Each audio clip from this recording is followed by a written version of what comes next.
Hello everybody! It's Dungeons & Java's 1K modern format. I'm Chandler Birch, and I'm sitting here with the one, the only, the inimitable John Baker. John, how you doing? I'm doing absolutely spectacular. How are you doing today, Chandler? Dude, I'm so stoked. We got a modern format, no cats. Actually, probably there are some cats. Land and Arbiter is not banned, but Lura sure is. Yeah, everybody had to leave that particular pet at home. Yep. And there's some people who think we're better off for it, some people who think that's anti-pet. Chandler, Yeah. what do you think? Well, so as you know, Bob, I hate Luras of the Dream Den with burning passion, the intensity of 1,000 Suns. But I know that you had a dalliance with the cat, 5-0'd a league with her. Did you not? Yep, that was going way back when we were playing a bunch of humans who picked up a cat and played Urza Saga, and it was good enough to beat some people who weren't ready for it. Yep. Sometimes when you put the good cards in your deck, you win. Yeah, that is a lesson we all need to learn. Anyway, we got some modern for you today. Yeah. Looks like we have Grixis Shadow up against Grinding Breach. Chandler, what do you think of the matchup? Oh, so this is fascinating.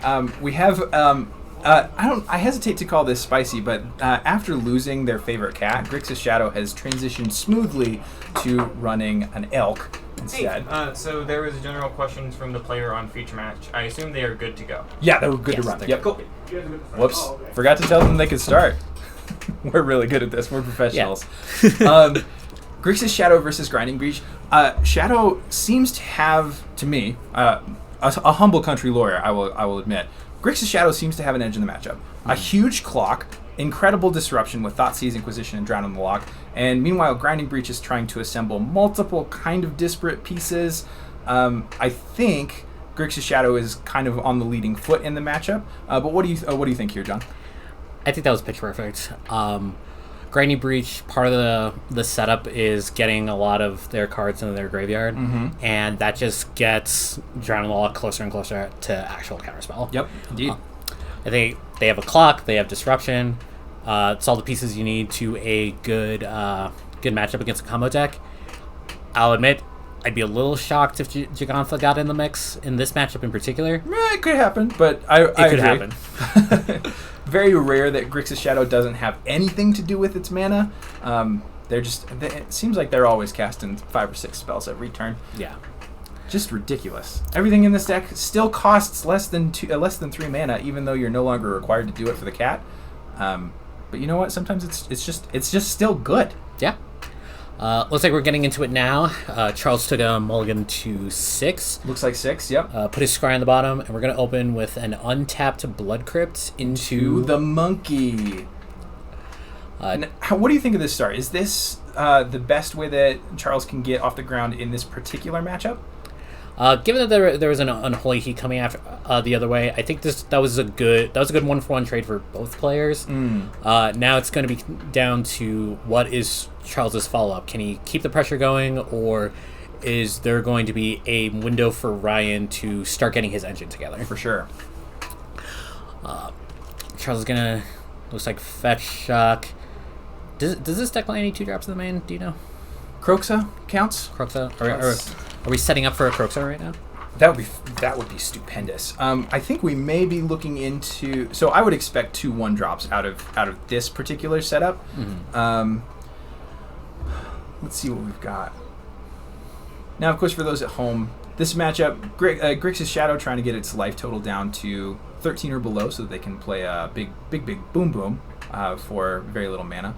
And meanwhile, Grinding Breach trying to set up Underworld Breach plus Grinding Station plus usually Dragon's Rage Channeler. Is that right? I think the Dragon's Rage Channeler is in the mix. I also think Emery is part of that. Oh, for sure. Whole situation. Yep. But it looks like we have a Dragon's Rage Channeler coming across. And followed up, but followed by Thoughtseize, we see Ragavan, Grinding Station, Emery, Aether Spellbomb, and Dragon's Rage Channeler. Chandler, what do you think the take is? This is an interesting problem. Depending on the setup of Charles's hand, Emery, Ragavan, and Dragon's Rage Channeler all seem eminently answerable for this Grixis Shadow deck. They have a ton of creature kill, just clogging up their hand. clucking up their deck. The Grinding Station and the Aether Spellbomb seem high value picks. Charles going to go after the Emery, which makes a lot of sense. Emery still gets value by chucking cards in the bin, even if she does not stick around to generate multiple cards. Yeah. So I think this is looking good for Grixis, basically playing out the way you think it would. Ryan's got a Spire Bluff Canal, playing out the Ragavan, and I think we're just kind of crossing our fingers and hoping that there's no removal. It looks that way. Or possibly more that Ryan is focusing on overloading the removal, forcing Charles into maybe an awkward spot where they have to prioritize one threat or another. And between Dragon's Rage Channeler and Ragavan Nimble Pilferer, it's frequently a tough call to make which one of these is going to do more damage in the matchup. It's like Expressive Iteration. That's another 2-drop. I hope everybody's used to the pauses of me and Chandler waiting for the card to come down. We'll get there soon. We're professionals. Now, this is an interesting spot. I think Charles did play their land prior to casting the Expressive Iteration. Typically, Expressive Iteration played pre-land drop, just so that you can get that free value off of it. Are we just very confident that we're going to crack a fetch land and then play another 1-drop? Seems likely. Yeah. I know personally when I get into these positions, I got to get the jitters out of the way, and most of my plays end up coming like a lot of sequence. But I think Charles is on top of it. Yeah, unlikely to get punished here because despite missing, I think there was a land in those 3 cards off of the Expressive Iteration, but it doesn't matter. Everything in the deck costs so little. Very unlikely that you're going to miss on an Expressive Iteration in this deck. So now, after Ryan plays his 2 1-drops, Charles says he's got a couple of 1-drops he would like to play. Indeed. I think... Are we delirious yet? I see land, sorcery, creature. I believe we're at 3 out of 4 types. Okay, so this is an interesting spot now. So let's assume somehow that Ryan can get this Death Shadow off the board. If Ryan offers up the trade of Ragavan for DRC, do you think it's in Charles's favor to take that trade? I think so. Me personally, I'm taking that trade 100 times out of 100 because I just love to see dead monkeys. However, I think for Charles specifically in this matchup, the clock is too important. Charles really has to pressure Ryan in addition to keeping the Grinding Station from just auto-murdering him. So in this instance, I think keeping a threat on the table so that he can continue attacking is probably going to be more important. Right. So it looks like Ryan has played out a Grinding Station past the turn to Charles, who takes a draw. Here's another interesting thing, is that Ryan kept on top with the Surveil trigger. And this Grinding Breach deck loves to have cards in its graveyard, which means that Ryan really, really, really wants that top card. Now, do you think Charles is going to have the awareness to keep up interaction if the interaction is open, or might we see a potential like alpha attack, going for dress down or something? Ooh. Tapping 3. That looks like a negatory, homeboy. Oh, it is. We got the Royal Scions on the table. So Charles is going shields down, favoring instead, how you say, balls to the walls? Yes, I believe that's what the tournament said now. I believe that's how it's said. We're just gonna go ham. So Royal Scions, let's see. Mode 1, give trample. +2/+0 and trample. That's correct. And then you also cast Faithless Looting, and then you have an ultimate that wins a game. Am I close? That sounds really close. While we're getting that looked up, I feel a little underdressed. I didn't know royalty was going to show up. Do you need to run home and get like a bow tie? That'd be really nice. That's a good idea. So it's interesting that they. So I would assume what happened was that the Death Shadow got the trample pump and came in for 5. I think in this position, I guess from a deck construction perspective, now that Loris isn't a part of the equation now, you have these 3-drop planeswalkers like Royal Scions and Kaito from Neon Dynasty coming in. What's your preference for that slot? Gosh, I'm the last person who should be asked that. These Planeswalkers don't have the subtype Goblin, so I don't even know the text. In this deck specifically, I mean, it's tough to call. Kaito is incredible at grinding, especially in a deck that has as much versatility and flexibility as Death Shadow. Kaito just seems like an extraordinary draw engine. However, Royal Scion's really good at preventing any chump blocks, which you love to see with your 1-mana 10/10. Right. So it looks like from Ryan's side, we played out an Aether Spellbomb, got the Delirium trigger, sent Charles's Dragon Rage Chandler back, and now we're going after... Across. Looks like we might be going at Charles? I think so. Yep, straight to Charles's face, growing the Death Shadow up to a 6/6. Let's see. So I don't think that Ryan is just stone cold dead to a dress down. Mm-hmm. And these Death Shadow decks don't run Lightning Bolt so much anymore. Never mind, he's got a Singleton Lightning Bolt. Man, how far that card's stock has fallen. Pepperidge Farm remembers when Lightning Bolt was the premier removal spell in every format, but now it's a 1-of. God, how the mighty have fallen. Yeah. Oh. And I'm looking at the attack now. Is assuming that Ryan survives this next combat, that step, is Ryan threatening to combo off next turn? That's a great question. So I think actually yes. The Dragon's Rage Channeler makes it possible to cast several cards out of your graveyard with the Underworld Breach and a Grinding Station. So it looks like we've got attack coming in. Big Death Shadow, dash Ragavan. Big attack. Big attack. Ryan's going to go down to 5. Now, I think what Ryan's missing right now to actually go fully off is mana. And that is pretty severely lacking. They would need a Mox Amber, and that would probably be close to sufficient. Mm-hmm. Actually, yeah, Underworld Breach plus Mox Amber in this spot, I think, is probably close to lethal. But again, I mean, so full disclosure, if I see this deck across from me on the table and they tell me that it's infinite, I'm probably just believing them. I am too stupid. Now, important here, it looks like Charles left only 1 mana up. If Ryan has the means and methods available to him, is this an opportunity for him to potentially go off? Probably. However, let's see. Does this Death Shadow deck play Spell Pierce in the main? I really doubt it. No, it's 2 in the sideboard.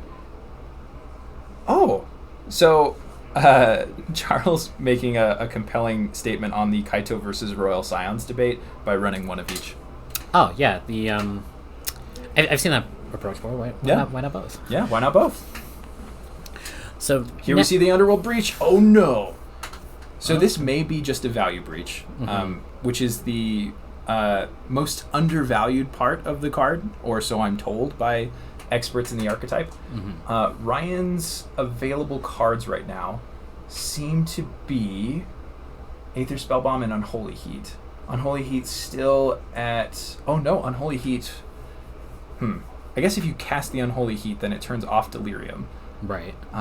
And so it would not work to actually kill this Death Shadow. So Ryan having a big think here. We tap the Grinding Station. We've got Underworld Breach going. What are we hoping for now? I think it's got to be some manner of Mox Amber, probably. Ragavan coming across, if it connects, will get another Grinding Station trigger. Yeah, here we go. We're coming in. Coming across with the little duders. Now I'm just going to whine a bit, just for a minute. Please. It's really ridiculous that this Grinding Breach deck gets to have an extraordinary combo finish and also just play the best 1-drop creatures in the format. That's bananas. They're really good in the deck, too. Ooh, B-A-N-A-N-A-S. Oh no! Fatal Push coming across, tagging the Ragavan, and so it seems clear that Ryan was really hoping to get that trigger off of the Ragavan in order to untap the grinding station. Just could not.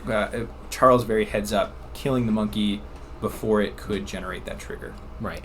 And interesting to note in that matchup, too, Charles, to my knowledge, didn't see any on the stack interaction. Nope. There was one Thoughtseize, and it seemed like his creature interaction was what helped him cross the finish line. Is that a potential weakness in incorporating these like nice aggressive creatures, or is this just the world we live in now? I think this is just the world we live in now. Like, if you can run Ragavan, you're probably correct to do so, even though it technically makes you like softer to Fatal Push. But this deck, this Grinding Breach deck already is in a position where they're dependent on their legendary creatures in order to make things happen. All right, so we're going to take a minute now, and we're going to go through the sideboards. We're going to start with Charles. Got one Jugantha the Wellspring that we all were nice to see today. Seeing it on the side of the table already. Got 2 Spell Pierce, 3 Mystical Dispute, 1 Dress Down, 2 Terminate, 1 Kolagon's Command, 2 Damping Sphere, 2 Nihil Spellbomb, 1 Engineered Explosives. Chandler, what do you like? God, everything here. So Spell Pierce seems clutch in that it answers both of the key parts of the combo. Mystical Dispute, maybe less so, but it can tag an Emery on the stack. Kolagon's Command seems great against the creature and artifact deck. Damping Sphere seems great against a deck that's intending to cast its entire deck out of the graveyard in one turn. Nihil Spellbomb for the same reason, and Engineered Explosives because everything on here is a permanent.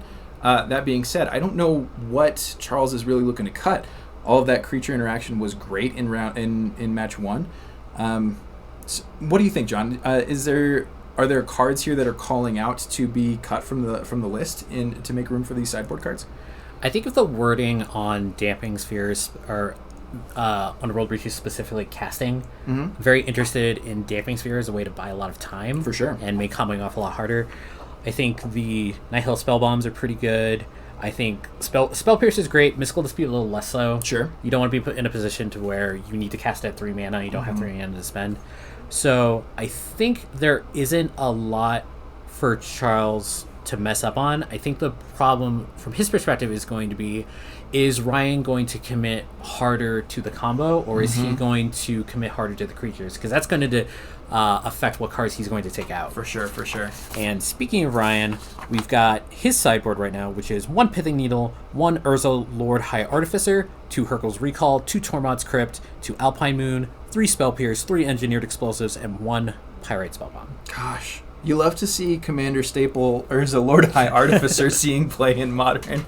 Once upon a time, that card was incredible. John, do you see anything in here that really swings the matchup in Ryan's favor? I think Tormod's Crypt can minimize the impact of Charles's Dragon Rage Candlers. I don't know how great that is.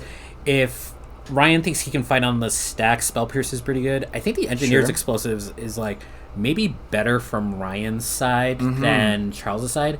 Charles has a lot, or Ryan has a lot of permanents at like 2 mana. I believe Grinding Station is 2, and then Grinding Station and Underworld Breach both are 2. Of course, Underworld Breach, you're not really ever planning to untap with that one. Right. All of Charles's threats are at 1 mana, as far as I saw. So he might get, Ryan might get to have the nice 3 mana Wrath, get some pressure off him, and buy himself turns to actually set up for his combo, if he still thinks committing to the combo is going to be what he wants to do against the Thoughtseize deck. Outside of that, Urza Lord High Artificer is interesting if he wants to try and play the mid-range game. Just kind of go over the top, sure. Yeah, I don't know how smart or good that is against Charles's specific configuration, but I think that is an opportunity for Ryan to maybe catch Charles with his guard down. Sure. Now, one aspect that I completely had forgotten about in this matchup is that Ryan does have access to Urza's Saga as a way to just play the mid-range game and make a couple of huges and attack for lethal while the Death Shadow deck has its pants down. That may be an angle that Ryan is going to try to exploit in the coming match. Also have the 1 Shadow Spear in the main, so maybe that is Ryan's angle. So Ryan had a Ragavan on turn 1. Charles had the Unholy Heat. Second verse, same as the first, except it was reversed last time. Yeah. So Ryan's on the play now. It seems he's interested in being the aggressor, or he was. He's going right up to, until passing with 2 mana. Now that's fascinating. This Grinding Breach deck is really long on 2 drops, as well as 1 drops. So what does this 2 mana pass mean? Are we looking to Spell Pierce something? I'm not sure Ryan has... Yes, he does. He has 3 Spell Pierces in the main. Oh, we're about to see what's going on. Thoughtseize coming across. Thoughtseize 2 Unholy Heats and an Expressive Iteration. Had Stone nothing. So Ryan is going into this second match planning to just grind. And that's... I don't know how great that is of a proposition. Maybe Ryan was banking on that Expressive Iteration finding the first on Urza Saga to try and get that train going. For sure. I think now... Ryan's obviously got an anti-creature hand, and Charles just isn't right now like in a position where he has to present creatures to remove. Absolutely. Charles knows now that we're not dying inside of the next 3 turns. Yeah. Even if Ryan draws perfect. We're like talking Grinding Station into Underworld Breach into Emery, maybe? Mm-hmm. Once again, I'm not like an expert in this deck because, again, I'm just too dang stupid, John. I don't have the mental bandwidth. So I guess in this position now, does Ryan need Charles to mess up somehow, or is this just entirely Charles's match to lose? I don't know that I would say entirely Charles's match to lose, because if Ryan can just peel Expressive Iteration at any point here, that can claw their way back into the game. That being said, Charles does have a ton of time now and knows it, which is key. I don't know. I think the onus is still on Charles to get this game over with before Ryan draws into key pieces. But that being said, I mean, Charles just is very likely to have any number of ways to kill specifically Emery, Ragavan, Dragon's Rage Channeler. Right. That Expressive Iteration getting tagged by the Thoughtseize is pretty close to disastrous for Ryan. Right. So, big draw here. Did we find something? Kind of mulling Ryan playing really close to the vest. Not going to let us know anything until it actually happens. A little too close to the vest for us, but that's fine. Well, can't have everything. Alright, plays a land. Gonna give his cards another flick. Doesn't seem particularly excited about this turn. Might end up just passing with 2 Unholy Heats that hoping to tag something. Here we go. It's a monkey. Choosing not to dash. That's interesting.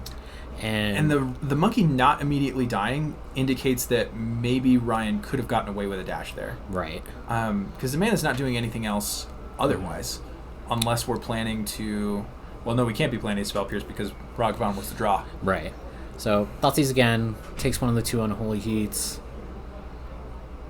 Now, this is interesting here because if Charles doesn't have an answer for this Ragavan is also another card that could just run away with the game. Just completely solos the match. So, cracking a fetch. If we're at 2 mana, what's going on at 2 mana? Are we just trying to shock down for Death Shadow? I suspect so. Okay. Death Shadow into another threat, Death Shadow into Answer the Ragavan, Death Shadow into, or rather take the Unholy Heat and then Death Shadow. Any number of ways for this to go really right for Charles. Okay, tapping 1. Death Shadow. There's the Shadow. It's a 4/4. 2. Another one. We got 2 8/8s. Sorry, pardon me. We got 8 power on the field. That was an Unholy Heat. I guess we had enough for Delirium. Did we? Yeah, those Death Shadows are 4/4s currently? Yeah, so I see land, instant, sorcery creature. Okay, never mind. Yep, Okay. we have a Delirious Unholy Heat tagging the Death Shadow. All right, and more importantly, too, Charles didn't have an answer for this Ragavan. So if Ryan finds maybe like an Aether Spellbomb or something, or just another Unholy Heat to get this Death Shadow out of the way, like we got a real game here. Honestly, I suspect, and I may be wrong about this because again, humble country lawyer, I don't know a dang thing. Ryan's best draw in this spot might actually be Underworld Breach to kill a Shadow, attack with the Ragavan, and then use that treasure to recast the Expressive Iteration out of the graveyard. And is that going to work what we have? I suppose the mana might not quite work out because Underworld Breach gives them escape 3. That's correct. Okay. Don't have quite the graveyard cards necessary to make that happen. So Looks like Ryan played a Steam Vents tapped, passed the turn back to Charles. Charles now in an interesting position. Kind of clearly doesn't have the removal spell for Ragavan. And right, now, so do you pressure or do you stay in a staring match with the monkey? Ryan deciding it's pressure time. Yeah. Hey, get the game over with. Yeah. Get ready to go around the longer that this game goes, the more likely it is that Ryan draws into something just banana curse. Yeah. Now, is this a tell to Ryan that Charles has some way to deal with this Ragavan, or potentially?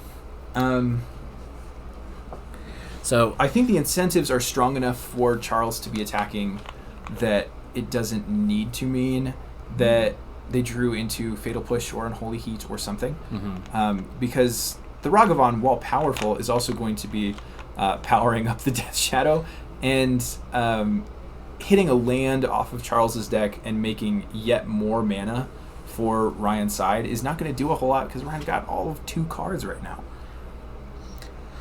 So now, I guess Ryan has to kind of ponder the hopelessness of his situation a little bit. Dead in 2 attacks, maybe. Dead in 2 attacks, definitely. I think that Shadow is at 7/7. Yes. So grabbing a land here, hoping maybe to either get another land and block this Ragavan, or just get the removal spell and really put this game away. A removal spell would at least it puts Charles firmly in the driver's seat, and that's saying something because Charles is already pretty firmly in the driver's seat. I would say so. Don't you just hate it when your opponent's at 6 and they're still winning the race? Brutal. Yes. Sorry, flashbacks. So, does Ryan have a way out now? I think it's still probably Underworld Breach into something. Oh, Ryan going to -5. Got a little bit of problems with the life totals now. There we go. Slots are going wild today. So 6-7. Charles, playing pretty conservatively, has the land. Gonna just jam. We're jamming the elk. That's a blocker. So Charles definitely is not. Just cannot draw a removal spell. Yeah, and I guess the best removal spell is the one you didn't need anyway. Oh, that's for sure. Yeah. Still had all these in my deck even. So Ryan, tapping 2, still finds a good fight. Finds an Emery. Okay, so Ryan's not completely out of this yet. You do not love to see that, though. No artifacts in the graveyard. Do we have a way out? We haven't conceded just yet, so Ryan is not stone cold dead. This Ragavan can act as a blocker because I think they really need this Emery to generate something. Like, that's got to be the only way that they're getting any traction in this game. They're certainly not going to do it through the combat step. Right. So, let's say Charles all-out attacks. Do you think there's more value in blocking with the Ragavan than there is blocking with the Emery? I think so. I think Ryan really needs to just generate... Ryan needs to hope to go off next turn in some fashion. Emery is part of that. Ragavan is not. That's true. Unfortunately for Ryan, Charles does have the Unholy Heat, which means neither one of these creatures is making it to the end step. Right. Charles is going to take the opportunity to attack. Ryan blocks with the Ragavan. Gigantha coming across, smacking for 4? Pretty sure it's a 4/5, right? Is it 5/5? It's a 5/5! Oh, I was flashing back to Siege Rhino. Just going to Unholy Heat it now. The other great Pachyderm magic. That's going to be the fist bump. Charles takes it 2-0 with Grixis Death Shadow. And that's really just exactly the way that Charles drew it up. Pressure and also disruption. Take all their key pieces and then kill them before they draw any new key pieces. Yep. Just has to do that, 5 more times? Yeah, it's only 6 rounds today. Charles just got to string together 5 more of those, and they're in a dominant position. All right, so that'll do it here for us at round 1. Going to take a little break, and we'll be back for round 2 action. Welcome back, folks. We have a spicy one for you today. It's Bradley Martin on Glimpse Combo. Hello to Bradley's wife. And Brandon Stout on Jeskai Affinity. A throwback. John, what's going on in this matchup? I'm going to go out on a limb and say Brandon is the aggressor here. That's it. That makes sense. Brandon's going to need to present a very fast clock and either at least one piece of interaction or some kind of burn, because otherwise Bradley's going to cast every spell for the rest of the game. Indeed. Just to take a minute and explain how Glimpse combo works. Please do tell me. I believe the card rolls around is Glimpse the Future? Glimpse of Tomorrow, I believe. Glimpse of Tomorrow. It has very much a reference to an old effect where Bradley can take all the permanents he has on the battlefield, shuffle them back into his deck, find some more permanents, and a lot of his permanents will cast cards out of his graveyard to Glimpse again, and he just creates more and more permanents on the battlefield, casting Glimpse until he just buries his opponent in a huge swath of card advantage. Indeed. And Bradley getting off to a strong start here. We've got a Risen Reef on the table on turn 3, plus a Colony Garden and a little Bulbasaur token. Bradley's token game, pretty undefeated. Bradley is a man of class and taste, and that is exemplified in his choice of token. Absolutely. Now, Brandon on the other side of the table with 4 lands and an Ornithopter, not quite doing what we're recommending yet.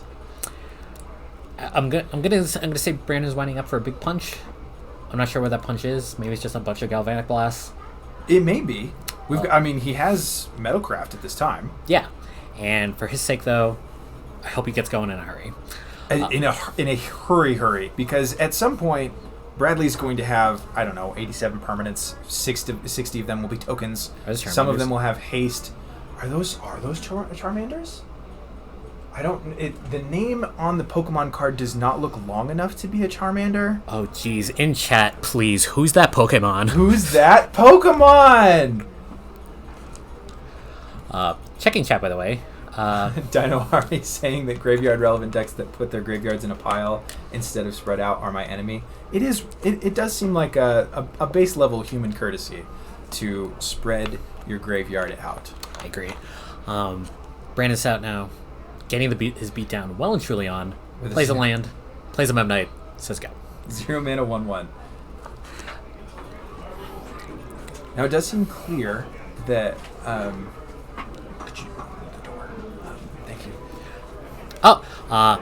Found out who that Pokemon was in chat. Tiny Brain Plays says it's a Slugma. So that's definitely not a first generation Pokemon. I don't remember that at all from my younger days. Oh geez. If my little sister is in chat right now, can you please tell me what generation Slugma is from? I want to say generation 2 or 3, but I'm not willing to put my Pokemon credit on the line for this. Anyway, Bradley is continuing on his merry way. Wowzers. And decided that Hardcast Fury. Wait, no, not Hardcast Fury. We are pitching Fury. One power worth of aggression over 2 creatures was enough to get bust the elemental out. We prompted a response, and Brandon says, "It's too much. It's too much. I'm done. Make it stop." So Brandon Stout flooded out real hard there with the Jeskai Affinity list. Looked like they were looking for some manner of payoff, and just could not quite find it. Let's list the payoffs, shall we? Yes, please. Galvanic Blast, Shrapnel Blast, All That Glitters, Thought Cast, Thought Monitor, Ensoul Artifact, and Urza Saga. And 1 sneaky Borostrom. And two Lightning Bolt. This deck is doing things. Brandon, I'm sorry we didn't give you enough credit. You are also a person of class and taste. Absolute class and taste. Going to the sideboard now, it looks like we have 2 Boseiju Who Endures, so this is technically 4 color affinity. Yeah. We have 1 Engineered Explosives, 1 Pithing Needle, 1 Soul Guide Lantern, 3 Inquisition of Kozilek, 3 Spell Pierce, 3 Dress Down, 1 Cursed Totem. Gonna do a quick little search of my brain. 5 points to anyone who in chat who can tell us what Cursed Totem does before we look it up. Activated abilities, creatures can't be activated. Is a 2-mana artifact. Don't think that's coming in. Don't think so either. What do you like?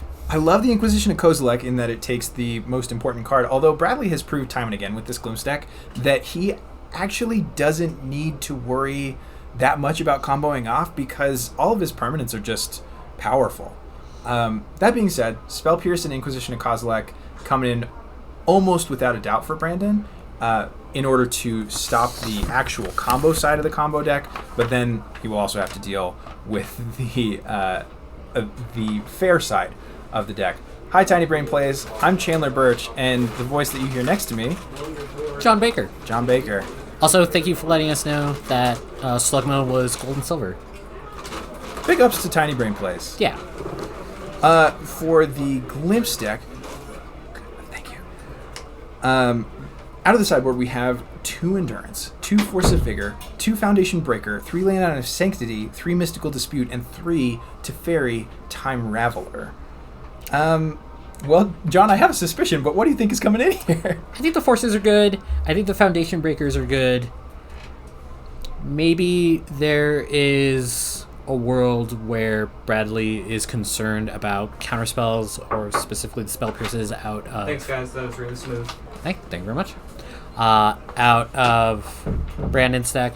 I really think it's just going to be the artifact destruction, and then how many Furies is Bradley on? All 4 Furies? Gotta be all 4, right? Yeah. Yep, I 4 think Furies. Those Furies are just the bane of these small creature decks, and Bradley's just going to hope to see 1, maybe 2 of them. And then if there's a couple Force of Vigors on top of that, that's going to be a good game. Yeah, as John and I are well-versed players of Aether Vial Cavern of Souls decks, and boy, I've lost more to a Fury than I care to admit. John, how do you feel about that card?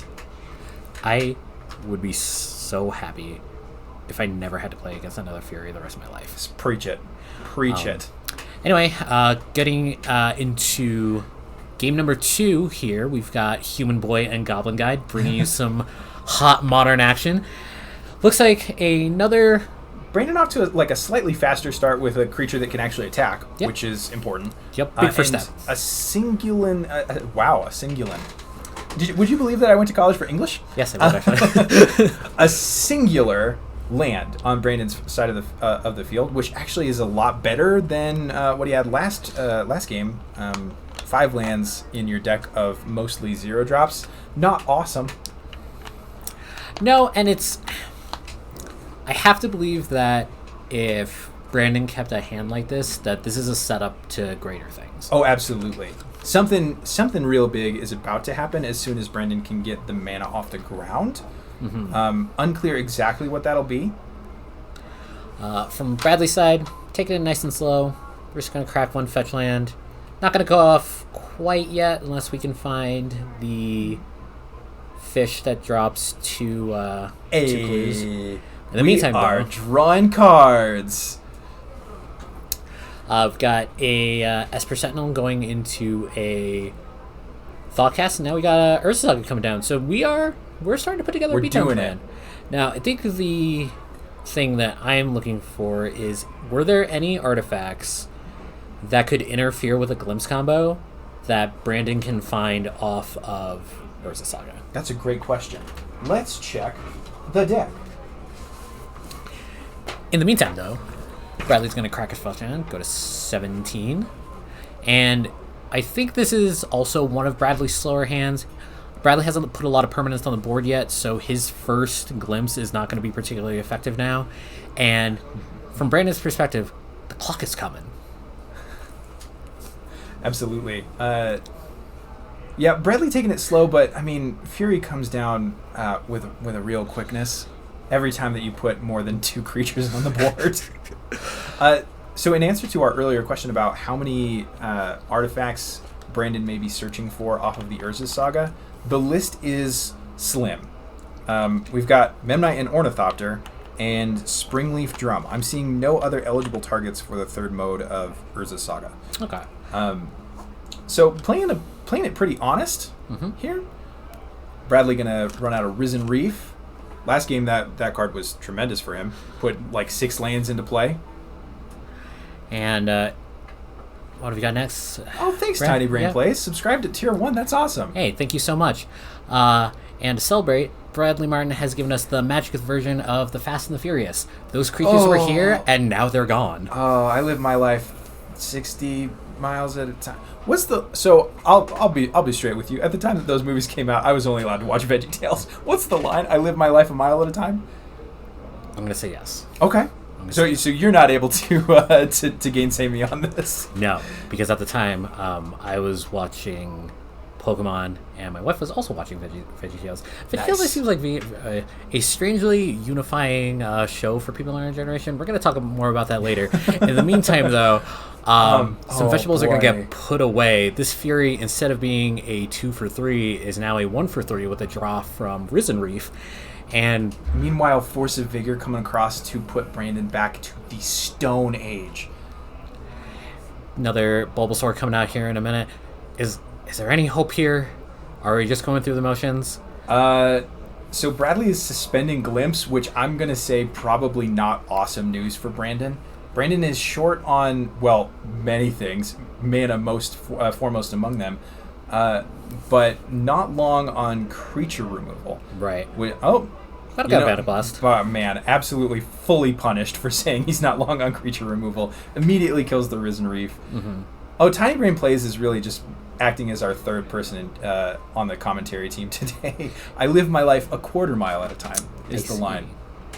Tiny Brains, if you are considering commentary, let us know. Maybe we'll get you in the booth. Dino are also pointing out that Graph Digger's Cage, which you can get off of Urza Saga, can stop the creatures coming in, but not anything else. I mean, and the creature's pretty important for at least the combo side of Glimpse. But at the same time, like we've been talking about, Glimpse it looks like a combo deck, but it frequently plays like just a value mid-range deck. It plays almost like the Teamer Energy decks from Standard of 5 years ago, where it's just accumulating more and more and more and more resources. And eventually it just overwhelms you with all of these cards that drew a card when they entered play. Right. So, hey, I'm going to give Brandon a little bit of credit here and say he's still fighting the good fight. But with the Foundation Breaker here now, too, I think we're in garbage time. Oh, okay. So I fully thought that those Glimmer Voids were illegal plays, but that's because I forgot that the red-blue artifact land was on the table. Tell me more about VeggieTales. Tell you more about VeggieTales. I mean, formative, obviously. The comedy show of our generation. Okay. I've watched a little bit of VeggieTales. Mm-hmm. I think my favorite song right now is the one where the nice cucumber is waiting for Santa to come. Mm-hmm. That's Santa. Yeah. Yeah, absolutely.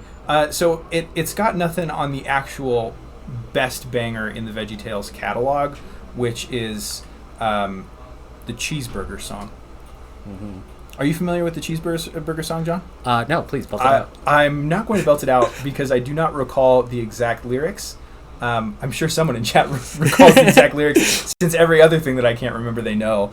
Mr. Cool pointing out that the aspect ratio is a little bit off. We are kind of a basement operation. We're doing the best with the stuff that we've got. We apologize for the aspect ratio. It is a little bit fish-eyed. Yeah. We do recognize that, and we're sorry about it. Can't fix it though. This is the best technology that we've got. But hope that it doesn't bother y'all too much.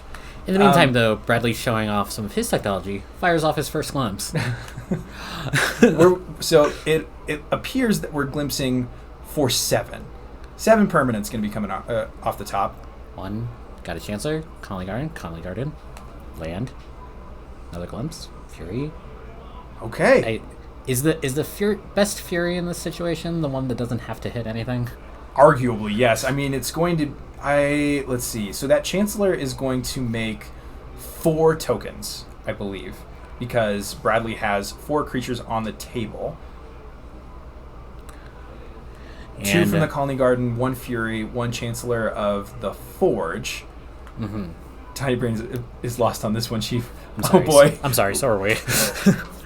So Glimpse has shuffled 7 permanents into Bradley Martin's deck. Now he has revealed the top 7 cards of his library and gets to take all of the permanents from those 7 cards. Of those 7 cards, we have a Chancellor of the Forge, a Fury, and a handful of lands, some of which made creatures. Chancellor of the Forge has created 4 1/1 hasty goblins because you had 4 creatures, you see, and now is coming across. Which means that when Bradley Martin's Glimpse goes off next turn, we're going to have 1, 2, 3, 4, 5, 6, 7, 8, 9, 13 permanents being shuffled into the deck in quotes because those tokens won't be shuffled. And then Bradley will get to do all of this again. Brandon, in the meantime, trying to just draw cards to get out of this. Fighting the good fight. Wow. We've gone Thought Monitor. We are just Thought Monitor Trip flooded. Thought Monitor. Wow. So Brandon playing a value game of his own. Now, I think the likelihood that he's about to get sent back to the Stone Age fairly low now, hopefully.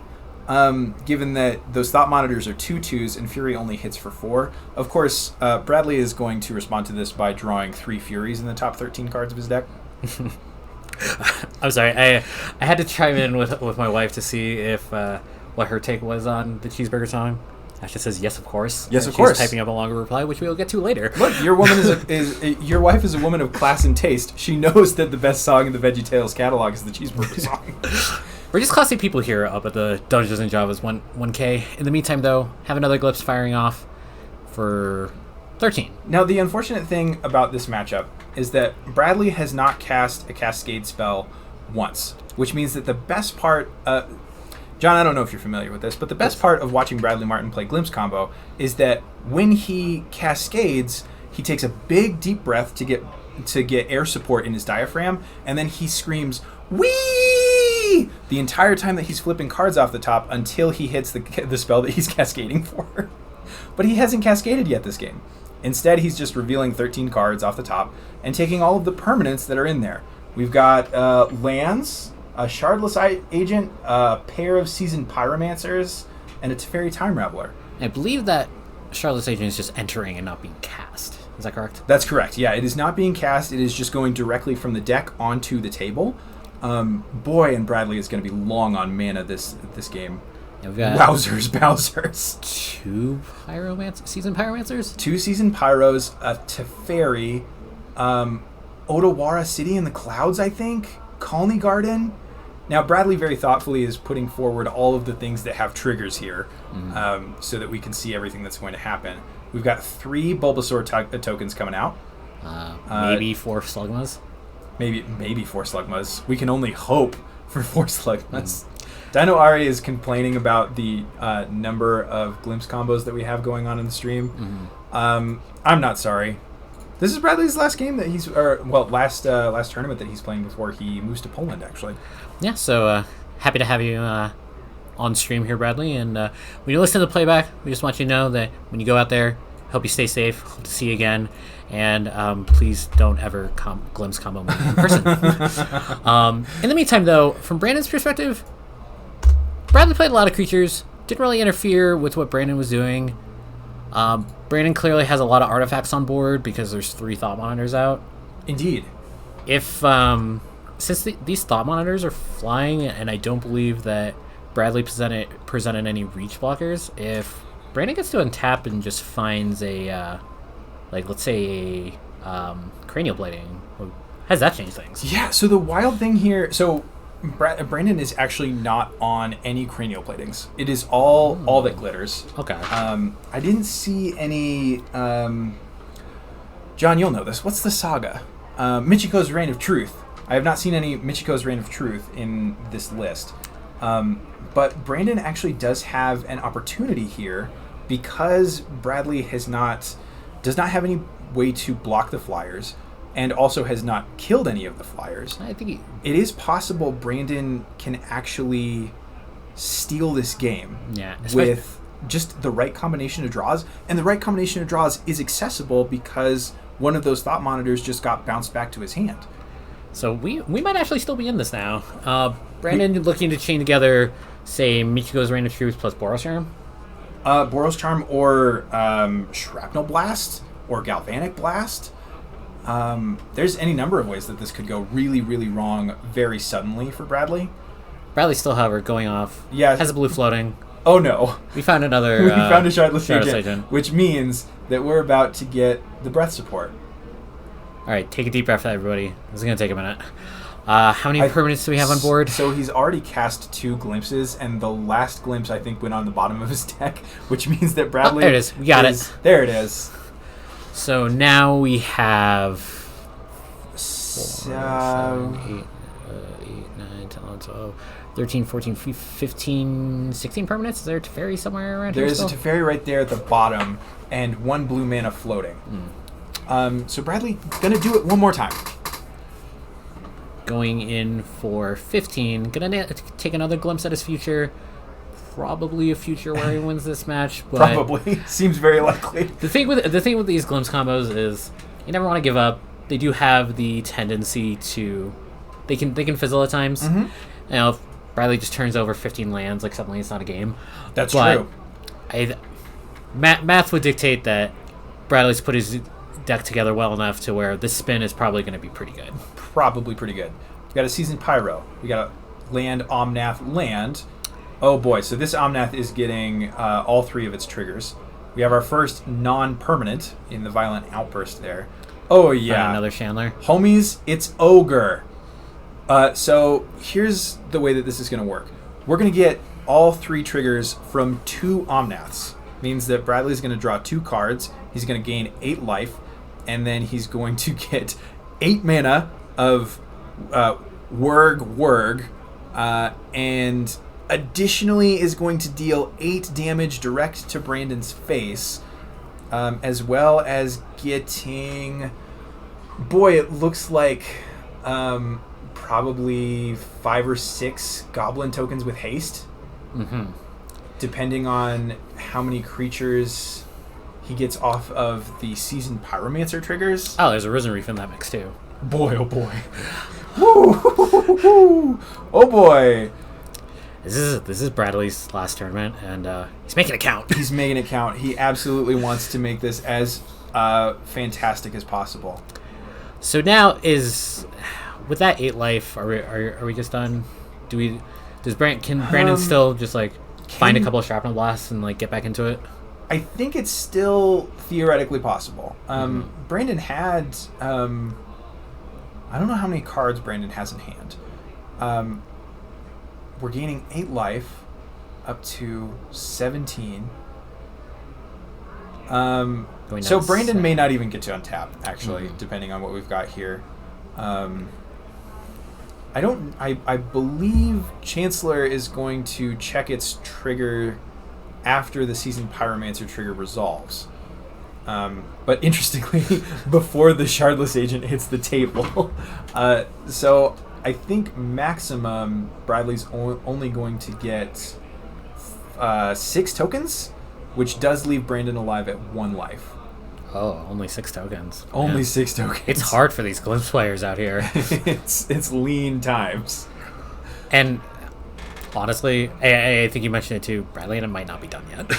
Yeah, we're not even done with the turn. Bradley's got 11 mana floating, plus 3 untapped lands, plus a Teferi to draw again.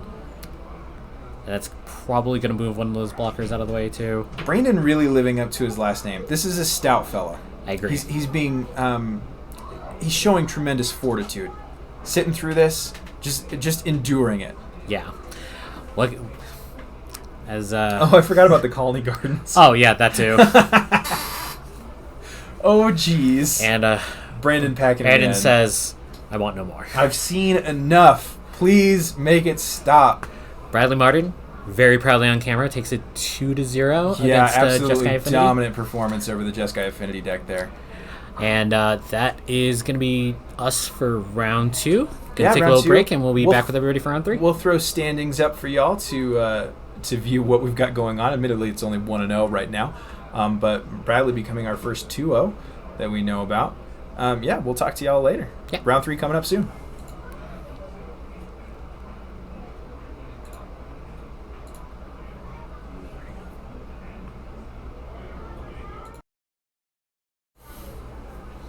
Welcome back, everybody. I'm Chandler, and this is Baker. Baker, say hey. Hello. So we've got we had a bit of a miscommunication. We've ended up with Glimpse combo on camera again, with apologies to specifically Ari. Yeah. couldn't help ourselves. Got to take another glimpse. Yeah, you just got to keep looking. Got another interesting matchup now. We've got Glimpse Combo going up against Blue White Hammer. This matchup is going to be interesting. Yes. Nick's made some interesting deck building decisions in the main deck. Has a couple more considerations on the sideboard once we get there. But in the meantime, looks like players are taking developmental turns. We have a Chancellor token from Bradley that's swung in for 1. Got an Esper Sentinel and an Urza Saga kind of loosened up and ready to go on Nick's side. Well as 2 clues, I think, on Bradley's side. Does Waker of Waves make clue tokens? It does. Okay. I know my cards. Yeah. Bradley plays out a untapped Hallowfountain. Got a Risen Reef coming down. Here we go. The train is getting started. So, now, chat, you'll be familiar with Bradley Martin from sorry, just a moment ago. From just a moment ago, Glimpse is back. But John, you're much more of an expert in this archetype than I am. Tell me about Blue White Hammer. What are we trying to do here? So, since Lurrus was banned, Hammer's been looking into other forms of card advantage, and the one that came out of Neon Dynasty was a Reality Chip. Yep. Lets you look at the top card of your deck anytime, and if you have it equipped to a creature, you can play the top card of your library. Pretty easy when your whole deck is 0 drops and 1 drops. Exactly. Looks like Nick is taking his turn, finds a Colossal Hammer. And the nice thing about blue, too, specifically in this matchup, is opens you up to some stack interaction, lets you play some creatures that can interfere with what Bradley's hoping to do. But game 1 here, Bradley wants to take a peek, and Nick is just hoping to drop a hammer before that happens. Indeed. Now, Nick does have his hammer on board, but does not yet have any way online of equipping it to the Esper Sentinel, which is... Oh, never mind. Nick heard me and very thoughtfully played out the way to get it done. So Esper Sentinel now an 11/11, and Stoneforge Mystic coming down to tutor for probably another one. The guys are pretty gummed up on Bradley's side. This is fair. With an 11/11 getting ready to go and like start drawing more cards, and every time Bradley casts a non-creature spell, probably going to be a Shadow Spear here to force his way through these chump blockers. Well, that makes a lot of sense. Trample really good against these 1/1 tokens. And interesting too, we saw in the last match, Mr. Stout had an opportunity to maybe claw his way back into the matchup after Bradley developed his board, ran out of life, didn't have a chance. Shadow Spear, the life gain from it might buy Bradley, or might buy Nick an extra turn where otherwise he might not have. Absolutely. And Nick actually had the mana to equip as well. Bradley not going to take the block, hoping to go all in on a glimpse, and Life Total Swings are going hot and fast now. 5-31. Bradley takes a draw. It's now or never, right? It's he's on the clock now. This Fury is not going to get it done. Although it will. So you mentioned that he had the quote mana to equip the Shadow Spear. He didn't actually need any because of the Pure Steel Paladin. That is correct. The equip cost is 0. So it looks like Fury coming down to pop open the Stoneforge Mystic and the Pure Steel Paladin. Not going to do anything about the 12/12, which is kind of a pressing issue right now for Bradley. Yeah, Bradley's hoping this draw from the Risen Reef is pretty good. Didn't reveal it, probably. So we've got essentially spell 3 points worth of blocking, which again, not going to do it. And Bradley's going to ship the turn back. Is this a strict formality, or can Bradley show us a trick? I think we're either doing poker face, or let's see. Looks like possibly Bradley is hoping to cast a Violent Outburst on Nick's turn to see if he can just kind of fall bass backwards into having enough permanents to block the 12/12, which is doable. Are there any ETBs like? You know, I'm talking in ancient ancestral language at this point, but is there anything like a Reflector Mage on Bradley's point side that can like maybe bring in a bounce effect for this giant Esper Sentinel, who is now coming into the red zone? Oh, we had the Odawara. The new land from Kamigawa Neon Dynasty. Not only bounces the Esper Sentinel, but does it without being a spell. Does it without being a spell. Oh no! We have the train for Nick has suddenly fallen off the tracks. He's lost, has a Sagardizade. He's going to need to find another equipment to cast so we can get that Sagardizade going. Now, Bradley created an opportunity for himself. Yeah, absolutely. Bradley had... the momentum has not quite changed direction. I think Nick is still in the driver's seat and Bradley is under pressure right now. But that being said, that Otawara was absolutely clutch. Yes. That was the moment that he needed to have it. He had it. Incredible addition to this deck specifically to have Otawara. Soaring City? Palace in the Clouds? Otawara... I don't know. I think it's Palace in the Otawara Floating Village. Yeah. Available to bounce the Esper Sentinel. God, that was an incredible play. All right. Bradley, however, was not able to turn the tempo into glimpsing just yet. Meanwhile, Nick's Urza Saga going off, looking for, I would assume, another hammer just to get that going with a Shadow Spear. And has the free equip from the Sagardizade as well. And he's just going to look at Bradley and say, can you do it again? Can you do it twice? Now, Otawara does cost 4 mana to channel it. And Bradley's saying, I cannot do it again. I don't have it. You got it. And that's game one. That's game one. Let's see. So we've got the sideboards here. For Nick Villalpando, we got 2 Geist of St. Traft. I didn't realize I was Minnesotan.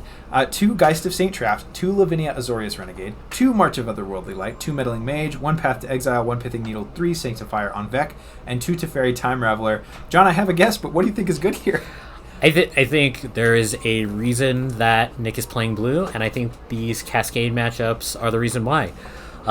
Lavinia is going to stop Glimpse from resolving. It's going to counter a spell that Bradley didn't pay mana for. Melee Mage is going to stop it from going on the stack entirely. Ever. And Teferi Timer are also going to do the same thing. Yeah. I think these are going to be powerful sideboard cards. They're going to allow a lot of tempo for Nick, but it's going to come down to protecting them from Bradley's fast and Bradley's furious. Indeed. Bradley definitely looking to... Bradley is looking to do like 1.5 things. The mid-range value plan is great, but maybe not as great in the in this kind of pressure matchup where you need to kill a thing very suddenly. Mm-hmm. On Bradley's side of the sideboard, we've got 2 Endurance, 2 Force of Vigor, 2 Foundation Breaker, 3 Leyline of Sanctity, 3 Mystical Dispute, and also 3 Teferi Time Raveler. Very popular sideboard card is Teferi 3. What do you like here? I think it's going to be very similar to the Affinity matchup that we saw last round. Sure. Force of Vigor, really enticing for attacking not only Nick's combo pieces, but also his mana. Yeah, absolutely. And the Foundation Breaker is going to be more of the same. And outside of that, it's these are... Game 1 was like maybe a little bit of trains passing in the night. We saw a little bit of interaction coming one way or the other. Sure. Now we are looking much more at... These decks are going to be trying to conduct their plan A's while also advancing impediments for their opponents. Absolutely. Now, Nick's main deck and also his sideboard are kind of geared with the intention to blank some opposing spot removal, mm-hmm. which historically something that the Hammer deck really needs to consider.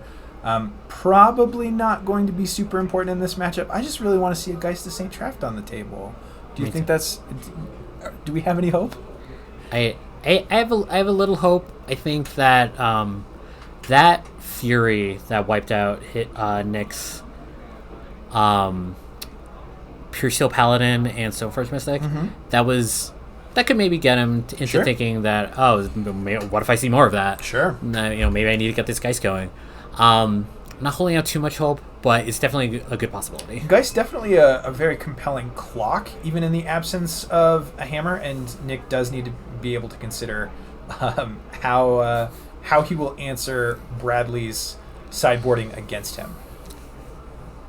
We in the business here are often in hero building, and I feel like, for better or worse, we've unintentionally set up Bradley as a villain. And Bradley, for that, I'm sorry. Sorry, Bradley. Also, sorry to Bradley's wife if she ends up on the chat. Yeah. Bradley seems like a decent guy. I don't know him very well, but he seems really cool. Nevertheless, he's definitely playing the villain deck here. He's a nice guy with a strong diaphragm. Is that a reference? Yeah, it's a reference to his big deep breath. Oh, just a strong diaphragm. The I'm big sorry, I wee. misheard you. Yeah. Yeah, incredible breath support from Bradley Martin. I think Maybe he's got an opera background. I would believe anything about him. I don't know anything. I think in the day and age we live in, I think it is being a Renaissance person and kind of taking the extra time we've had now and again to broaden horizons. I think Absolutely. Yeah, totally possible. If anybody has any of Bradley's recorded opera, just on iTunes or something, drop it in the chat. In the meantime, though, it looks like both players have taken mulligans. Yeah, both going down to 6. Bradley comfortable with what he's got, throwing out a Colony Garden and a Bulbasaur token. All right, Bulbasaur go. And from Nick's side, gonna have to come out of the gates pretty fast. I don't think Nick's gonna enjoy a long game. I think that looks like an Ornithopter. That's a really nice Ornithopter. Wow, it's shiny. Yeah. Bradley's hand looking pretty stacked. Gonna play Is that double Fury in Bradley's hand? I think I saw at least one Fury. I thought it was a season prior. The Violent Outburst. Yep. So maybe we're gonna get the train. Nick is on the clock. Nick gonna take a fetch here. Probably really hoping for, if not the Sigarda's Aid set up on 1, some kind of 2-drop that's gonna keep Violent Outburst off the stack. Yeah, these hammer decks love to have Pure Steel Paladin or Sigarda's Aid in their hand. Yeah, so now looking here, where do you think Nick's got to go from here? Are we trying to go keep the stuff out of the stack, or if we're flowing, we're going? So I think the ideal start that Nick is actually looking for is Memnite into Springleaf Drum and then turn 2 Teferi, especially while he's on the draw. That's not available to him right now. Right. So at this stage, maybe it's you hold up mana and front a counterspell. Nick saying instead, no, I'm just going for the Stoneforge. We're getting my stuff. Yeah, depending on what the artifact they get, that's a little bit of a tell as to the composition of the rest of the hand. Reality Chip. Nick planning to go into a grindy game. Yeah. Bradley might not have too much of an interest in that. Grindy games often come down to, you take 5 minutes off the clock, I'm going to take 5 minutes off the clock. Bradley might be saying, I'm just going to take 10. Bradley gearing up for a big swing here. So now... Now he's only got the 3 permanents on the board, and if all he plays next turn is a land, then we're glimpsing for 4, and that seems pretty anemic. Never mind. Whoa. Bradley gonna take the 2 for 2 while the getting's good. And furious. And I think maybe showing a little bit of a weakness on Bradley's part by missing a land drop. Nick's going to probably lead on getting this reality chip going, and it's going to ask Martin to maybe have another Fury. That's an Invisible Stalker home slice. Oh. We got a 1/1 with hexproof, unblockable, absolute killer in Innistrad Limited, or so I'm told, never having played a game of Limited in my life. Yeah, so Bradley's going to pass the turn back again. Not able to interact with the board that Nick is currently presenting, and Nick, if he's been slow rolling his equippers and a hammer like this, he might smell blood in the water now. Absolutely.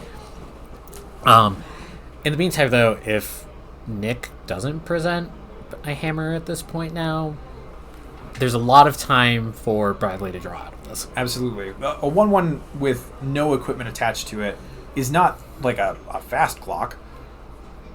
It is the clock. It is the token that Conley Garden makes. Is that a 0/1 or a 1/1? It's a 0/1. It's a 0/1. So this Memnite is also free to get in. So you limited players might know the good old 10-turn clock. You might be going for it now. Tried and true. In for 1. Oh, just coming across with the Invisible Stalker, not even going in with the Memnite. Right, Reality chip.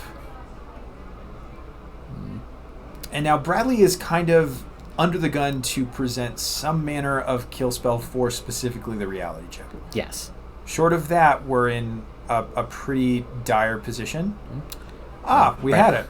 Bradley's Fury knows no bound. Had to pitch a glimpse to that, and still no land drop. Looking like next scene we're finding... we're just going to get in for 1 first. Very interesting that Nick is declining to get busy with the Mem Knight. Here comes Meddling Mage. Hey, John. Classic What Meddling Mage. What do you think we're naming? Yeah, it's in this position. It's probably going to be Glimpse.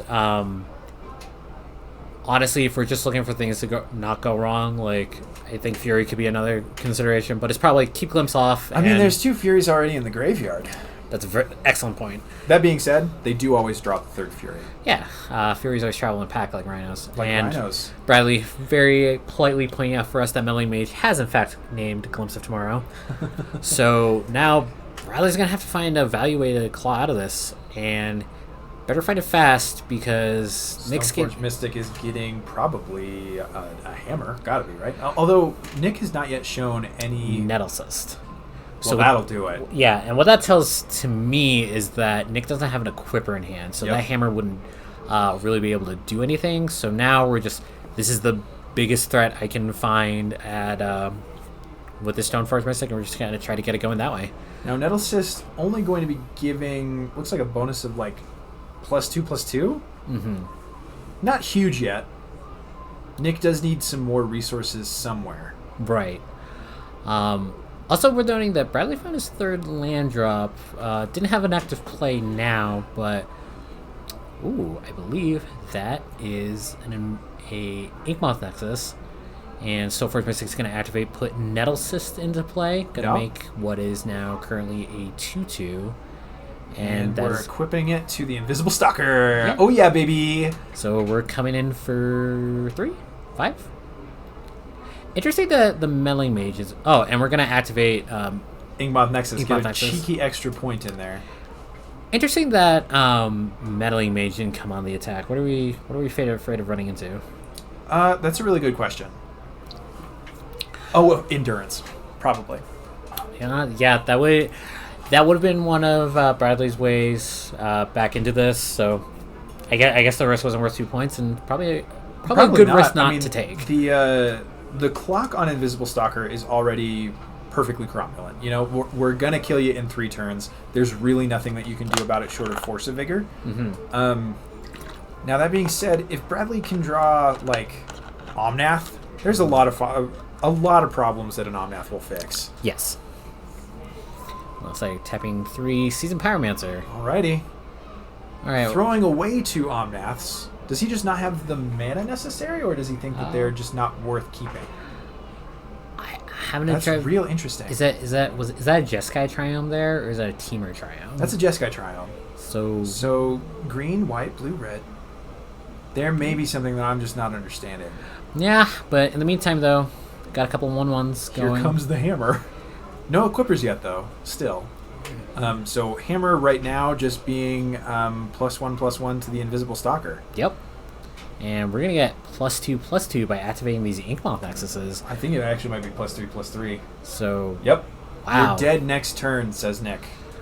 All right. This Invisible Stalker has been the one stealing glimpses, and now fully carrying the matchup. Bradley, do you have an answer? I think it'd have to be Fury number 3 just to get the party started. We're gonna go for... I think he needs some mana, probably Force of Vigor, right? To nuke the Nettle Cyst, because he can't do anything about that Invisible Stalker. Right. And that's gonna do it. He's had another hammer. And surprising turn of events, Nick Villalpando takes it 2-0 over Bradley Martin. Pretty dominant performance from Blue White Hammer. Didn't really need a ton of disruption. I mean, the Meddling Mage certainly was clutch. Yeah. Absolutely stopped anything from happening on Bradley's side of the board. Yeah, and this really goes kind of to the appeal of what Hammer has become, where with Loris, Hammers are very much just like linear, go all in on like hammers and just like hope it works out. Now that mana costs have opened up a little bit, you get to play these things like Cauldron Complete and Nettle Cyst, and you can play these kind of like slower, more consistent curves where we're just going to hit you for 4 or 5 a turn. Absolutely. And, if there aren't any other hyperlinear decks in the format, like that's just going to get it done. Yeah. Yeah. Real scrappy game from Glimpse Combo versus Blue White Hammer. Yeah. Chat rejoicing that the villain has been brought low. Ding dong, the witch is dead. We'll try not to put Bradley on for a 3rd match in a row. Yeah. Bradley. We love having you. Hope to see you on camera again, but not too soon. Not too soon. We're gonna take a break here for round 3, but we'll be back with some nice round 4 action. Yeah, stick around. Hello again, everybody. It's me, Chandler, and I'm standing here with the one and only, the inimitable John Baker. John, say hey. Hey. Do you want to take the mask off? Yes.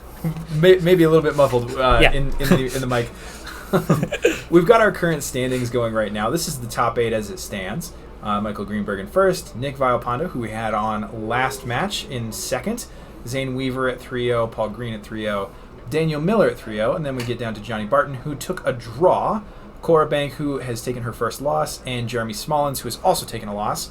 We'll have our feature match going shortly here, we hope. In the meantime, let's chat about Modern. John, we killed the cat. Mm-hmm. What's good now? Honestly, what we've seen in the feature match now is the more things change, the more things stay the same. For sure. A lot of decks that initially had Loris of the Dream Den incorporated in a large part in their plans have found new ways to exceed while maintaining what made themselves good in the old format. Absolutely. We saw Grixis Death Shadow still do shadow things. We saw Pizza's here. yeah, thank you. We saw Hammer still do Hammer things. Next round is up. Yeah. Thank you. And yeah, it's Do you guys still want Cora on the feature match? Yes. no. On never round mind. 4 we have Michael Greenberg. Huh? In round 4 we're gonna have Michael Greenberg. Sure. Yeah. Thank you. Thank you. Yeah, I just wasn't sure. Yeah. I realized you might have just told him that, but like, Yeah, I appreciate was that. on the way. So. Yeah, I appreciate that. Thank you. Thanks, guys. Well, Getting production notes from every direction. Spoiler alert: Michael Greenberg will be on the feature match in Michael Greenberg just a facing moment. against Johnny Barton. Oh, got the pair down to the draw. Interesting. Anyway, as I was saying, Hammer and the characteristics of some of these decks that we're playing, Loris very heavily change, but by and large, they're still doing the things that made them successful without Loris, and they have taken steps to adapt. That does come with some attacks on their consistency, just by nature of having to go up the curve a little bit, and I think that is what is letting some of these decks like Glimpse and Rhinos and like some of the 4-color Yorion lists that you've seen terrorize the Mikokyus really excel. And by and large, I think the Loris ban was a good ban. I think it was a required ban, but there's a feeling that Loris might have died and then inevitably unleashed the Yorion beast on the format. And I personally think that is not necessarily a bad thing, and I would hope that the Loris ban is the first ban more in a set of bans. However, if that doesn't happen, it's a little scary, because when you see the decks that like really, really excel and like have really taken the role of like, we're gonna be like the 55% deck in the format, it's all like Modern Horizons 2 tribal. It's like, that's for sure. And the shame about Modern right now, at least to me, is that I think Modern's like a good format, but you have to pay a very steep entrance fee to get to the good gameplay.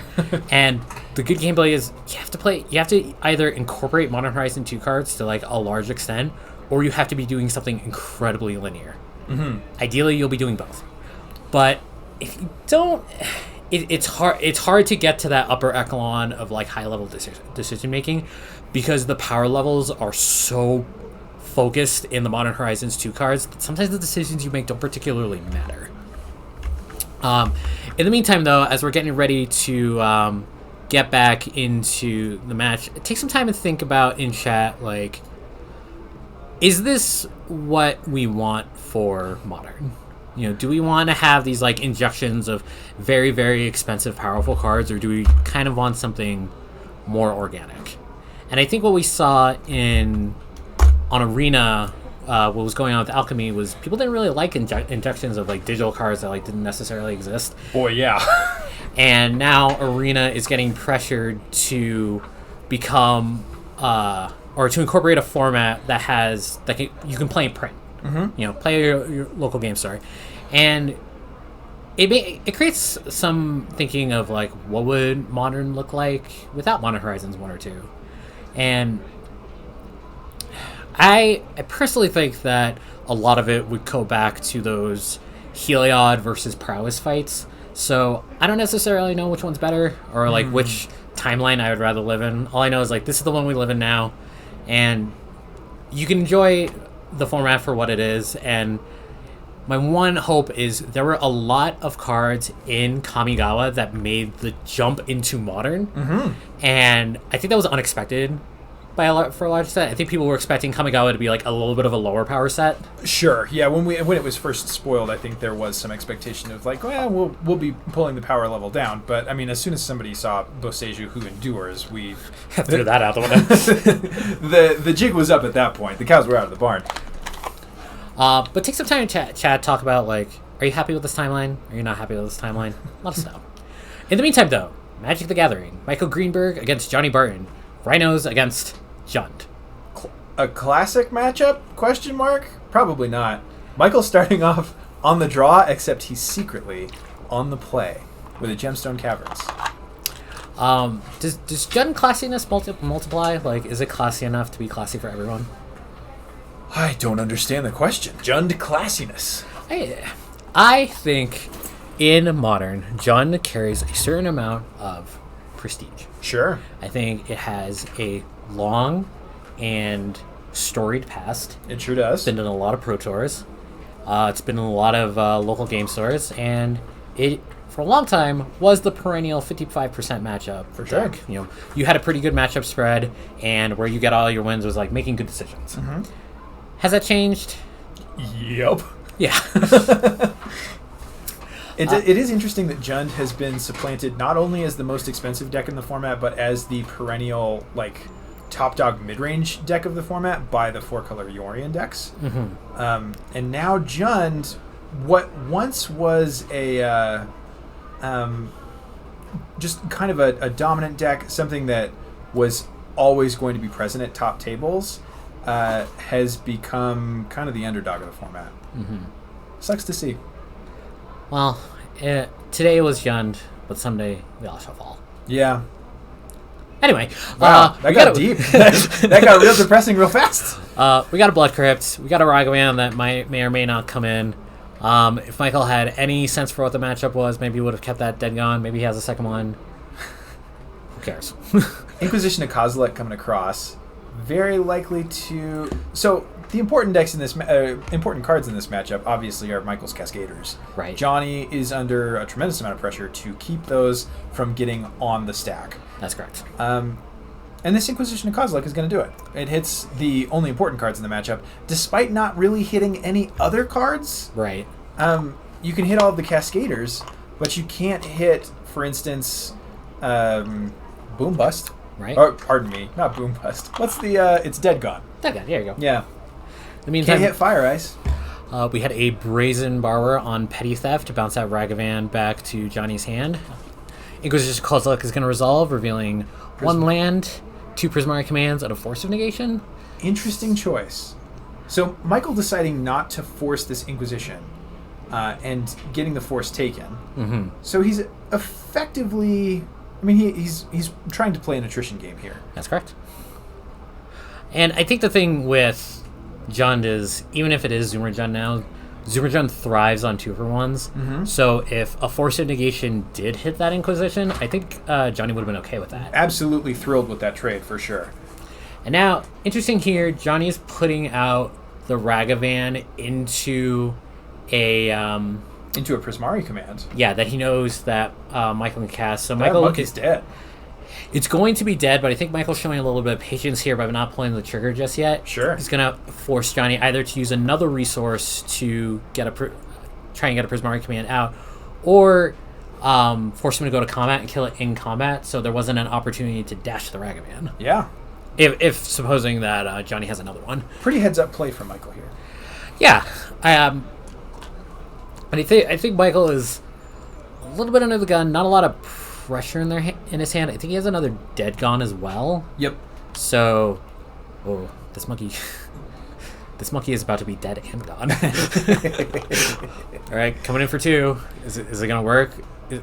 Somehow I don't think this Ragavan is going to connect. You think Michael's going to choose to take 2? So look, he could. I'm not gonna sit here and critique. Actually, so my policy as a commentator is don't critique the other person's play. They're in the game. They have a sense of what's going on that I don't have, and also critiquing people's play from the booth, kind of in poor taste. That being said, Michael Greenberg is our producer, so I will be critiquing his play mercilessly. If he had let that monkey come across, he would be stupid. All right, so this like Prismari command, we chose draw 2, discard 2, and shock target Ragavan. Yep. Michael found another dead gun. Is that the dead gun? That was just a dead gun. That's the dead gun that was just in hand and a forest. Now Michael with just the 1 card in hand, and I'm not sure what it is. Meanwhile, Johnny with the Tarmogoyf. All right, Tarmo die count is up to 1. How big is this Tarmogoyf? We got creature, sorcery, land, instant. And I think that might be it. Oh, thank you, chat. We are not going back in time at round 2 of 6. We are actually on round 4 of 6, so we will get that chance in just a moment. In the meantime, though, last card, so lucky, Charlotte's Agent. Charlotte's Agent finds Crashing Footfalls, and for the low price of 3 mana, Michael puts 10 power on the board. Mike, what is it like to always have it? What is it like to just always have it? Michael's showing off some nice tokens. Now, this is kind of an interesting spot because I'm pretty sure this Siege Rhino is going to be able to block these Rhino. I'm pretty sure this Tarmogoyf is going to be able to block these Siege Rhinos. Also, that Hitasugu Consumes All is going to eat them. Yeah. Just fully eat them. So now this Tarmogoyf is actually free to get in for 4. Michael's going to go down to 12 at least. Or maybe just going to 16 because he hasn't shocked yet. I hope they let us up. No. Michael's not changing the life counter. Gonna assume he just took his 4. Michael's gonna come in with 2 with Charlotte's Agent. Oh, wait, no. Oh, there it is. He did go to 12. 12 to 15. Greenberg, get better. Get good. This is your setup. You're supposed to be... You would think that he would not hear this, and Michael, in fact, cannot hear this. He can't hear us, but he will hear us when he watches the VOD. Because as a dutiful producer... He will rewatch everything and hear everything that I've said. Hi, Michael. In the meantime, though, Hitasugu Consumes All going to go up to Chapter 2, exile both graveyards. Maybe counterintuitive with Tarmogoyf. I don't know if the Jun players want to chime in on the lack of synergy between Hitasugu Consumes All and Tarmogoyf. A little bit awkward for sure. Yeah. Really not great. That this Tarmo has been shrunk down to looks like a 2/3. Yes, 2/3. Nope. 3/4. 3/4. Oh, because I believe Charlotte's Agent is an artifact creature. Right. Yeah. Wow. Good pickup there. So Siege Rhinos coming here for 3. Michael is kind of on the back foot now. Gonna need another Cascader and a couple more Rhinos to get back into this. Now that being said, I mean this Rhinos deck is very much the tempo deck of the format. It has some ability to just kind of tap your stuff, bounce your stuff. Oh, also I had a clock and I killed you. Mm-hmm. You have way more card advantage, but I still just killed you. Anyway, Michael Greenberg skillfully drew another Cascader. It's even an instant speed Cascader. So Johnny Barton is either Johnny Barton is going to sense that Michael drew a Cascader because the Luxacs just always have it and not attack with the Tarmogoyf. He did not smell it out because he does not realize that the Luxac always has it, which means that this Tarmo is about to get et. See, this is an interesting spot because if there's an instant in the graveyard, there's a chance that, or if there isn't an instant in the graveyard yet, and Michael had tossed out a crashing footballs, which he's going to do now. That Tarmogoyf could have grown to a 4/5, killed one Rhino, and then the Tarmogoyf eats the other Rhino. Now we're just setting up to get a couple of 4/4s going while Johnny is tapped out. And I think this is looking good for Michael at the moment. That Tarmogoyf is still a roadblock, but not nearly as much of one, I don't think. No, not nearly as much. Oh, quick no. Tarmogoyf count. We are up to a 5-6. So that is definitely a big blocker now. Backward. Well, Michael has drawn pretty hot so far, and he's going to need to continue to draw hot unless he thinks that these 2 Brazen Borrowers off an adventure are going to come home and maybe try to sweep this game away. Which I think probably is his plan, right? Like, at this point, the goal is double block the Tarmogoyf, don't get blown out by a Fatal Push, which is not at all guaranteed. Right. And hope to keep the Hitotsugu... Oh, boy. Liliana of the Veil, coming out of retirement. Interesting here. Michael can toss out a Brazen Borrower to potentially protect one of the Rhinos. Looks like first though we're going to go Fire Ice on the Tarmogoyf to tap it. Mm-hmm. And now one of the Brazen Borrowers is going to come out, and doesn't seem like Liliana Plus is going to do anything. Seems like the minus might be the best way to squeeze value out of this. Johnny Barton, on the spot, has the bolt for the Brazen Borrower. Michael left with a lone 4/4 Trampler up against this Hitotsugu. Backs up against the wall now. Finds a mountain off his draw. Saw a flash of a blue card. Might have been another Force of Negation or a Prismari command. Michael's going to have to put this together right quick. Otherwise, he's going to lose to the good old Tarmo beatdown. Not attacking with the Rhino to get the Liliana off the table is interesting. I think there is some pressure to get rid of it. Yeah. Because otherwise you're losing the Force of Negation. That being said, though, then you are trading at parity for the Hitotsugu. Right. And Tarmogoyf is still just going to kick your teeth in. So Greenberg is under the gun. I don't know how he digs out. I mean, the only way he digs out of this, obviously, is Cascade again. Yeah, and I think in this spot, Fury might not actually be an awful draw. Oh, sure. Maybe double strike. Yeah, you get a 3/3 double strike. You get to get the Hitotsugu, the transformed Hitotsugu off the battlefield, and maybe do some damage to this Liliana. Looks like Liliana is going to be traded out for another Liliana, and Michael has just been completely run out of resources except for this Brazen Borrower that is coming off the adventure. It's going to be sacrificed to the Liliana minus. Johnny's coming in for 5 with his Tarmogoyf. Michael definitely back up against it now. He's going to go down to 3.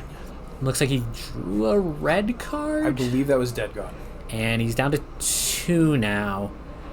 And if Johnny sniffs it out, he might have it wrapped up this turn based on this draw.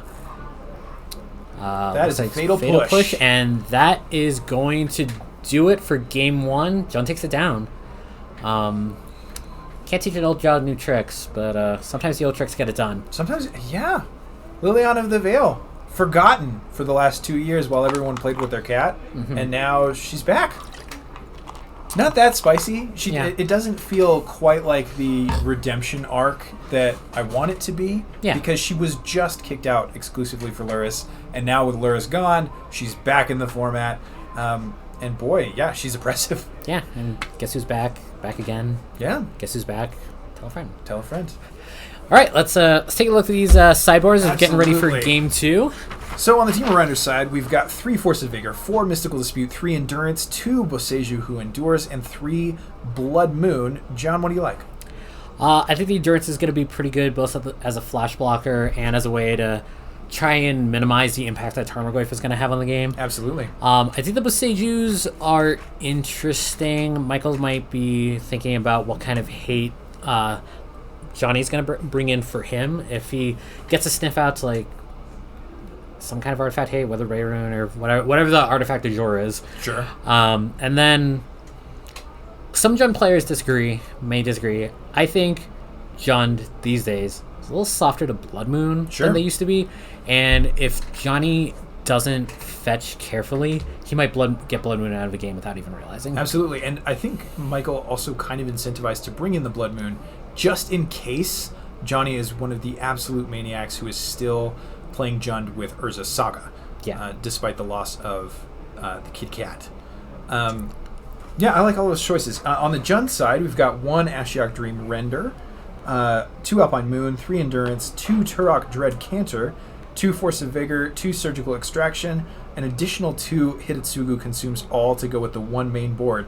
Boy, that was an incredible 1-of to have in game 1. And 1 Torpor Orb. John, what do you like for the Jund player?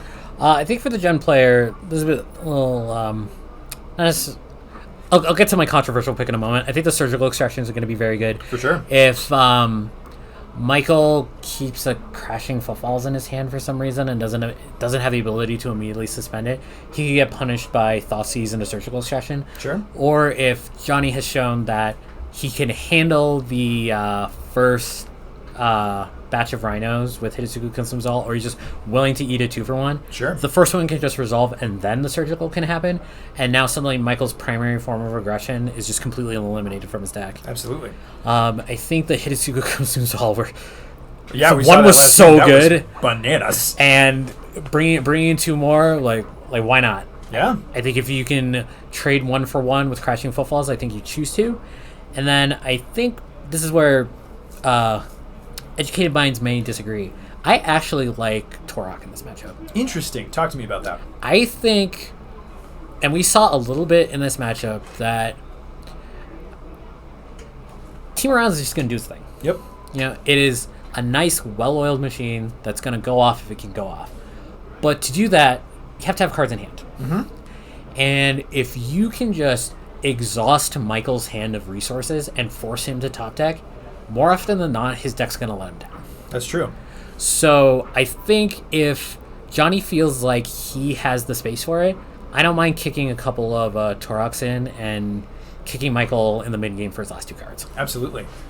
Yeah, as we saw last game, this Team of Rhinos deck is dependent almost entirely on tempo, which is weird for a deck that is all 3 and above mana value. Yes. But it just does not have a ton of ways to generate additional card advantage once its initial onslaught has been stopped. Mm-hmm.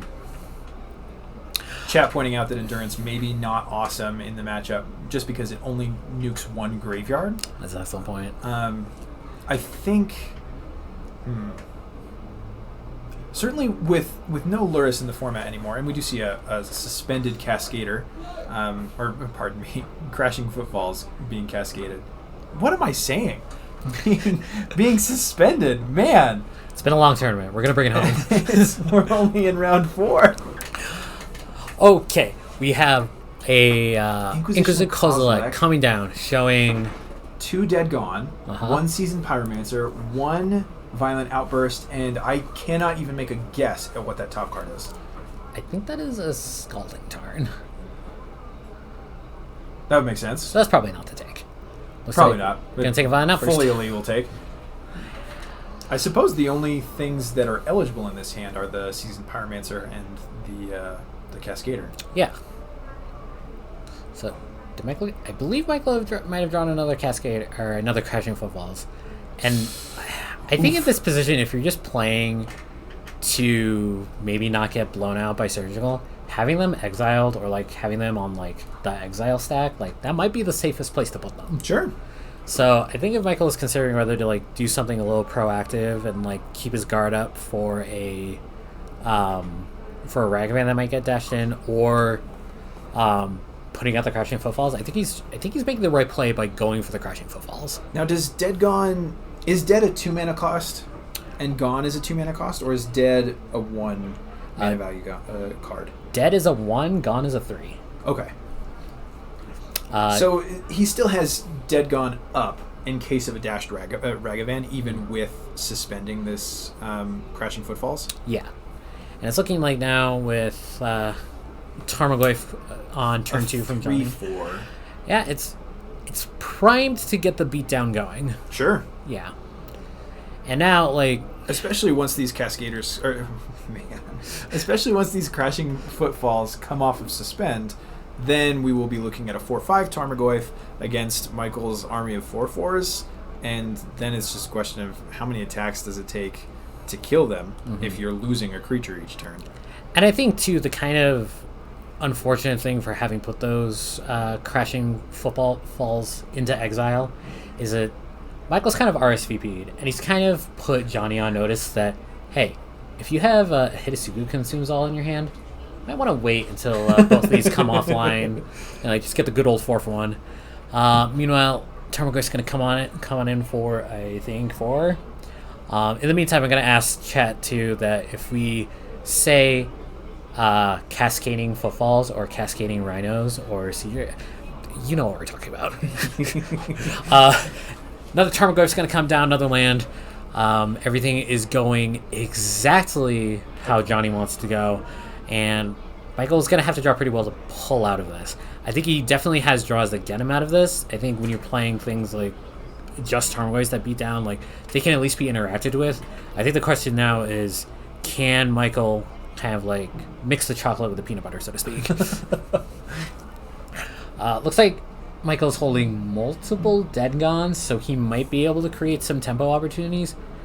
In the meantime, though, it does look like we're playing dead, and we're going to play dead again, so that Tarmogoyf is a dead double Tarmo. dead.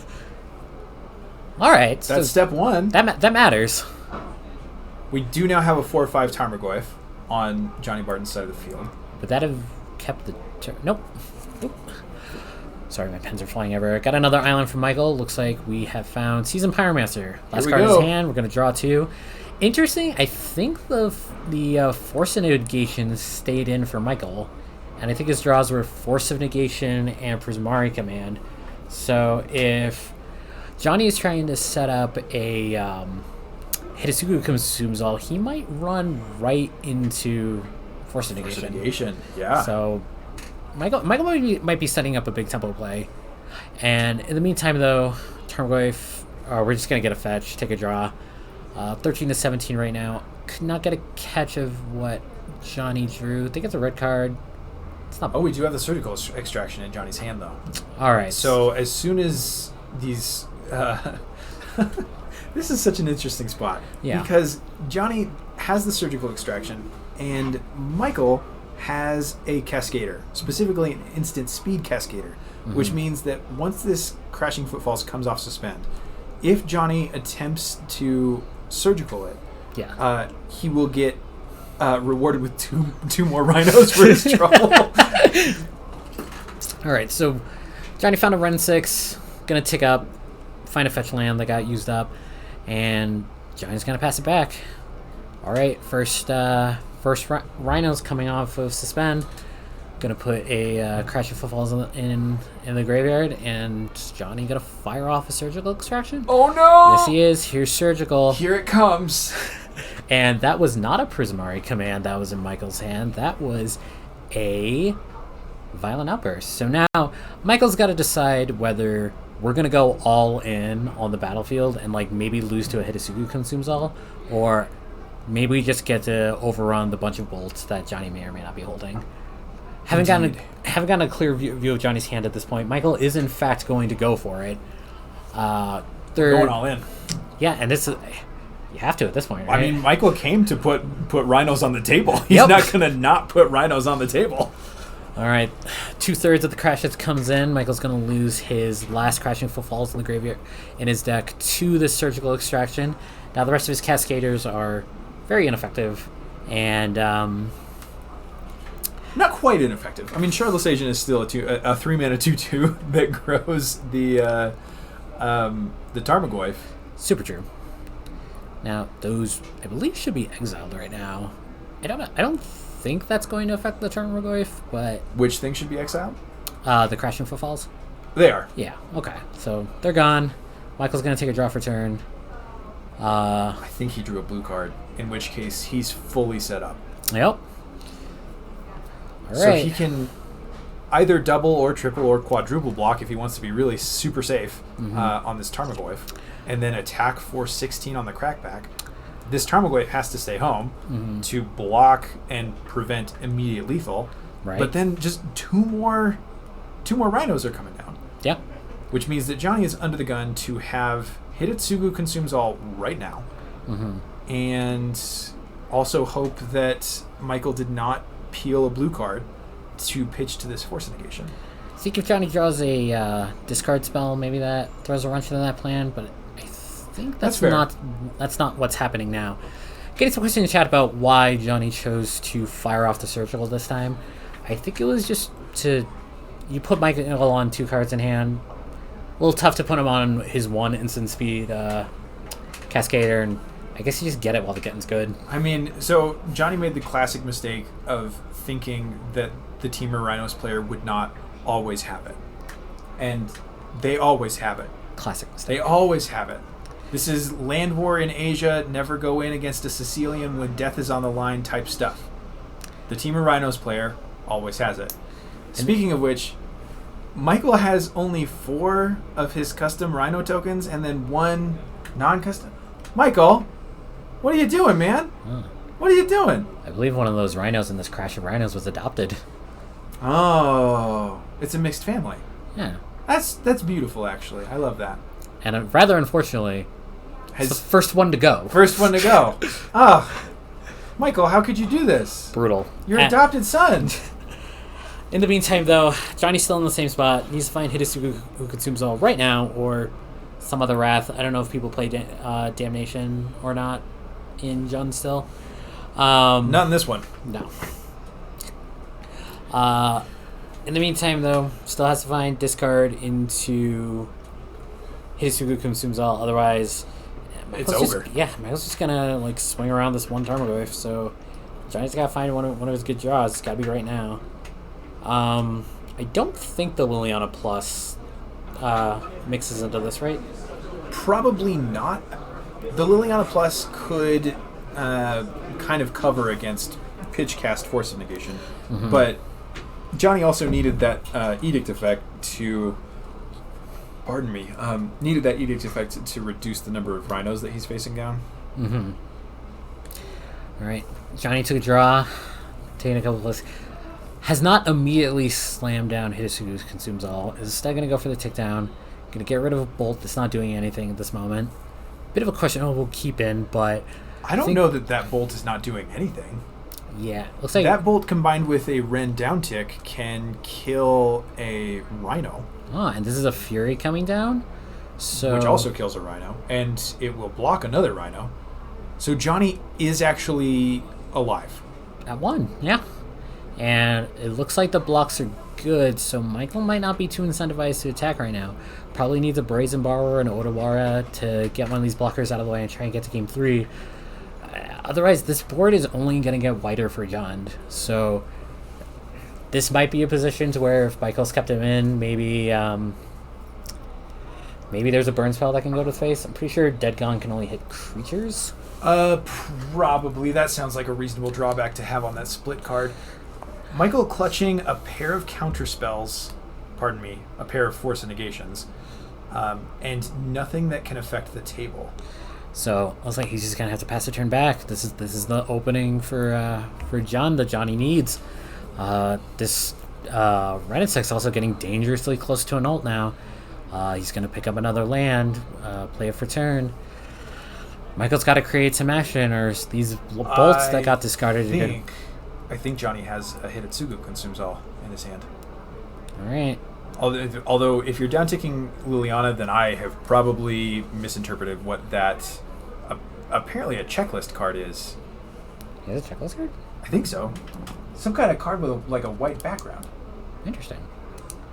Is that Grist? That's got to be Grist. That's Grist. Michael's going to hardcast the Force of Negation, which I'm pretty sure you can't do because Grist is a creature on the stack. Oh no! Let's get a judge in here real quick. Stay on mic for a second. I'm gonna go see what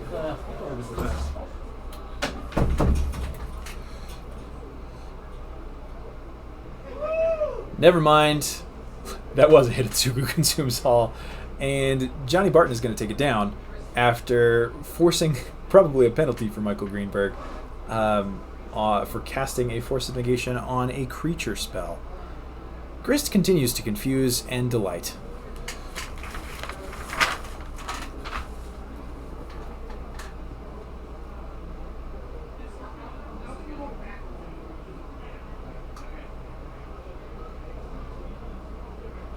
That judge call unlikely to make a difference here.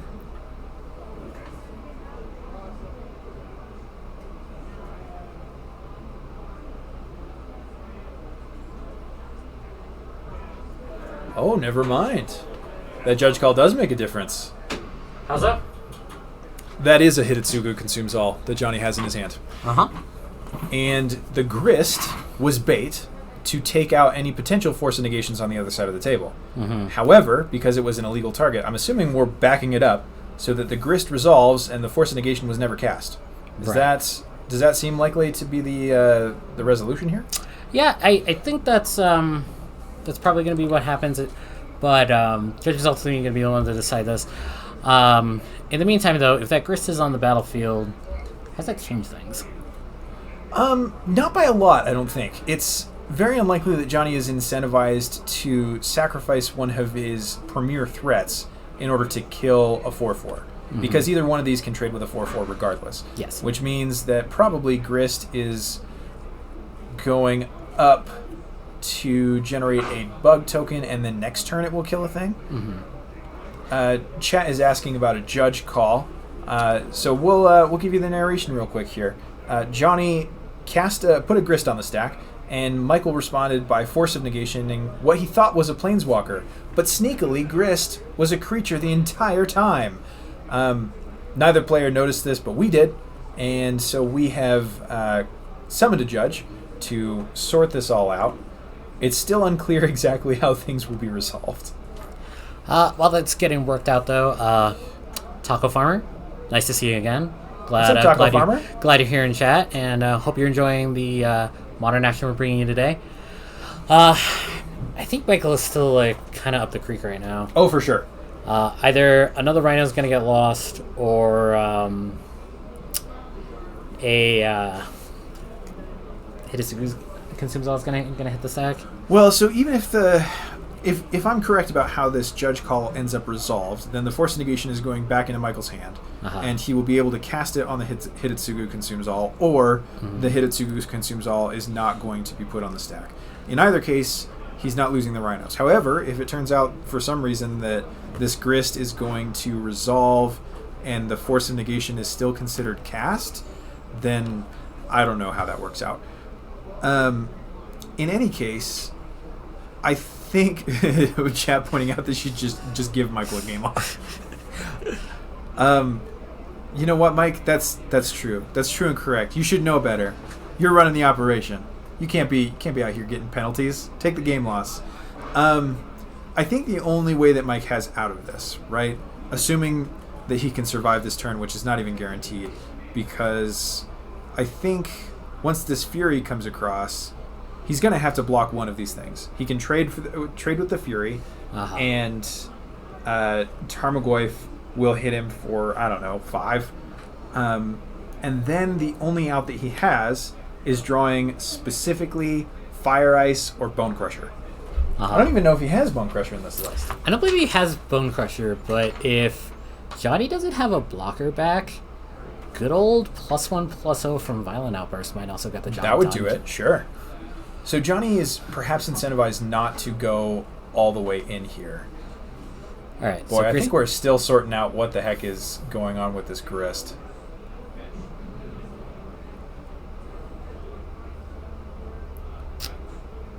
All right, so I think the ruling is they're just going to continue on the way that they did. Think things are still getting talked out and we're trying to reconstruct the stack again. Still hearing some chatter from the other side of our door. So it sounds like the judge is likely still sorting this out. Right. I think this is important. I think this is good work from the judges to... It is a time sink. It is not particularly entertaining television. I think it is important with these powerful, complicated cards that we get the ruling right. Absolutely. I commend the judges for walking through everything, making sure they can do the exact right ruling. And we're going to try our best to get us through it. In the meantime, though... How many Fast and Furious films have you seen? I have made so many Fast and Furious references. I made at least a couple today. The answer is 0, isn't it? 0. I have watched a lot of Fast and Furious clips from YouTube. Okay. I saw the part where they sword fought with wrenches, and it kind of went anime style for a little while. Oh, okay. I saw the goodbye drive-away scene with that actor who had passed away before the end of one of the movies, which was one of the first major examples of deepfakes being used in Hollywood. Oh, okay. I did not know that. Yeah, it was pre-revolutionary technology at the time, and it created something that was a really good product, really nice memory. And the thing with making a lot of digital faces is that often there's this living in the uncanny valley where something looks kind of human, but not really. Oh, for sure.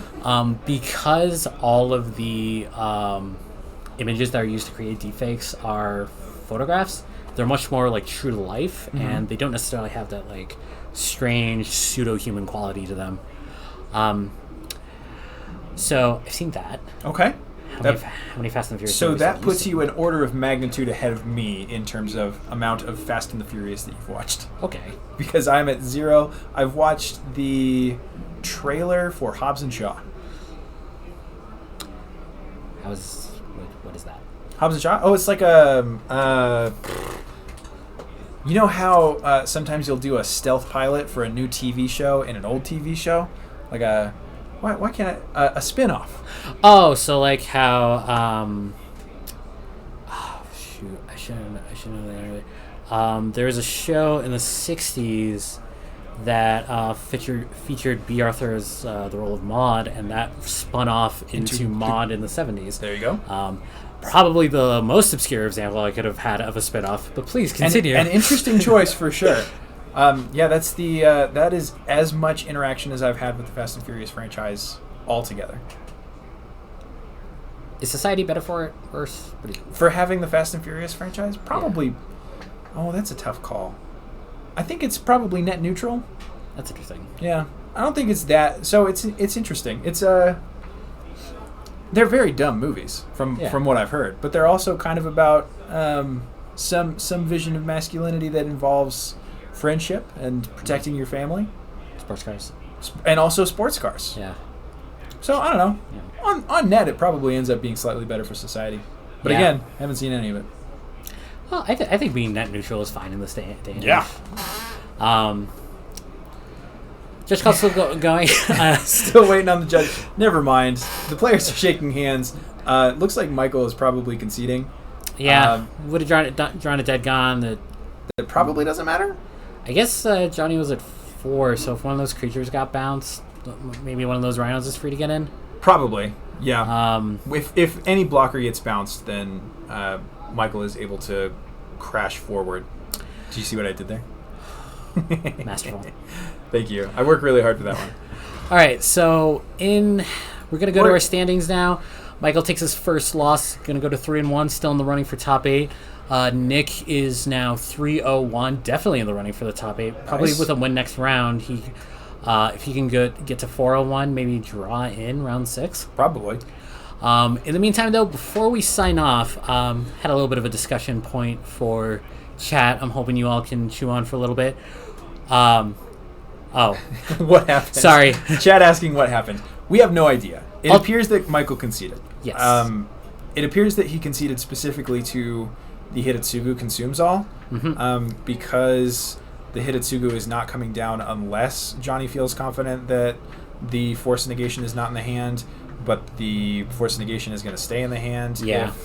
I don't know. I think what might have ended up happening is he would have gotten the Johnny got the grist, but Michael essentially committed the mana, and so he might have been put in a position to where he'd used the mana for something that wasn't allowed to resolve. Sure. I've seen judge rulings like that. I think either way, Johnny takes a 2-0. I think the Jund matchup was a little tougher for Team of Rhinos than I was expecting going in. Yeah, certainly this build of Jund, being so attrition-oriented and able to focus on Tarmogoyf instead of Dragon's Rage Channeler. Yeah. Definitely gave the edge to the Jund deck in this matchup. In the meantime, though, a little bit of a discussion point while we go on break. There was an organized play announcement, what was it, last week? Yeah, Wednesday. Oh, boy, time flies. And organized play is coming back. We're going to get regional championship qualifiers. We're going to get regional championships that are basically going to take the role of Grand Prix. Might be able to go to the Pro Tour, go to Worlds if you do well in one of those events. It's been stated that the first format for these RCQs is going to be Pioneer. Pioneer, the only good format that ever existed in Magic. First off, do you like Pioneer? Do you not like Pioneer? Let us know why. What do you want to play on Pioneer? What do you not want to play against? And also, what do you think about Pioneer being the focus of the Pro Tour? It's mostly kind of been the little brother to the other Eternal formats right now. And Pioneer finally getting a chance to shine in the spotlight. Do you all think that Pioneer is going to be able to handle well, present diverse and entertaining television, or is everybody just going to get buried by Winotas? Let us know in the chat. We'll talk to you later. Don't go anywhere. Weird. Well, folks, we're back. I'm Chandler Birch. I'm John Baker. And we do have an update about how that judge call shook out. John, can you give us the narrative? Right. So to quickly explain the situation to people, we were in a contested board state towards the aim of Game 2. Table 4 1 second. have been on feature match, to my understanding. That is true. Yeah. Do you still want Table 4? We do. Cool. Yes. Thank you. Yeah. All right. Anyway, we were in a contested board state Game 2. Michael had two 4/4 rhinos staring down a Fury and a Tarmogoyf. The Jund player put Grist on the stack. Michael attempted to force of negation. Indeed. The turn continued along where... So the Grist went to exile. The Grist went to Force exile. went to graveyard, and the Jund player then played a Hidetsugu Kumsuzo. Fetched to play a Hidetsugu Kumsuzo. And it was at that point that we were able to stop the players and remind them that Grist was a creature on the stack and could not be forced to negation. Yep.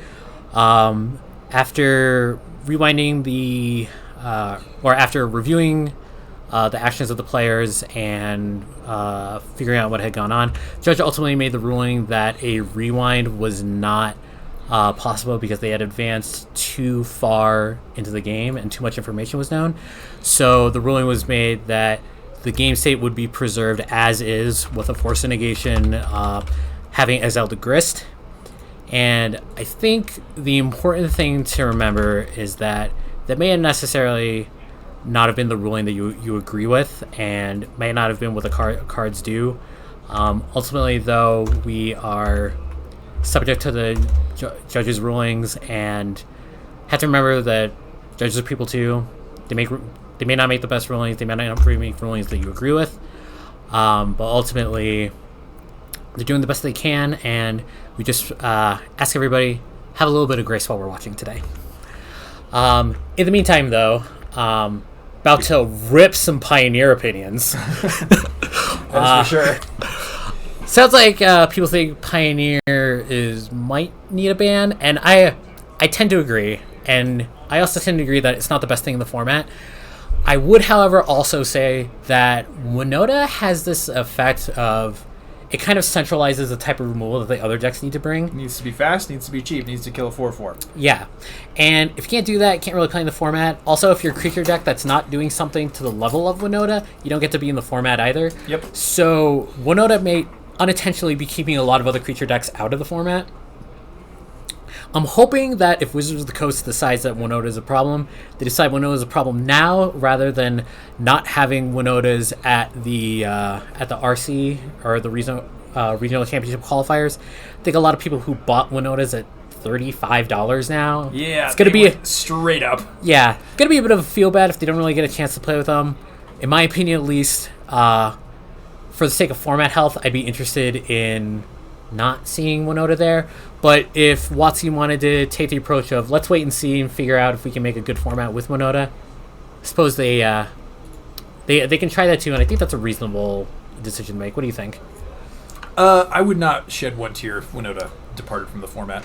I agree with you that it exerts, even whether it's the best deck or not is not really important. Mm-hmm. The fact that it is such a good deck and that it exerts those specific pressures. It demands removal, but it also punishes 1-for-1 removal by having Winota and also Asika's Chariot.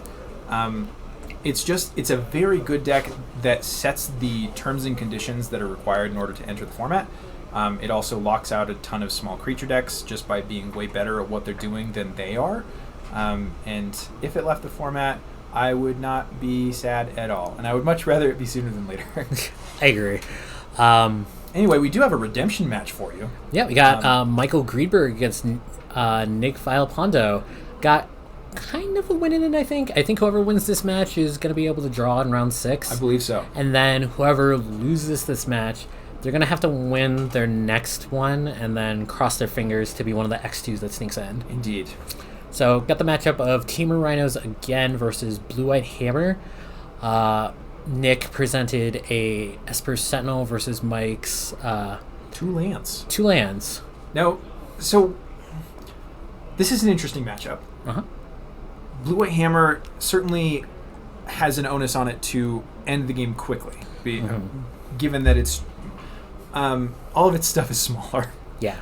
Quite simply, and also the Team of Rhinos deck has so many tools to deal with a resolved hammer by bouncing the creature with Brazen Borrower, by tapping it with Fire Ice. Nevertheless, I think Blue White Hammer is able to exert kind of the necessary pressure and double Esper Sentinel against a bunch of non-creature spells on My kind of magic.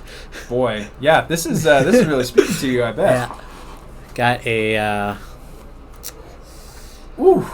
Alright, we had a Springless Drum. Michael's gonna let Nick draw 2 cards off this Fire Ice. That's gonna kill both of the Esper Sentinels.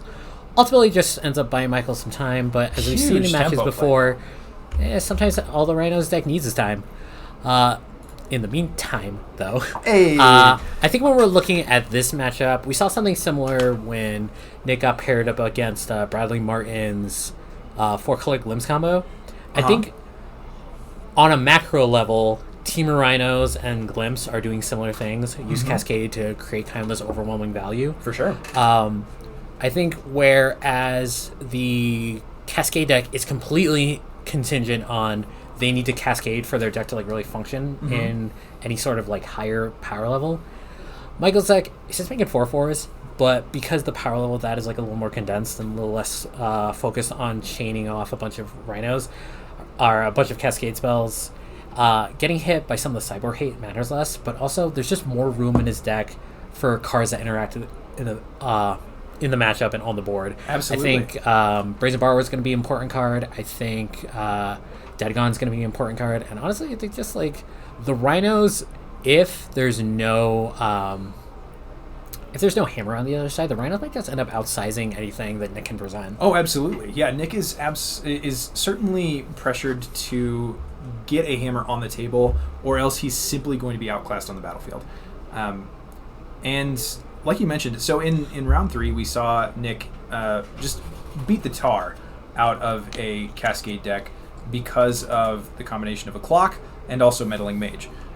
In this matchup, that is going to be a little bit tougher to assemble because Greenberg is able to include more versatile kill spells in his deck than the 4-color Glimpse deck was able to. So Michael's got a couple 4/4s going versus Sigardo's Aid, and I don't see a creature around the field. It's an Esper Sentinel up in the top right, I think. All right, Esper Sentinel. There it is. Oh boy, oh boy, oh boy. So Nick now with an 11/11 against 2 4/4s. Do you think Michael can generate 11 mana in addition to casting something? I'm going to register myself as skeptical. I appreciate the honest position. Michael getting a little tricky. Gonna let Nick draw another card. Brutal. Boseiju, who endures, pardon me, not who shelters all, is going to nuke that Colossus Hammer, trades it in for a land, and that Rhino token is both going to murder the Esper Sentinel and also trample over for 3 damage. Nick gonna take 7. Did not even get to draw a card off that exchange. I think that probably wasn't on Nick's radar. So good play from Michael. Yeah. Trying to wasn't on my radar either. I fully thought he was just sending in the Rhino to die. Yeah, same. So now Michael's definitely on the front foot. Nick's gonna need probably multiple cards to get out of this now. Probably gonna need another creature, another hammer to put on it, especially with another batch of Rhinos on the horizon. On the distant horizon. I don't know that this game is going to go another 4 turns. Especially given that Nick has just passed with no creature. And I don't see any creatures in his mana base either. So I think we were getting close to... Oh, that's interesting.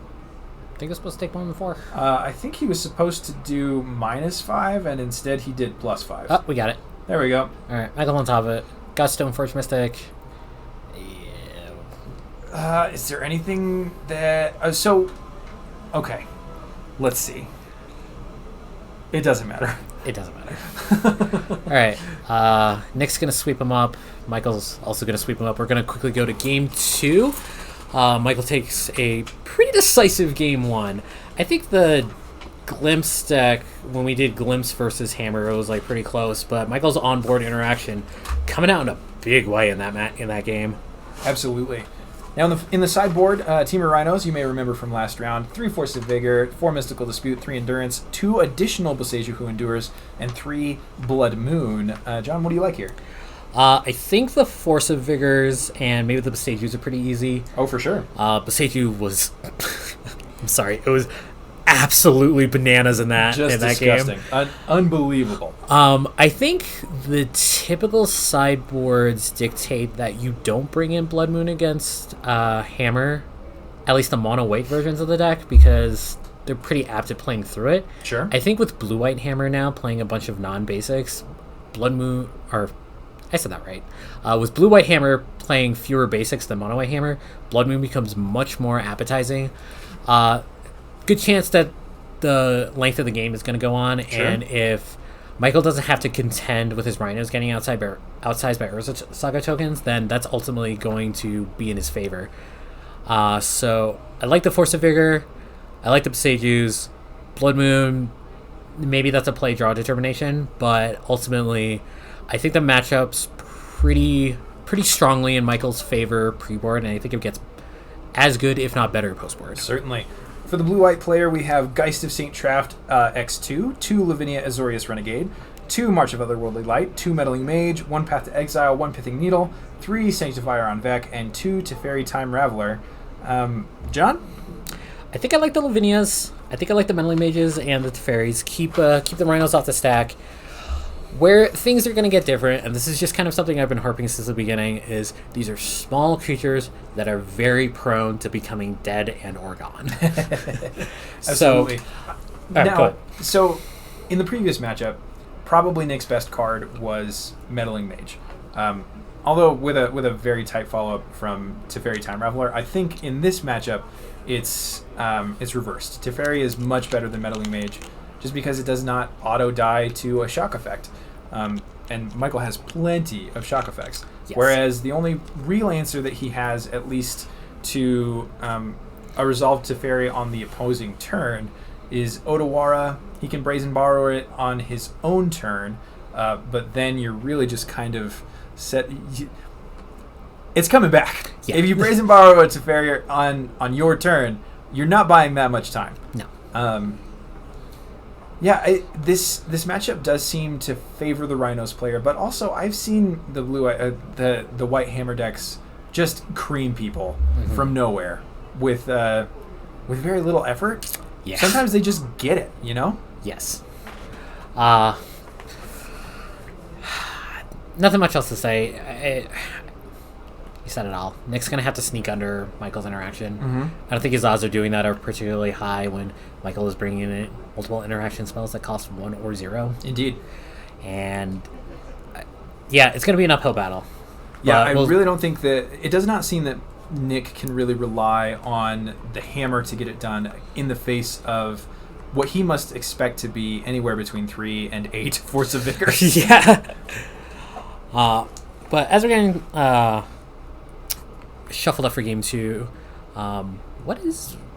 You've seen some reasonable decks today. Sure. Of the decks you've seen, what anything speaking to you? Man, anybody who puts Geist of St. Traft in their deck is speaking my language. It's all it takes. I understand Michael Greenberg is responsible for me getting this job, but boy, I'm still rooting for the hammer player. Yeah. Chat, the Teamer Rhinos player got game 1 in this matchup. And we're going to game 2 with Michael on the draw, but on the play. Thanks Secretly to on the play. Gemstone Cavern. That's what it's called, right? Yeah, that is Gemstone Caverns, and it is pitching a Blood Moon, which is fascinating. Uh-oh. Michael's on it. Michael's on it.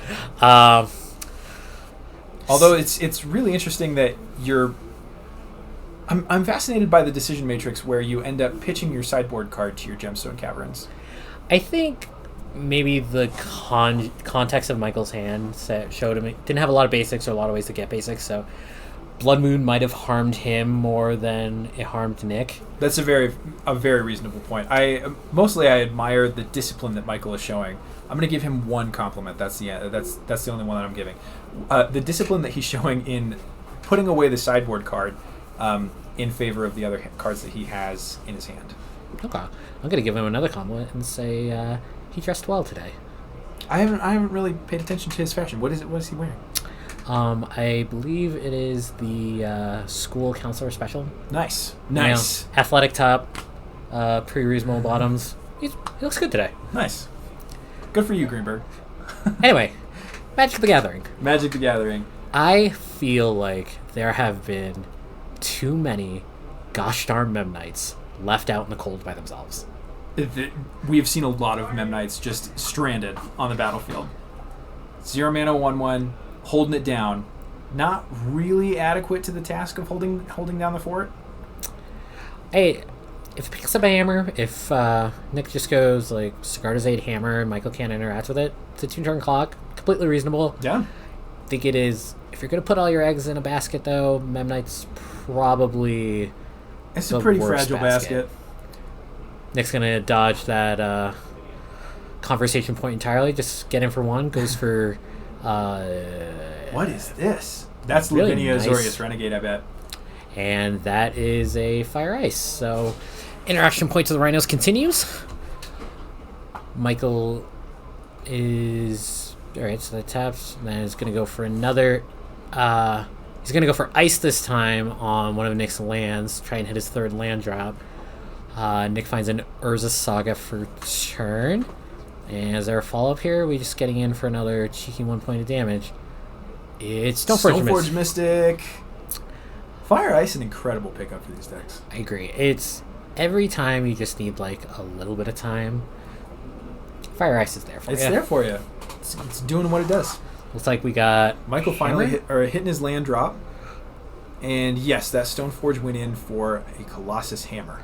So now, probably got an Equipper, not too distant future. Michael's got to balance down. Like, do you want to commit 2 4/4s to the board, or you want to give your opponent 11/11?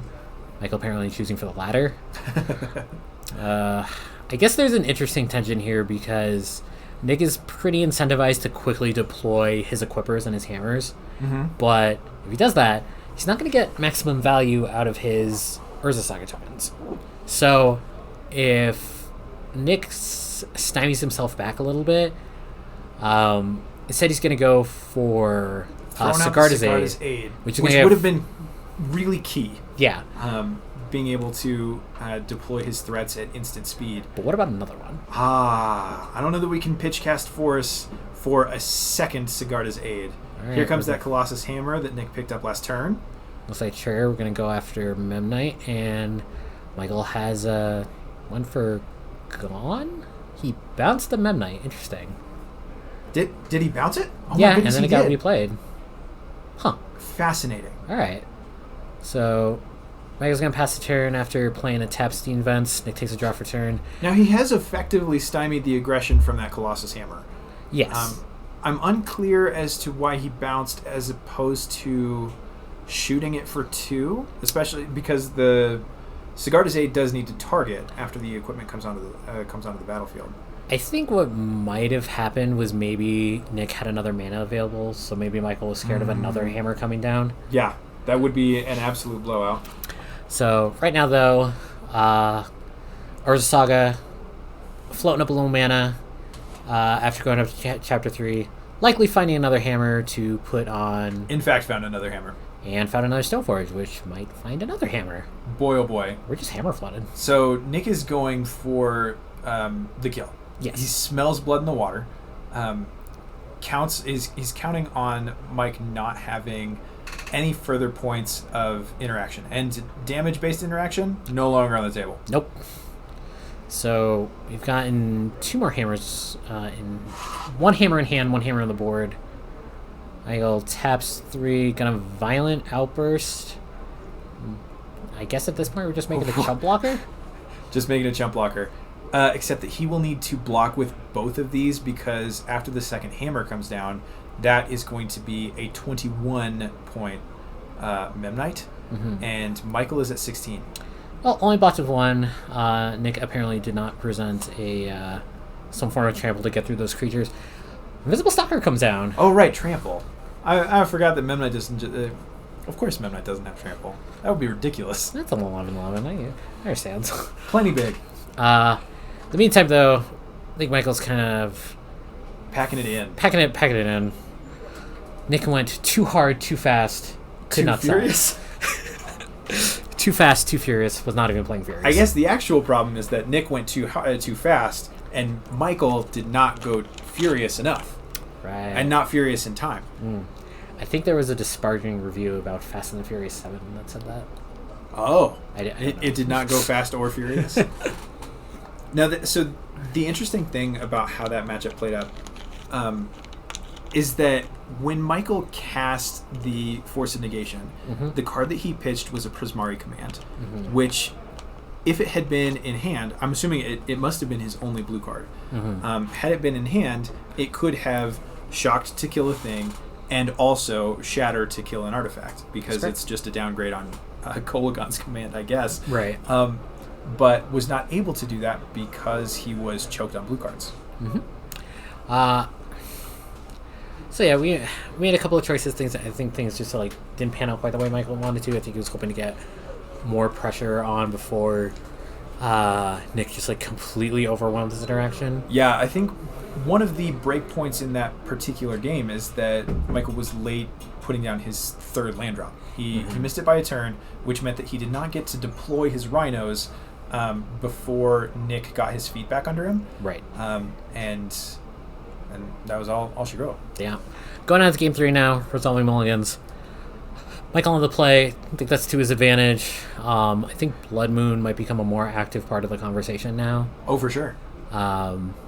Looks like we've both kept 7, and just kind of get it underway with Ornithopter? Yeah, Ornithopter. Shiny Ornithopter. Seachrome Coast finds Esper Sentinel. Michael probably doesn't have a response. Might be just looking to get his mana set up for turn 2 dead on this Esper Sentinel and paying the 1, but a little scary to let the proverbial guard down when Nick can just go hammer after Sigarda's aids. This is a 21-21? Yeah. So Michael's going to take a draw. Has an island in hand. Looks like he found another fetch land. I think I saw Brazen Borrow in there. So the interaction isn't exactly what Michael wants for this particular juncture.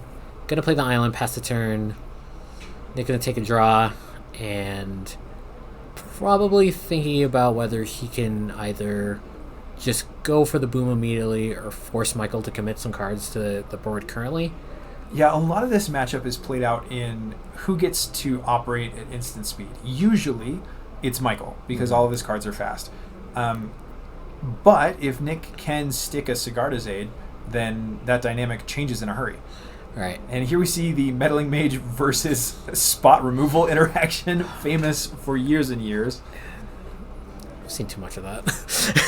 I've seen too many good Meddling Mages die to reasonable interaction. To the interaction that they weren't able to name? Yeah. Michael Gunn plays land, pass it back. Nick takes a draw. Has Stoneforge Mystic. So we've got the equipment, but we have no equippers. And Michael has hit his key turn. Does he have his key card? It does not look like it. It looks like he has a Crashing Footfalls in his hand, which is not where you want to see it. Absolutely not.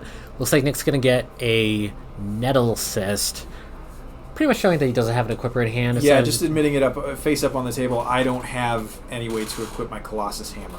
So we're just going to play the reasonable hill giant that I hope gets bigger. Very likely to get bigger. We're looking at probably a 3/3 when it comes down. So better than the hill giant. Like Goblin Chainwhirler? What's a 3/3 for 3? What's the classic 3/3 for 3? Bigger as hill giant. No, hill giant is a 2/2 for 3. Oh. Isn't it? I don't gotta look up hill giant now. We gotta ask chat.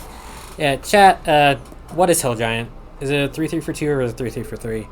Meantime, it kind of seems like Michael's getting worked over by this Esper Sentinel. He's had to pay the tax into it, I think, at least twice now, and it's kind of stymieing the rest of what he wants to be able to do. I think he gets ahead by being able to cast multiple spells in this turn. Esper Sentinel just making that very difficult.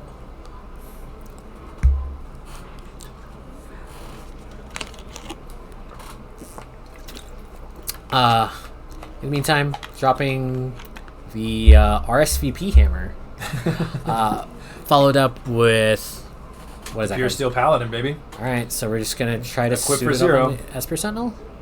Do we have? Does Michael have a response that he wants to try and fire So off now? he's got the Prismari command, which means he has some options. He can shoot the Pure Steel Paladin and the hammer, or the hammer and the Esper Sentinel, or the Paladin and the Esper Sentinel. So I think we're choosing 2 damage to the Pure Steel's Paladin and shatter the Esper Sentinel. Nick's gonna draw a card, and that hammer's just gonna sit there now. Nick didn't draw another land, so we're going back. Oh, hear it in chat that Hill Giant is actually 3/3 for 4? What? That doesn't sound right. Cut to me and Chandler immediately going Jump to our into our phones. Oh no! Oh no! I clicked out of my search. Hill Giant is a 3/3 for 4 from Alpha. Man, well done, Dalky. Dalky knows what's up. Yeah. In the meantime, Invisible Stalker has come down. Nick also knowing what's up. Nick Michael knows what he's about. He's not about spot removal. Not after that meddling mage got murked.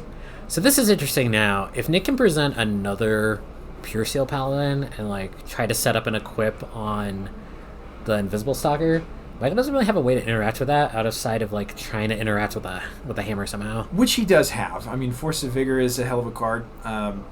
Brazen Borrower also pretty strong. Michael electing to bounce the Nettlesis card instead of the Nettlesis token. I think Michael is sensing a little bit of weakness from Nick's clock and is just saying, okay, you're clearly not like a little tied up on mana, clearly not able to commit much to the board. I'm going to make you time walk yourself by playing another Nettlesis that is ultimately not going to matter. At least that's what he's hoping for. Meantime, though, We're suspending rhinos. Yep, we have. The clock has arrived. We have pre-ordered 8 power that we will get in 4 turns, and hoping GameStop doesn't delay us one more time. Sorry, 8. Hoping that the United States Postal Service can deliver these rhinos on time. I really just want a PS5. Can somebody hit me up in chat? Actually, yeah. Wait, if you're giving the one to Baker, then I would also like one. Yeah. If you got the hookup, let us know. Yeah. In the meantime, though, Michael repeating the same thing from last turn. Nick casts a Nettlesis, and Michael bounces it back to hand. We're just going to keep on treading water until these rhinos come off. now also, Michael's actually getting to the point where these Brazen Borrowers might join the beatdown, and the pre-ordered Crashing Footfalls are, they might be like the final punch that Michael needs to cross the finish line on this. Now, it's interesting here that... that's different. That changes things somewhat. Michael now got to decide whether or not he wants to play out these Brazen Bar. He does, basically going to compel Nick to bounce the Brazen Bar again. Nick disagrees. Nick is going upstairs with the Teferi. Yep, taking it up to 5. Now, admittedly, this does... oh, no. Oh, had the Teferi to set up hammer on the Invisible Stalker. Michael's suddenly completely behind this game, has multiple permanents that are causing all sorts of problems for him, has a Brazen Bar that's not going to be able to cross the finish line against this Teferi, and is going to attack the Suspend card unless Michael can somehow interact with like a bunch of permanents all at once. Now, Michael does have that. Michael has a Prismari command which will allow him to shatter the Colossus Hammer and maybe shock the Teferi. Combined with the combat step, he can kill the Teferi and maybe represent the possibility of doing more damage, but that Sigarda's Age is a big problem. And honestly, too, the one thing we haven't commented on is while the exchanges with Nettlecyst happened with the Brazen Bars, this Invisible Stalker has been doing quiet, honest work. Michael's down at 4. Michael might not be able to kill Nick in 4 turns, especially if he can't interact with that Invisible Stalker. So Michael choosing to sit and think it out. It's good. There's a lot of things to be think. Yeah, a lot of things to think about right now. Now the other option here is he can try to loot with the Prismari command and see if there's better options available. If he can get into, well, Force Negation is still going to cost mana. And also is not going to be able to do anything with Teferi on the field. I think getting Teferi off the off the battlefield is priority number 2. Priority number 1 has to be not die to this Colossus Hammer. Now, chat has pointed out additionally that Nick still has that Nettlecyst in hand and a Sigarda's Aid on the table. And also there's an Ornithopter that can take one for the team, or more specifically, take one for Teferi. All right. Oh, we got Force of Vigor. Force of Vigor nukes the Sigarda's Aid and the Colossus Hammer. All right, Didn't realize he had that in hand. That does change things a little. It's pretty good. If Michael's last card can interact with this Nettlecyst. Oh, boy. So it's +1. I believe that's a 3/3 Invisible Stalker. I believe so, too. Nick playing it safe. Got to come in for 3. Take up this Fairy. Get Michael down to 1. If Michael's got a good draw left, I mean, he's got to show it. Oh, Otherwise, no. Violent Prismari command. Invisible Stalker crosses the finish line. As it always deserves to. Really, really close game. I think Invisible Stalker did much more work than I thought it was going to do. Yeah, you doubt Invisible Stalker at your own peril. That's true. I guess I get lost when it's not holding like Swords of Feast and Famine or Trepanation Blades or Butcher's Cleaver. It's classic companion. All right, so I'm going to do something a little mean to my co-host here. Oh no. Yeah, Shaler. Before we head off, do you have something that you'd like chat to talk about while we get ready to take our next break? Probably not. I'm better at answering questions than I am at asking them. Let's see. What is your favorite deck in Pioneer that's being absolutely dumpstered by Winota still being in the format? Yeah, give us an F in chat, and also maybe give us another F for decks that you wish were in the format but not. So that's a good question. What's your favorite deck that's almost there in Pioneer or Modern? Yeah, let us know in chat, and then we'll be back with round 6. Yeah, final round. Gonna try and find you a really exciting winning in. Yeah, don't go anywhere. Folks, we're back. Chandler Birch up in a booth. John Baker also up in a booth. Hello. John, I brought you a present. I brought you maximum magic for today. What does that mean? It means we put 2 control decks on the table. We got Jeskai control versus blue-white control. Purest, uncut magic. What? Do you not like your gift? Oh no. I don't want to be rude. Oh no, this is so awkward. Are you allergic to this? I just have things I have to do. Oh no. And if we're here for a long one. Oh boy. Okay. No. It's fine. I really like the gift. Thank you. It's the thought that counts. They're playing planes, and I don't see enough people play planes these days. We do love planes. It's true. So I guess. So these decks are very similar.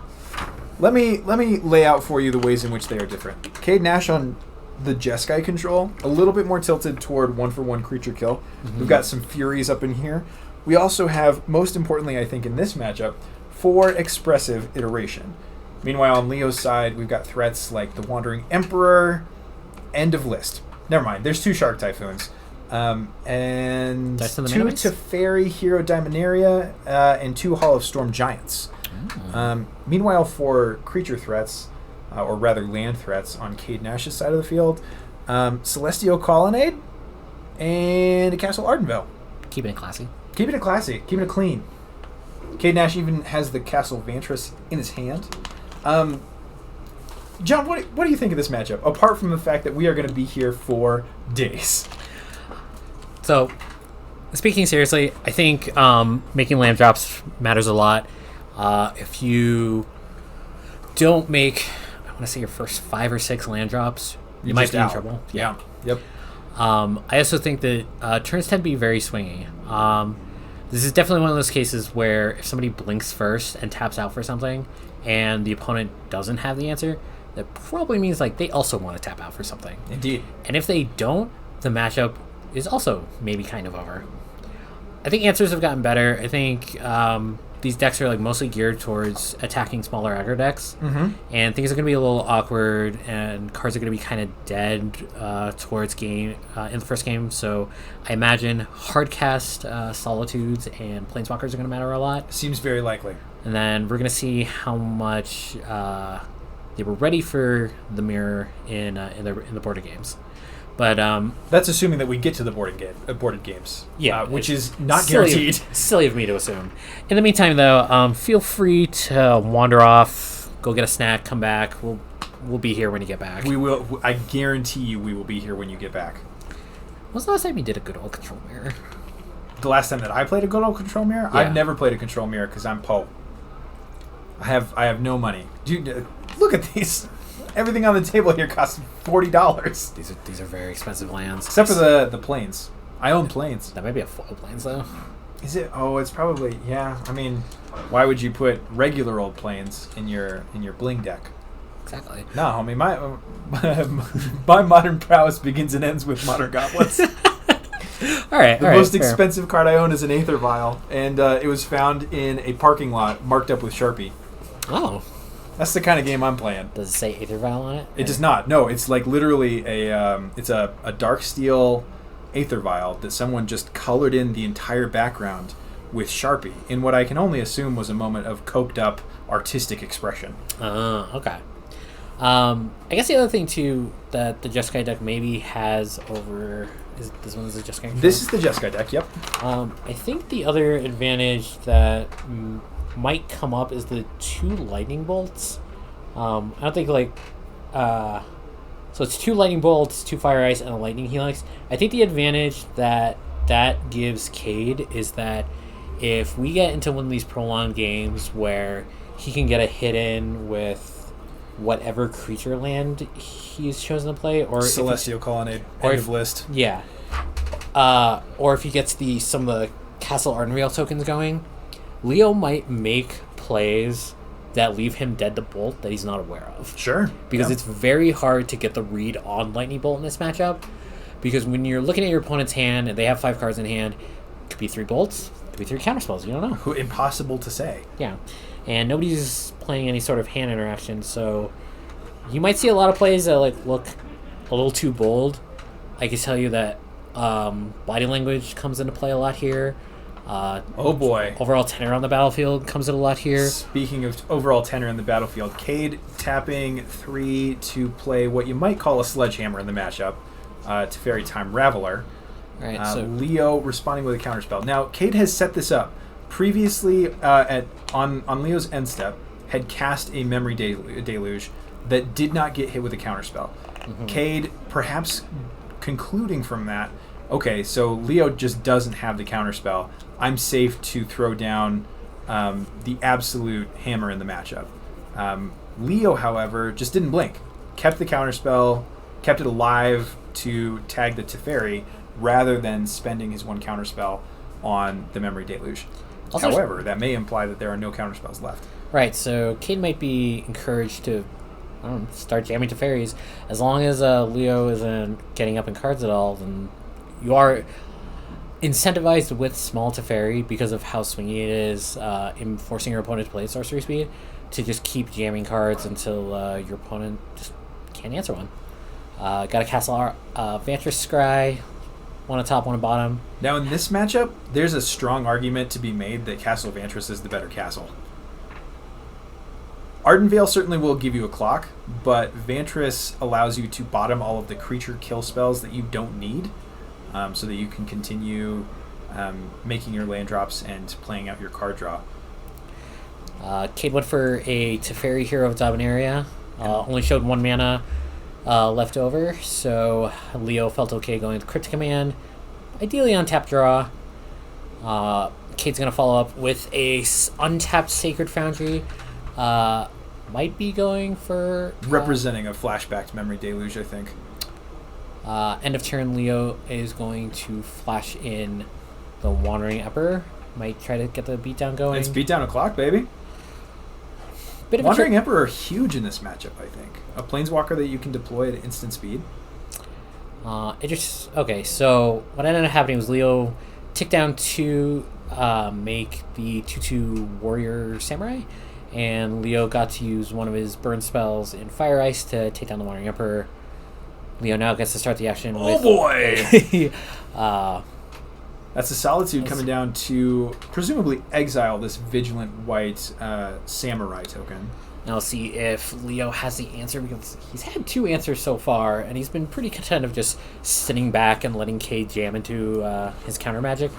But we'll see how much Leo wants to let his guard down, if he wants to let his guard down at all. Right, all of this occurring on Cade's end step, I believe. All right. So Cade now in kind of a vulnerable position. But doesn't get the punish. Leo did not have anything to follow up with, and Cade gets on tap. So that's huge for Cade. Yep, now it's Cade gets to present the threat and equalize the life totals to 17. And now Cade just gets to sit here and swing the Solitude in until Leo can do something about it. Yeah, if you try to jam something, I'll counterspell it. If you don't try to jam something, I will Memory Deluge. Mm-hmm. If you try to activate your Hall of Storm Giants, maybe I have March of Otherworldly Light. That could be anything. Just 7 mana. It could be Karn. And it's not Karn. I wish it were Karn. And I think we're kind of seeing the advantages of playing red in your mana base right now. Talk to me. Leo presented a 2 toughness creature, Mm-hmm. or a creature with a Planeswalker 2 loyalty. Cade got to pretty simply just bolt it. Mm-hmm. When Cade presented a 2 toughness creature, Leo doesn't have anything quite as exciting going on, and now has to pitch to... Is this the cards are what's so happening? fancy now. Oh, that okay. a So this is a March of Otherworldly Light tagging the Solitude. So we paid some mana and then had to discard a card. Now that Supreme Verdict wasn't doing anything else. No, but it kind of shows that when you're attacking creatures, like the limitations of White's removal is it can remove most things now with March of Otherworldly Light or Prismatic Ending. It, however, has to do so at a mana deficit. Whereas Cade got to answer a similar creature in a similar situation and use generally less of his mana in doing so. Yeah. Leo had to put himself down a card and down a big chunk of mana, and now if Cade can present something impactful while also backing it up with probably just 1 piece of interaction, maybe 2 if there's a force negation in the mix, he's going to be pretty far ahead. You can see looks like an expressive iteration might be the... Hey, did you all happen to have deck lists ready for the top 8? We don't have them separated out, but I do have the stack. Okay, great. Thank you very much. Cade electing to run out the expressive iteration. Leo is representing either Force of Negation Hardcast or Archmage's Charm, or maybe like Counterspell, but those are the 2 things that are most easily represented with this 3 mana. And Cade has a wealth of options available. Alright, so it looks like the expressive is going to resolve. Did it resolve? Looks like it did resolve. I'm not sure what got exiled. Wow, Cade discarding to hand size. That is... Interesting. Yeah. Maybe firing off the expressive wasn't the best thing to do in this position, but as long as we're just looking for threats, may as well do it. Oh boy. Now Leo presenting his own hammer in the matchup. I also have a Teferi Time Raveler. Well, I have a Counterspell. A joke as old as March of 2020. When did War of the Spark come out? I guess Counterspell was only illegal in Modern starting June of 2020. All right, Leo left with no option now. Has to try and use his mana officially. Tries to get in for 4 with what appears to be a very fancy Celestial Colonnade. Yeah, and now seems like Leo might have something to say about it. Yeah. It could be anything, I think. So odds on, I think that we're looking at March of Otherworldly Light here. We're gonna Memory Deluge first. Never mind. Cade deciding he doesn't actually care that much about the Colonnade. Leo's mana is tapped out entirely. So Cade is kind of at his leisure here to present any threat that he wants. Boy, there's a Teferi Time Raveler in there. I think he grabbed a Lightning Bolt as well. Match that Lightning Helix in his hand to deal with kill the Colonnade? Yeah. Cade is eager to get some kind of answer for the Colonnade. Additionally, he knows that if he goes up on the Teferi, it won't draw a card, but who cares? He's already discarding to hand size. But at 5 loyalty, it's no longer vulnerable to 1 hit from the Colonnade. That's correct. So, gonna jam the Teferi. This is big Teferi. Oh, that is big Teferi. He's a big Teferi. Interesting. Alright, so we're jamming big Teferi. Looks like it resolves. Gonna tick up. Draw a card. Untap a couple of lands at the end of turn. Found Cade a Solitude.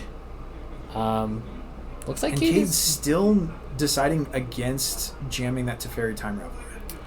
I guess being very patient. I guess from this perspective, he would rather have all his interaction up for the one threat that he knows about, which is the Celestial Colonnade. I believe we've got a Hall of Storm Giants over there as well. It could be either one of those, and if it's the case, then Cade is going to need all of his mana to deal with that ward trigger. Right. All right.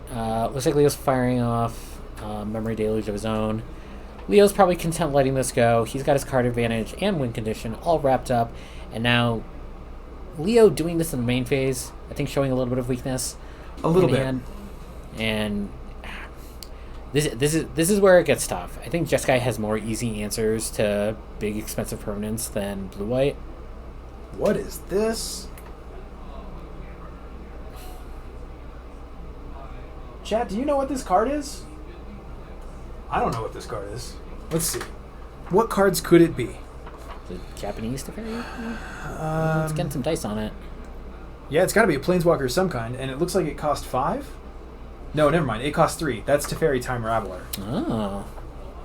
Another fancy Teferi. Alright, so this is... Alright, and follow up with the Spreading Seas on Castle Vantress. That's fine. That's fine.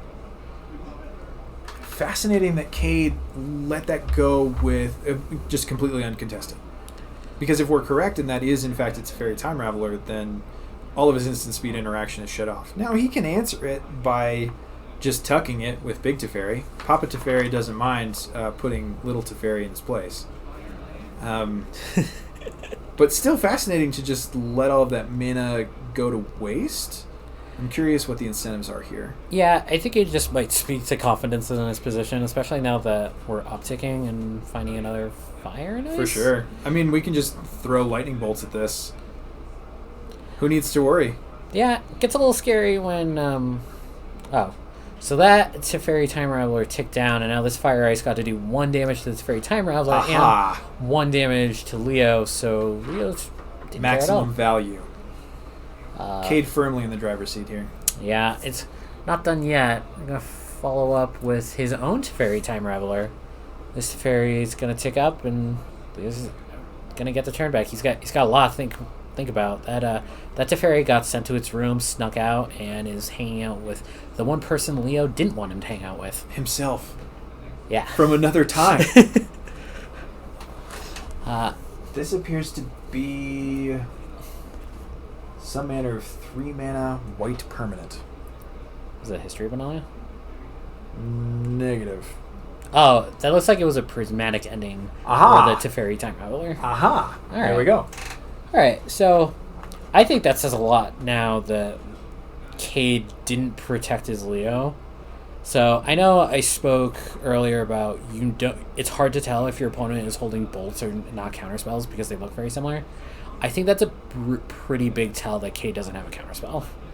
It is, except that Cade actually does have a counterspell. I have no idea what's going on. So, Cade just content to let everything resolve. I guess maybe we're just all on the big Teferi train. Sure. I mean, why not? What is Leo going to do? He's not going to Prismatic Ending a 5-drop. Not with the mana base that he's currently working with. That's correct. If he tries to tap out and attack it with his Hall of Storm Giants, probably he gets sent back to the Stone Age. Mm-hmm. Yeah, Leo's just up against it here, or it seems to be. So is our last chance just haul the Storm Giants at this Teferi and just hope And against just hope? Yeah. I think it probably has to be. Well, we're doing a big memory deluge. Gonna go 7 cards deep, looking for something. I don't know what it could be in this position. This is the wrong list. I'm looking at the wrong list. Sorry. Okay. There you go. So,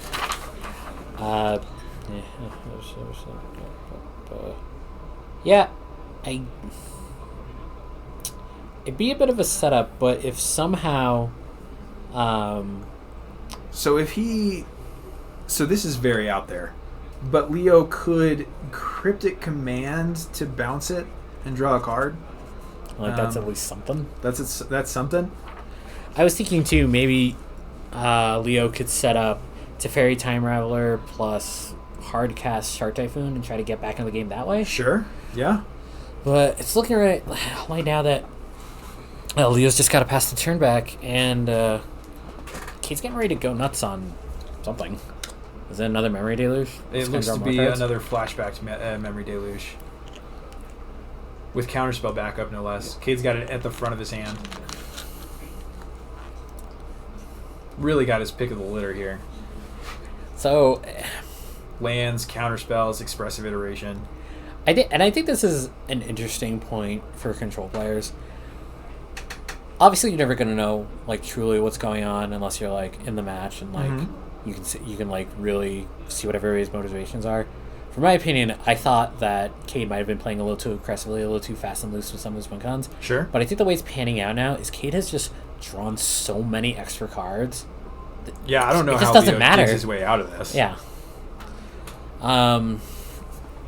So, with that in mind, this is probably going to come down to a Teferi win. It seems likely. I mean, Yeah. once that emblem is on the field, on the table, the emblem does the emblem really exist in any specific zone? A little bit of trivia. Emblems exist in the command zone. Really? Yes. Huh. How about that? Yeah. TIL. Now, Teferi's emblem is a -8? That's correct. Okay, so we're still a turn off. Leo's got a little bit of time to figure out what to do here, but K just has him absolutely buried under value right now. Put something in hand. Exiles look like a land. Exiles a Celestial Colonnade. Picks up. Cade specializing in I had all D's. Holding a bunch of bolts. Holding what looks like more counter spells. 2 counterspells to use at his leisure. Might be passing the turn back without even putting in the land that he got off the expressive iteration, which is maximum flex. If I'm Cade, I'm really looking forward to seeing the replay of this. Alright. We're gonna hardcast a Solitude at a turn. Flash, 5 mana, 3/2. It also has lifelink, but who cares? Doesn't matter. Yeah. Not the important consideration here. Important consideration is Cade's gonna cast a Solitude, and in response, we're gonna get another Solitude from Leo. So the Solitude gets Solituded, which Solitudes the Solitude, except that there was a counterspell. So we're not going to get into like any kind of fractal situation here. Mm-hmm. So now, Cade left with 2 fetch lands. yeah, and in games that have gone on this long, having things left to go get with fetch lands is actually a serious consideration. Yeah, not guaranteed. But now with the untap from Teferi, at least has some interaction still up. Mm-hmm. Yeah. From Leo's position, Discarding to hand size, didn't even play the land off of the expressive iteration. Flex. I know, like, we here in the booth, we have some things that we'd like to go certain ways, but there is, things have really gone Cade's way, game one. Oh, yeah. And there's a Hall of Fame player, his name is Paul Riesel. Okay. He said there's a certain point in the game where there's just no wrong way to eat this Reese's. There is, however, the interesting proposition that Leo went upstairs with that Celestial Colonnade. What? Brought Cade down to 10. What? Oh, no. So Leo's saying I have some way to answer this Teferi, or I don't care that you're going to start vindicating my permanence when you draw cards. It's one of those two things. Both are incredibly bold statements. Yes. Too bold for me. But in the meantime, do we have a good follow-up? I mean, so potentially I guess Leo is saying that I can race you, but how are you going to race the deck? I just don't understand how you're supposed to race when you're about to get all of your permanents eaten every time he draws a card. Yeah. All right, Path to Exile on the end On the step. Colonnade? Try to make it a less exciting land. Gets tagged with an Archmage's Charm, which There's gets tagged with a counterspell. counterspell, which gets tagged with an Archmage's Charm. Boy. See, this is what I was expecting when we had... Oh, that there we was go. going towards the Teferi. My mistake. All right. So So we after- just completely misunderstood. Can you tell we're Aether Vial boys? All right, Teferi goes down to 4. Changes the texture of the game a little bit. I mean, so like, yes, technically Teferi has an ultimate, but the actual ultimate on Teferi is that you had a personal Howling Mine for the last 8 turns, and they didn't do anything about it. Yeah. And that ultimate on Teferi is still very much active. Also, Cade drew Fury, so we might have like a real race going now. Leo might be closer to dead than he realizes. We're just gonna toss out this Fury, 3/3 double strike for 5, and Yeah, that's a clock. yeah, That'll kill you right quick. Leo unfortunately might have to like verdict the board if able. I mean, it's good to have a use for the verdict, but let's see. So Leo is on, I believe, 3 Supreme Verdicts. One of them got pitched to either a Solitude or a Force of Negation. I do not recall. In any case, Leo up against it. Cade has a 2-turn clock. Leo can kind of block his way out of it with the Hall of Storm Giants, but then you're activating your Hall on somebody else's turn. You're letting them untap with or have their pick of how to deal with it. Does not seem like a particularly tempting proposition. All right, past the turn, we have a March of Otherworldly Light for X = 5 going after this Fury. Yep. And boy, that's a juicy counterspell. And not only that, like if you can get up to 5 mana, like what do you think the motivation is for not just trying to go after the Teferi that's been burying you? Well, John, that would be because March of Otherworldly Light cannot target Planeswalkers. Can it not? It can't target. It cannot. Oh. It is creatures, artifacts, and enchantments. Oh. End of list. Yeah, I got by that. I tried to point it at a Teferi 5. My opponent very kindly informed me that's illegal. You cannot do that. Oh, well. Yep. Today I learned.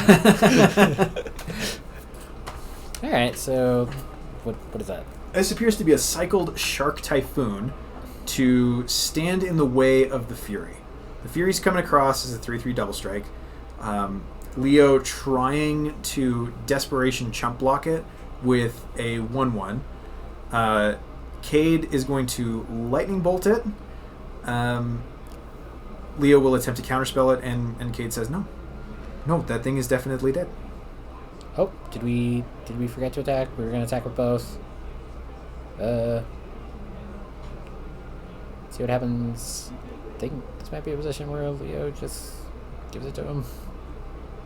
Yeah. I think we're in garbage time at this Yeah. point. What was it? There's no wrong way to eat this Reese's. Yep. And looks like Cade's getting ready to take a big old bite.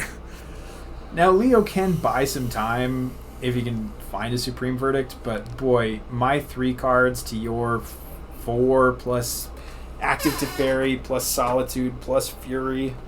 It's just tough sledding, man. Yeah, and this is where it gets kind of hopeless in the control mirror. We're saying a lot of things like, oh, if this happens, oh, if Leo can do this. Maybe he can stabilize, but we're not presenting a lot of winning lines. No. It's all opportunities to not lose this turn, as opposed to like two or three more turns down the line.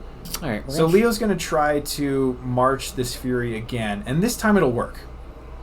All right. It's got 3 mana left. It's going to take a draw for turn. Backup Fury, of course. Of course. I mean, he has 8 cards in hand. Yeah, and a Solitude. So, all right. We're going to wake up Celestial Colonnade. We're coming across. Yep. In for 7. Now, Leo does have to respect the possibility that he's just going to get lightning bolted. There's Lightning Bolt. There's the counterspell. Tale as old as time. Wasn't there a dual deck, Jace versus Chandra? There was. That's the counterspell from that dual deck, in I believe fact. it is, actually. I don't remember if Chandra probably did not have Lightning Bolt in her dual deck. Could have been Lightning Strike. Could have been Shock. I don't know. Much more likely to be Lightning Strike. Red never gets anything good, he says, as we've watched like a full day of Ragavans running across the field. All right, that's going to do it. Leo went down swinging. That's going to take it for game 1. While everybody gets ready going for game 2, I'd like to say hello to... I'm going to butcher your name. I'm sorry. So it's either Toin Toin or Tuan Tuan, depending on whether they're French.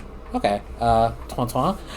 Thank you so much for joining us in chat. Glad you're enjoying. And hope you enjoyed this last match of slow squeezes as Jeskai Control takes game 1 against Blue Eye Control.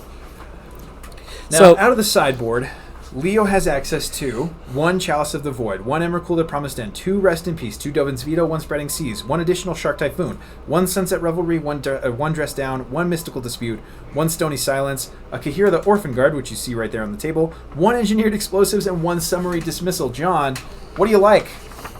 he's got to play on the stack a little more. He does have to play on the stack a lot. Absolutely. That's his fairy slipped through some interaction, and it just completely took over the game. Absolutely owned it. So I think Domin's Veto is going to be important. I think the other Shark Typhoon is going to be important. Mystical Dispute is going to be important. Summary Dismissal is interesting. There is the quote-unquote like stifle mode where you can go after activated abilities, where if Cade gets careless with his Teferi and like taps out and then goes for a Teferi ult for some reason. Yeah, but at that point you're stopping the lesser ult, but you're still losing to the actual ult. That's true.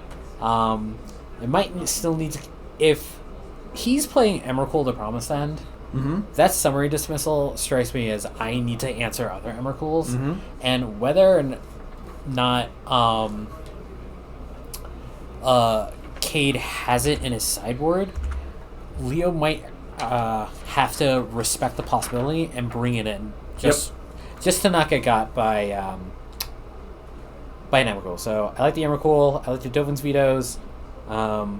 Spreading Seas is a little interesting. The splash for red is pretty light. So I don't know how much equity you get out of Spreading Seas, but it's something to consider. After that, Mystical Dispute, and maybe the Summary Dismissal if he's scared of Emrakul. Sure. On Cade's side of the table, we've got 3 Sanctifier on Vec, 2 Stony Silence, 1 Core Firewalker, 1 Sorceress Spyglass, 2 Ceremonious Rejection, 1 Rest in Peace, 1 Timely Reinforcements, 2 Shark Typhoon, and 2 Dovin's Veto. I see the Veto coming in. I don't know that much else. Maybe the Shark Typhoon? Yeah.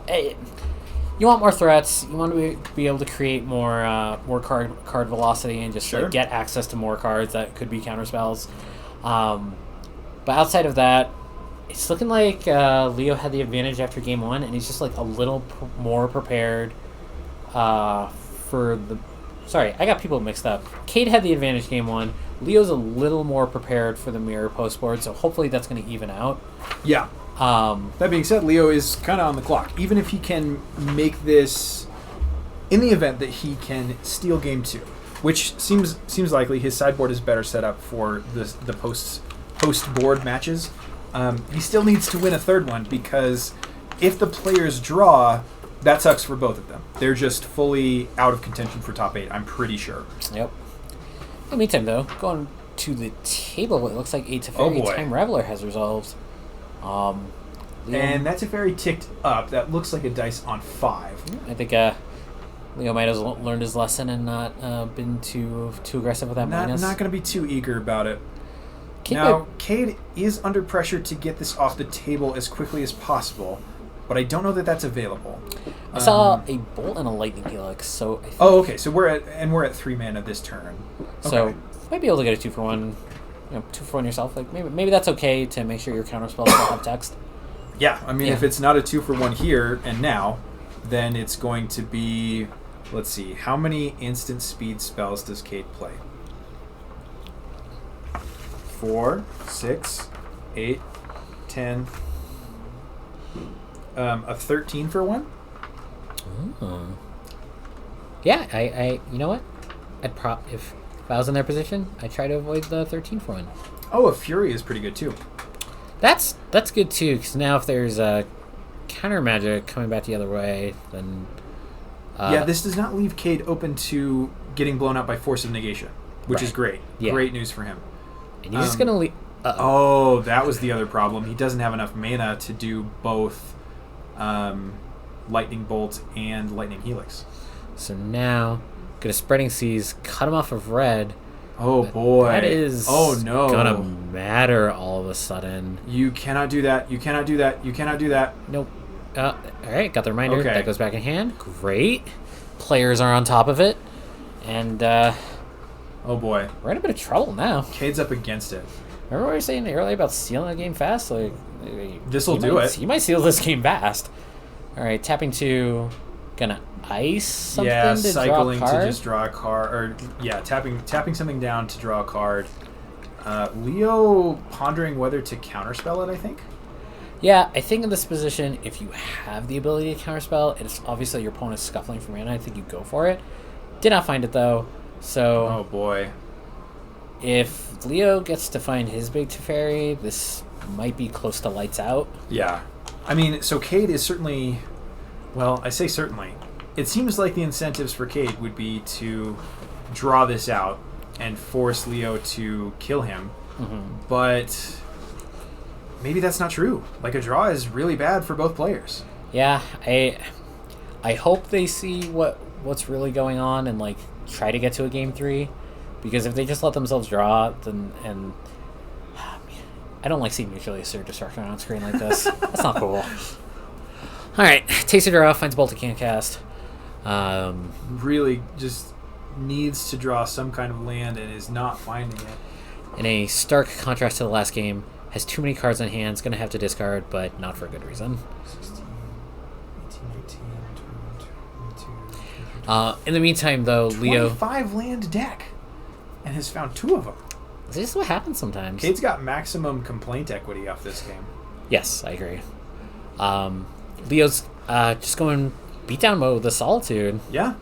I mean, if Cade is not going to throw it down to not finding his 3rd land by turn 6, then it's on Leo to end this as quickly as possible. Yeah, I believe they call that role recognition.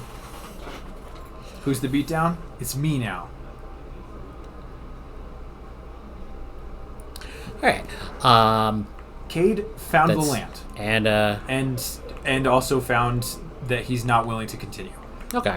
I believe part of the considerations for him there are that he has only one fetchable red source left in the deck, and it's a Triumph. And with that, you can't kill the Solitude on the other side of the board. That's correct. Oh, they took the top 8. Yeah, they- Sorry, they that's my. I think have all the I'm deck reading lists. this text late. Okay, Maybe. super. Yeah. Well, that makes sense. That would explain why the judge was confused why we didn't have the top 8 deck lists. Fair. All right, going to game 3. Cade will be on the play. Doesn't look like players are resideboarding. Yeah, I think they're pretty happy with their plans. I think Kane's just hoping to find his land drops this time and That- not get buried by a Teferi. A good step 0. It's hard to say who really has the advantage postboard now because that was kind of such a non-game. Yeah, I imagine Cade may be kicking himself for not throwing a bolt away at the Teferi after casting the Fury. He could have killed the Teferi 3. Now, admittedly, he would be doing this at 3 for 1. Yep. in order to get that thing off of the table. It may have been necessary. Admittedly, the only thing that he has to cast at instant speed is Counterspell. He only has 4 Counterspells in the list, so maybe Teferi 3 is not that big of a consideration for him. Right. But in any case, really rough game for him there. All right. We got 13 and a half minutes for the players to find a conclusion to this match. It can be done. It's hard, but it can be done. Yeah. Looks like Leo's taking a mulligan to 6. What do you think are going to be the keys to Game 3 now? If you are playing to kill them, probably it has to be not mulliganing. Yeah. Good step, -1. Yeah. So neither one of these decks really has a way to put a fast clock on the game. They're really both looking to extend it out, but I mean, Leo's only real creature threat is Solitude, and then the lands in the mana base. And none of those really lend themselves to a quick conclusion. I think Do you have any thoughts on that? I think on Leo's side, Wandering Emperor can change some math. Sure. Some combat math in his favor. And I think on Cade's side, it's pretty evident that he values Fury after game 1. Sure. And just being a big 3/3 double striker that's hard for Leo to kill, that might be enough. Yeah, I mean, you say Cade values Fury. That's for sure true, but it's also true that he just doesn't have a whole ton to bring in this matchup, and has a lot of stuff that looks a little bit awkward post board. The lightning bolts aren't killing anything except for a Solitude, maybe. Shark Typhoon is certainly going to be a relevant consideration in the Dovin's vetoes. But it may be just that the Furies have stayed in because there's not a whole lot to take their place. Yeah. So, as our mana is developing for Game 2... Game 3. Game 3, thank you. It's easy to forget Game 2 happened. Yeah, just kind of... I'm certain that Cade would like us to forget that Game 2 happened. Yeah, that is 100% true. And now, players seem to be making their land drop so far. Found land 3. Okay, good. Did not commentators first. Had a sweat. So this is another interesting thing. Making land drops is important, right? So I've heard. Yeah. If you know it's important, and you don't have more lands in hand, is there some mathematical incentive to not crack your fetch lands early? Probably. Okay. I'm sure I've read some article from Frank Karsten about how it doesn't matter that much. But, even if it gives you kind of a placebo effect, a feeling of soft security or agency over whether you draw the next 4 lands in this match, then sure, take what you can get. Okay. Do you know the answer? Me? To whether there's a mathematical reason to not crack fetch lands?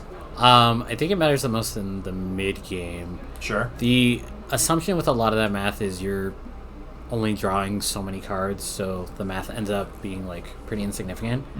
But I think when you are going to draw more than 15 cards off the same deck, it does end up making a difference. Oh no. Cade has missed his 4th land drop. And we had a Flooded Strand that tried to tap for mana. Leo is trying to tap a Flooded Strands for mana. Conveniently, Leo did keep the cards that he was drawing from the Archmage's Charm separate from the rest of his hand, and just put them back on top of the deck. Yeah, and Cade was cool with it, so I guess we'll just march right on. We'll just march right on. March of Otherworldly Light right on. Hey! Here's the thing about March of Otherworldly Light. Okay. And this is the same thing for Prismatic Ending. Okay. I really like those cards for white. Okay. I really hate that they've been co-opted by decks I don't like. You don't like all of your humans getting absolutely murked by these control decks? Yeah, exactly. How did you know? Or more specifically, so maybe not all of the people in chat know this, but the hidden text on Prismatic Ending is that if you target an Aether Vial with your Prismatic Ending, then you actually get to search your opponent's hand, library, and graveyard for each copy of an Aether Vial, and then rip it up and call them a cuck. I've been gotten by that so many times, and I'm tired of it. Yeah. Wouldn't you know it, I haven't sleeped up humans in a little while. Going back to the action, though, looks like Leo potentially missed a land drop. Cade got to drop his Fairy Time Raveler. Leo made his fourth land drop. Okay. And Cade is now making his fourth land drop a little bit late. There's a ghost that tried to get in. We kept it out. Who are you going to call? The commentators. Oh, I see. This is a shark token. Oh, that makes more sense. That's what's going on. Okay. So Cade knows what's going on. He's trying to get this game over with in the next 7 minutes. Yeah. Getting busy with a 1-1. All right. I dig it. And not for nothing, Leo's down to 12. I mean, we can get there. Yeah. He's got a lightning bolt. He does not have the necessary 3 after that would kill his opponent. He's only got 2 in the deck. Yeah. But from Leo's side, got memory deluge. Yep. Yeah, we got it. We got to put together. Leo, I would hesitate to say under the gun, but under a clock. Yeah. Sort of. Yeah. Cade found a way to play an instant speed Memnite, and this Memnite maybe gets across the finish line. But it's even better because this Memnite drew a card. And it flies. It flies. Man, why are people still playing Memnite in 2022? Hard to say. All right, so Leo's fetching. I do find Memnite really compelling when it's an 11/11. That's true. That seems a lot more powerful. All right. Oh, this token's going to dead. It's going to dead is what I said there. Yeah. Even though it's not a sensible English sentence. I got your feeling from it. Yeah, it's more of a mood. Yeah. So Cade now found his 5th land drop. Found his 5th land. Really good news for Cade. Has another Teferi Time Rattler. If they piece together Teferi Time Rattler plus Counterspell, like maybe we're on our way. We could slam the door shut. All right, Leo's got the counterspell mode on Archmage's Charm. Cade's gonna crack a fetch land, maybe. Do it confidently, baby. Slam that counterspell. Yeah, gonna go to 15. Probably gonna cast this counterspell or Dovin's Veto or I don't know. What's a popular card for people run these days? Maybe there's a Mystical Dispute. Mystical Dispute would be really good, but he wouldn't have to crack a fetch land for that. That's true.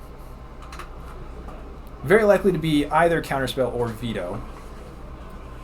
In which case, Teferi might run away with the game unless Leo can present something like Prismatic Ending or another March. I mean, run away with Nope, can't do March. Can't do March. Can't do March. Won't work.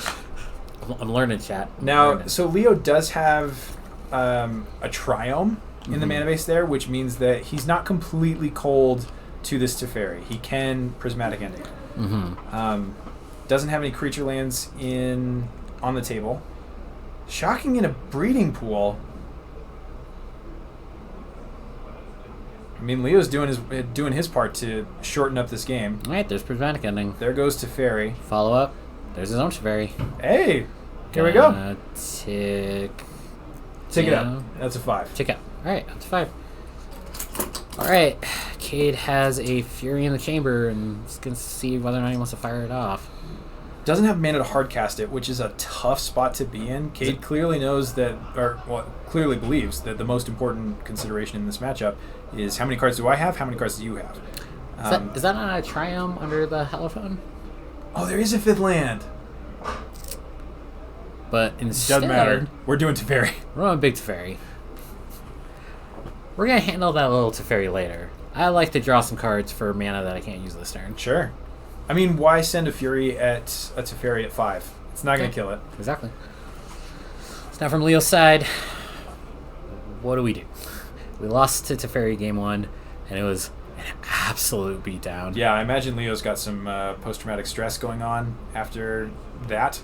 All right, plays a Mystic Gate, and we're whatever in range to flashback Memory Deluge.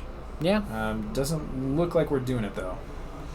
Alright, taps 5. Celestial Colonnade. Colonnade. Alright, so this is safe with Teferi Time Labyrinth. Gonna come in for 4 at this Teferi. Would be really awkward if Cade had the March right now. Mm-hmm. But doesn't look like March is gonna do anything. You know what? It's definitely not going to do anything because Cade has 0 in the deck list. Oh. That's an important thing, no? Yeah. Teferi going down to 1 loyalty, still alive, which is important. Gets to tick up, draw Cade another card, and Cade does have 2 Path to Exile in the main deck. I don't know if they stayed in. right. Here we've got a Prismatic Ending targeting the Teferi. You know, once upon a time, Teferi was the end of the matchup. If you managed to stick that Planeswalker on the field, that was it. Mm-hmm. They had nothing. Not any longer. Now White has really good spot removal. Yes. Alright, goes for cracks for shine, goes 14. Cade looks like he's in the driver's seat right now. Now, chat, you may be overhearing on our speakers the sound for time in the round. Our clock on here is not always guaranteed to be correct, but the feature match area may also be getting a bit of a time extension for... They did. They got approximately 3 minutes. All right. So, do you think Cade can wrap this up in 3 minutes plus 5 turns? Not without a creature. Well, it's very time round. It's a good start. I mean, he may be banking on just telling Leo, like, I have an active Teferi, I have another active Teferi. If we played this game out for another several turns, it's clear who would win. But I don't think that's really going to do him much good. Nope. Chat is asking for an update on our top 8. Let's see here. So, we are going off of some pretty strong assumptions, but kind of like them. Yeah, so fairly strong assumptions. Oh, that's interesting. Table 2 decided to play it out? Oh, wow. Interesting. Going for glory. Okay. I admire it. Okay. So people that we are fairly confident are going into top 8. Paul Green on deck, I don't know. Nick Villalpando on Blue-White Hammer. Donovan Latchney on almost certainly some kind of black-red beatdown deck. And Bradley Martin, whom y'all may recall from round 2 and then also from round 3 because we messed up our pairings. Yep. He's going to be X1 and 1 going in top 8. Yeah. We're going to see some glimpses in the top 8. A glimpse of tomorrow, you might say. Yeah. Anyway. Back to Magic. Tapping out for Hardcast Shark Typhoon. Hardcast Shark Typhoon will frickin' do it. Alright. So, if Cade gets to cast, I don't know, a handful of spells, that'll certainly do it. Oh man, and the Teferi 3 is preventing Leo from countering this at all. Right, so this could do it. Yeah, this was... this could for sure lock it up. This was Cade's passive victory. Now Leo's just got a jam. There's basically no incentive to holding back at this point. No, absolutely not. What are they going to do? Ari is sad about Glimpse being in the top 8. Things didn't go quite the way Ari wanted to, but that's okay. Gonna go for a Cade value firing bolt. off. No, not a bolt. A shark that casts lightning bolt. Oh, it opens the mouth and the bolt comes out. Yeah. Nice. All right. So got rid of Shark Typhoon for the moment. Now it's coming back, and you won't be able to do anything about it then either. He just had it all. All right, into turns now. Maybe. Probably. Unclear exactly which turn we're on. They may have started turns a little bit sooner. Oh right. My goodness, Cade drew another bolt. Is that it? Are we? Is this a wrap? I see I another don't- red card I there. don't think it's we're a quite Fury. there. Fury can't hit face, which is relevant. Does Shark Typhoon only count non-creature spells, or is it any spell that you cast? It is non-creature spells. Non-creature spells, okay. Ooh, I'm a little tense right now. Yeah. This is I'm sweating, man. like Cade's in the driver's seat, but he's got to close the door on this matchup now. I think you play Shark Typhoon, you play Fury. They're both pretty tempting plays for their own reasons. I can't remember which one he says. Like, it's hard to say that this could really go too far wrong from here.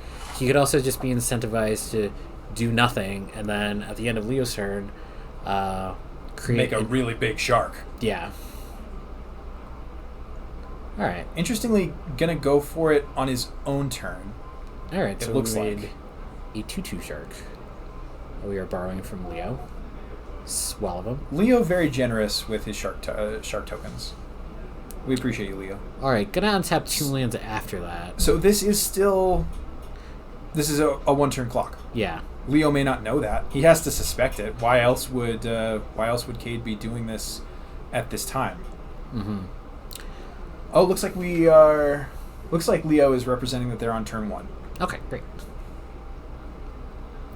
In which case, I kind of like just tapping out for the Shark Typhoon again.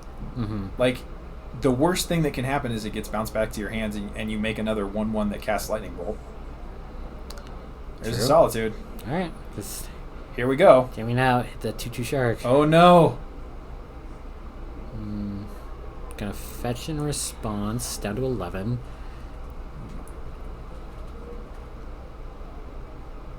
All right, grab Zion.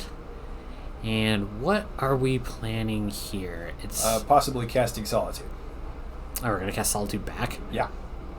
Yep. All right, There's so a 3/2. Here's an interesting question. Do you exile the opposing Solitude? I guess you do. I guess you do. All right, gonna go up to 13. Leo's gonna go up to Leo going up to 9. 9. So Cade's got 2 turns to put this away. Right. I kind of... Solitude number 2. Yeah, okay. This one was evoked. I'm really not sure that it was correct to kill the Solitude with the Solitude. Because now we're looking at... Cade's getting 2 more turns. He's got turn 2 and turn 4. Right, and it may matter. It may not end up mattering. I think Cade's been a little cavalier with his win conditions. I think he's been maybe had a little bit of tunnel vision with some of the decisions that he's been making. Teferi's been covering up a lot of it just because he's been drawing so many cards. But now pressed for time, Cade might not be able to put 9 damage together. Still ticking up the Teferi 3. Right. So, I mean, this Fury can still go the distance. Yes, definitely. I think. Especially in conjunction with the Lightning Bolt still in Cade's hand. Not attacking with the 1/1? It's free. It's just free real estate. Yeah. What are we scared of? May just have forgotten it. That's true. It is. And I think the thing that we forget being up here in the booth, players are in a very high pressure situation right For now. sure. In Yes. the cooker. Yes. Pressure's on, and it's hard to do things in this position. Oh my goodness. I believe that is an Emrakul. Oh no. That's definitely Emrakul the Promised End. Oh no. Oh no. Oh, this got really out of hand Response. really fast. Leo's gonna get bolted, go down to 5. But now Leo is taking turns 4 and 5. And Oh, never mind. I think Leo's gonna take turn 4. What is happening? So Oh, he just got his hand tossed over. Cade is handing over his hand. That sentence was a mess. Please forgive me. I forget. That's okay. So Spaghetti on the floor. Yeah. Turn 4 is going to be, presumably, Leo forcing Cade to run his 3/3 double strike into a 13/13 with protection from everything. Only And- protection from instance. Oh, right. Protection from instance. Herditor. Sorcerer's Spyglass came in out of the board. That's interesting. Yeah, I wonder what was that hoping to tag? Probably Planeswalkers. Mm-hmm. It's neat to have like a fully killing answer to a Teferi 5. Mm-hmm. Or a Wandering Emperor, I guess. All right, so There goes the Fury. and now This got out of hand. Leo's best chance of survival is putting together a string of cards that are going to counter Cade's own cards so that Cade can't draw into the last 5 points. Yep. And we're just going to bring it up again. That shark didn't sneak in. If Cade loses this by 1 point, he's going to feel so bad. Yeah. So Leo fetching and failing to find in heavy air quotes. Boy, Emrakul's a messed up card. yeah, it's a good bring in and came up right where Leo needed it. So now, I guess do we take a risk on Memory Deluge here? Do we hope we find bolts so we can put them on the bottom of the library? I think there's some value in casting it no matter what, just to get it out of Cade's hand, make sure that he can't find the 2 bolts and just point them at your face. Mm-hmm. Like converting this Memory Deluge into 2 lands is really good for Leo. Right. All right. Oh my goodness! So just Dovin's veto your own Memory Deluge. Why not? Cade, in what can only be described as a bout of insanity, cast what was going to be a very good Memory Deluge and immediately countered it. Yeah, the flavor is impeccable. He does get to bounce this Emrakul. Yeah, that's for whatever that's worth. That's something. All right, takes a draw draw. A card. Didn't look red. We're gonna go a digging with Memory Deluge. Do you do it for 4 or do you do it for 7? Good question. I think you got to go for 7, right? Like you still have 2 red sources at the end. Yeah, I think if the cards you're looking for are bolt. Never mind. I'm miscounting his mana. He's got 8 mana available, so he has to go memory for 4. All right, finds what look to be several blue cards. That's not going to do it. That's the game. This control matchup is going. This win and in is going to result with no wins, no ins. Brutal. We did get maximum magic though. Yeah, we got the most amount of magic possible. Chandler, thank you for this gift. 50 minutes, 5 whole turns. One of those turns wasn't even. One of those turns was an extra turn. Yeah. So we are going to take a bit of an extended break. We're going to see how top 8 breaks out, and either we're going to come back with some top 8 action, or we're going to come back because everybody decided to draw out, and Chandler and I will have some closing words. In the meantime, though, everybody here seems local, so I guess my next question that I would put out to chat is, with Pioneer being kind of the format du jour with the RCQs, would you all like to see Pioneer on Friday night and Modern or another format move to Monday? Oh, I can only do Mondays. I want Pioneer to stay on Monday. Oh, okay. Well, take that into consideration. Yeah, think about that. We'll get back to you. What's up, Magic fans? We're back. We got a top 8. We got 2 people who are unwilling to split. Normally that doesn't happen. Everybody's real shy about, maybe we could play it out, or maybe we could not. Not this time. We got 2 people who said firmly, I came here to play Magic. I'm going to play as much Magic as I'm allowed to play. I'm Chandler Birch. I'm John Baker.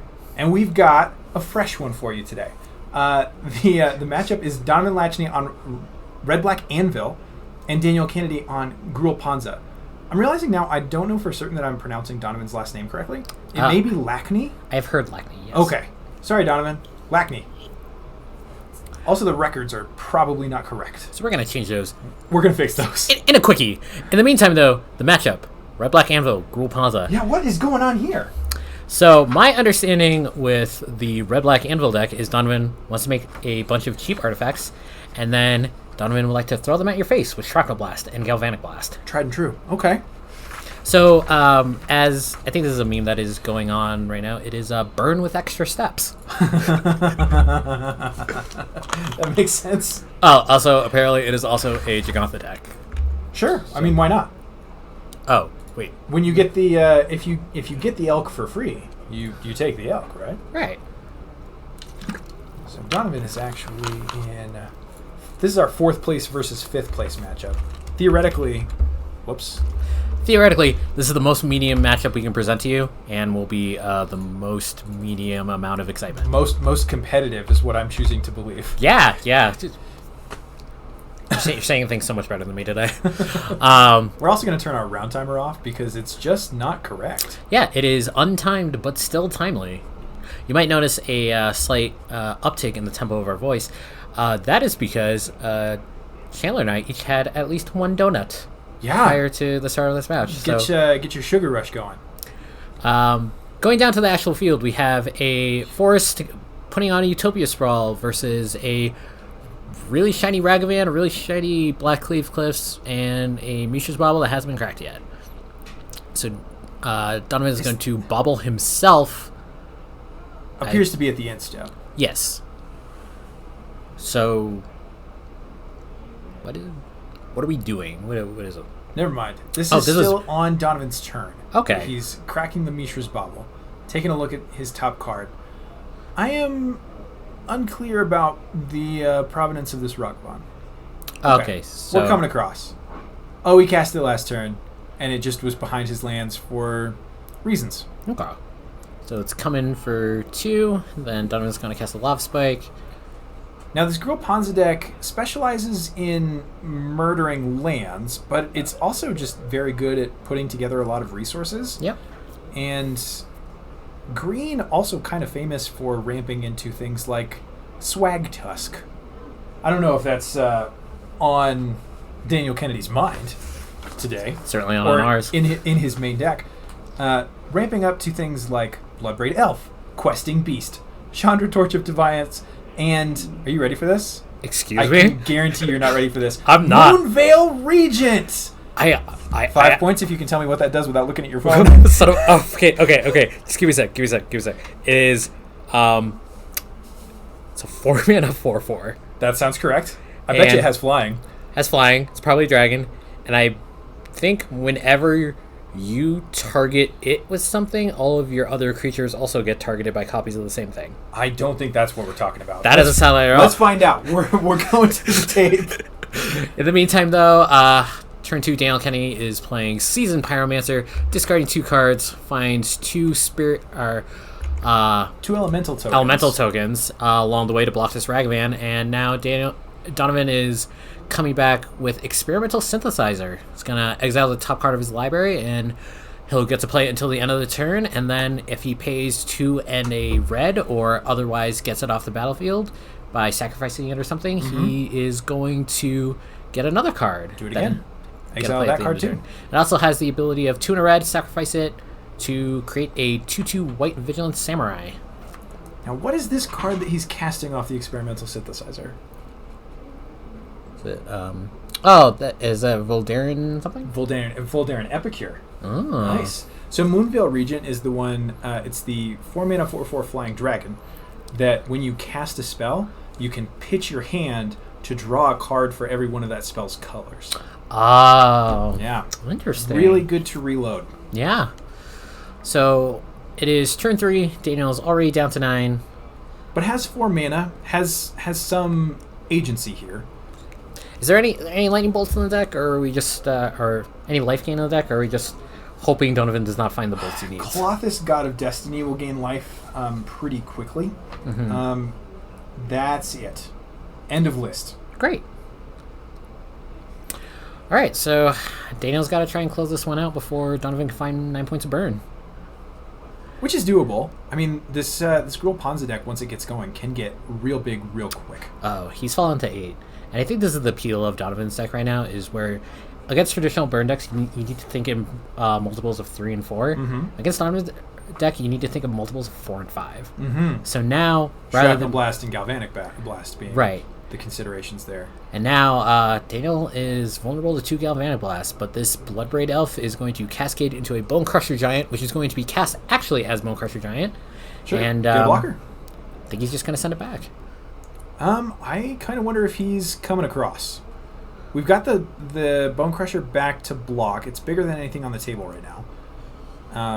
And also, things are not getting better for Daniel as time goes on. I think it's actually kind of on him to clock Donovan to prevent Donovan from finding the final points of burn.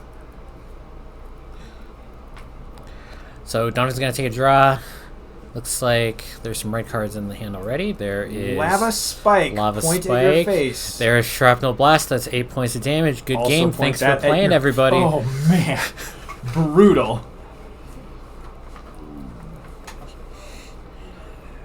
Whew. Daniel almost strung together a comeback there. He almost did. We were starting to turn the corner and just could not quite beat it because of specifically, like, it's burn with extra steps, but it's also burn with just one extra point of damage. The biggest burn spell that burn typically has is Boros Charm, hitting for 4, and Donovan's biggest burn spell hits for 5. Yeah, and I am not a number scientist, but pretty sure 5's more than 4. I am also not a number scientist, but I'm equally confident that 5 is larger than 4. All right. Going to the sideboards. So Donovan's got one sideboard slot devoted to De Elk.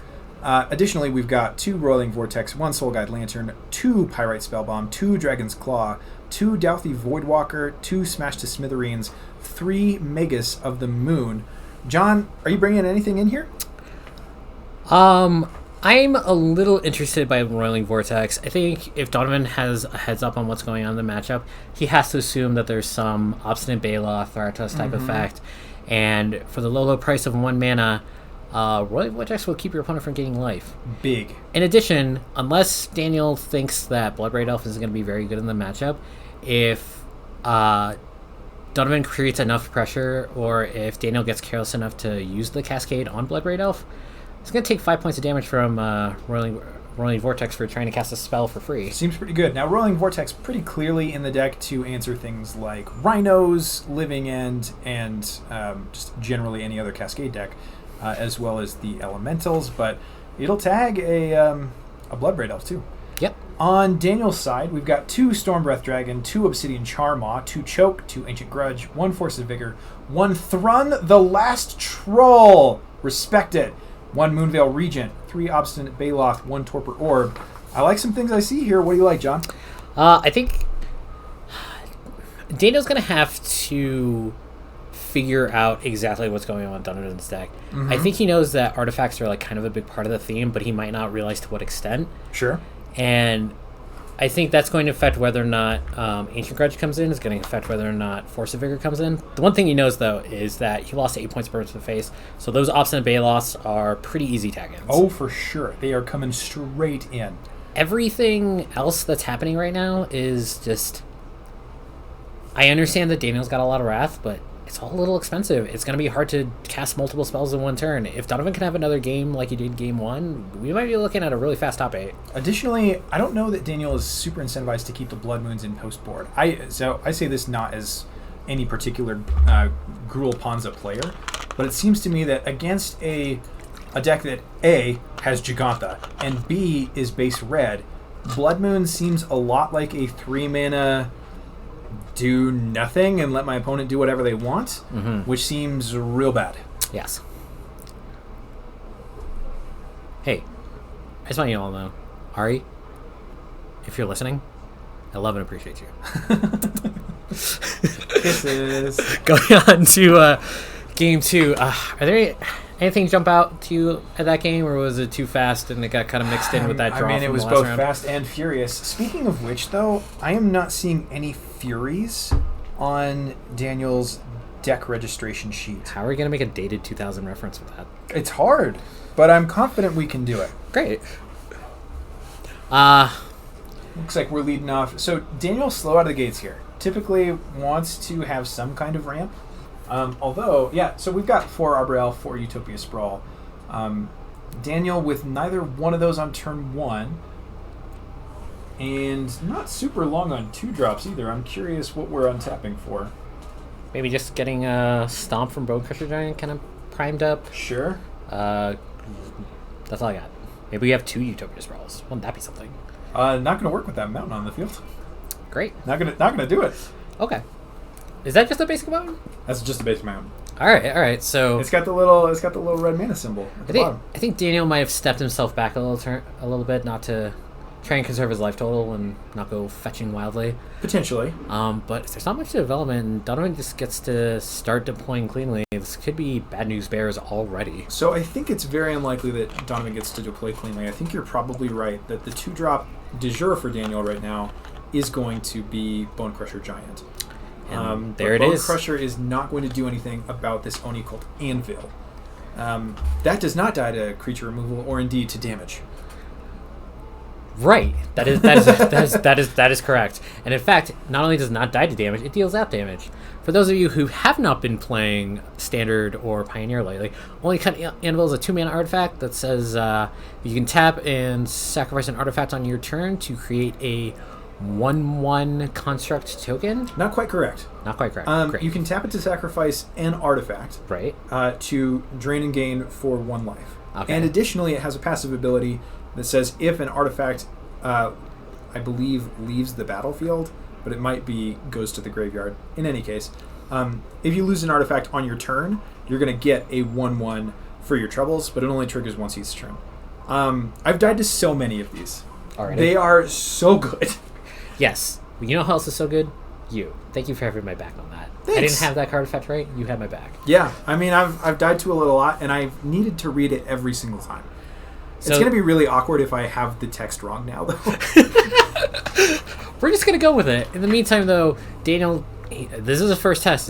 Did he bring in the artifact destruction? Maybe not. Maybe he doesn't care. This would be the time for it, but Right. throwing away a lightning bolt and a questing beast, getting 2 elementals. Okay. Drawing 2 cards. Draw 2 cards. Off to the races, maybe? Maybe he has the Force of Vigor lined I don't up? know that he wants to be throwing the Force of Vigor right now, though. I mean, 2 for 1ing yourself just to hit the Oni Cult seems pretty medium. Yes. Arguably even medium minus. I believe that's what the rating agency said. So, this is maybe kind of the position where being a more traditional burn deck is like a little advantageous. You get to ignore the battlefield a little less, but Donovan, not blinking, finds an experimental synthesizer, exiles a shiny card that I can't read. That's a Bowmat Courier. That's Bowmat Courier. I don't know if Bowmat Courier is going to do too much here. It's nice fodder to just maybe get an activation on Oni Cult Anvil, but It is that. let's see. And, I mean, the experimental synthesizer just really, really good at drawing cards. Yes. Donovan thinking real hard. Yeah, he's going to sacrifice the synthesizer and hope. I suspect that he's aiming to get a land off of this. Right. Because it appears that he's a little shy on mana. Survey says Lava Coil. That's... Oh, had the land anyway, so we're just going to get to do everything. Get to do it all. Lava Spike, point it at your face. All right, go to 14. And- I'm going to put out this 1/1 that's going to do something later. It'll do something. Yeah. Might get sacked to Oni Cult Anvil. Maybe blocks 2 points of damage. Going to be pretty good. I don't know. I could see Bowmat Courier getting busy on this board as long as the Seasoned Pyromancer comes across. Like, if it's...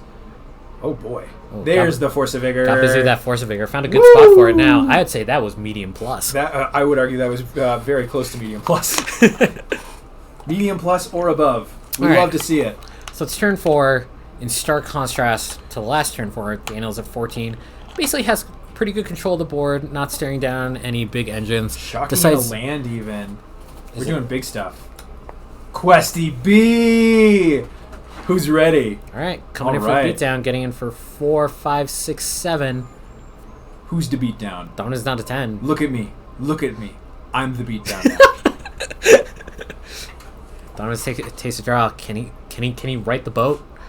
I mean, so he does have extremely powerful removal spells that are formatted to look like burn spells. Yes. He can still take this questing beast off the board.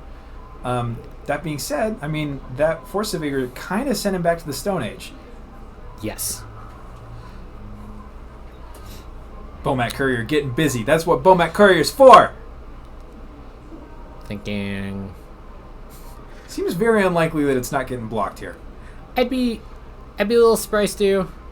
I think if Daniel is maybe thinking that Donovan is going to take this trade of Questing Beast plus Lightning Bolt. So, takes Looks a that block. way. Alright. Bowmat Courier going Card to stays the exiled face graveyard. down. They're going to Lightning There Bolt goes the the Questing bolts. Beast. And after that, Donovan got a follow-up. I think the scary thing is, like, every burn spell you go point at a creature is one less burn spell going upstairs, so it becomes Indeed. progressively harder to win the race. So at this point, Donovan's really got to think about the kind of draws he needs to piece together to maybe seal this one. Otherwise, Sure. good chance we're going to a game 3. Yeah, Daniel in a much comfier position than he was turn 4 of last game. Yeah, and I think if Daniel finds an obstinate Bailoff or some other way to gain 4 life. Might just put that himself may out of put reach. it away entirely. There's the Moonveil Regent. We're going to find those cards. Now's the time. All right, takes a draw. Looks red. Now this is lethal on the table. A 4/4 in the air, and then 3 damage on the ground. Donovan can block, presumably. I mean, I imagine he's got a creature in there somewhere. Mm-hmm. And if not a creature, then a land to turn on the Den of the Bugbear. Oh, actually, there's a Sekenzan, which could have been 2 Could have been 2 flying creatures. blockers. Do they fly? They fly. Wait. Nope, I'm thinking of Lingering Souls. They have haste. Oh my goodness. All right. So Donovan going to play the land, pass a turn, either presenting another burn spell or... So that's a Shrapnel Blast in hand. Okay. But he does not have any artifacts with which to cast it. Yeah. So looking like now Donovan is just going to play out. A monkey on blocking. Nope, hang on. Is that a reinforced Ronin? I believe that is. That's what's going on. That's why it kept on going back to his hand.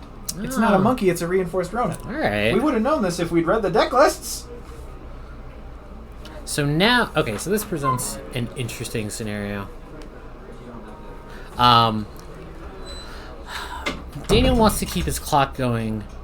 He could potentially block and loses otherwise lethal board to a lightning bolt. Now, though, Donovan gets him down to 10, sacrifices the Ronin to a Shrapnel Blast, and now he's got to decide if he's going upstairs or at the Moonveil region. So let's go after the Moonveil region. That's will tough. die. I believe that has a death trigger, though. Let's take a look. It deals X damage to any target, where X is the number of colors among permanents you control. So it's only going to deal 1. All right, but we'll still... Let's make sure that trigger goes on the stack. I'll go do that. Can the rest of you intercede? Baker going to make sure that no triggers get missed here. Donovan with a Roiling Vortex on the table.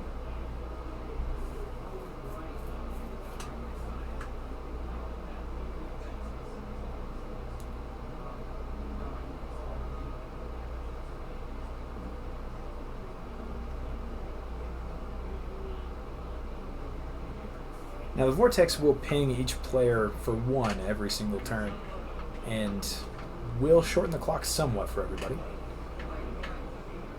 Maybe some argument at this time as to whether that trigger can go on the stack, given that Daniel apparently missed it.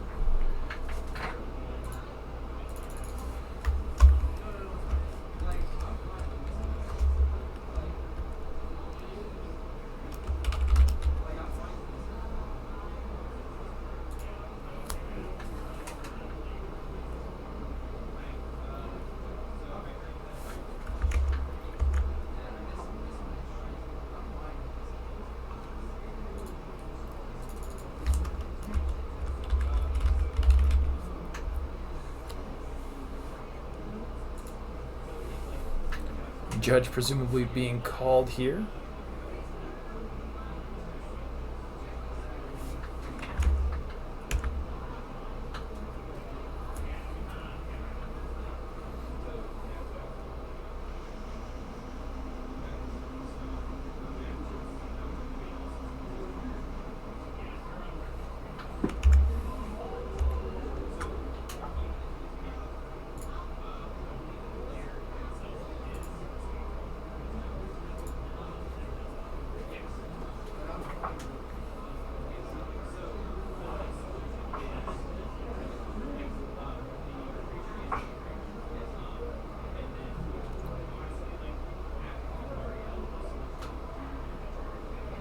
Chat in the meantime.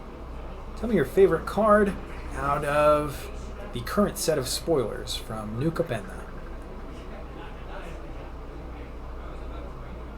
I'll have to look all of them up because I do not know any of the spoiler cards from New Capenna, except for the new Triumphs that aren't called Triumphs for some reason.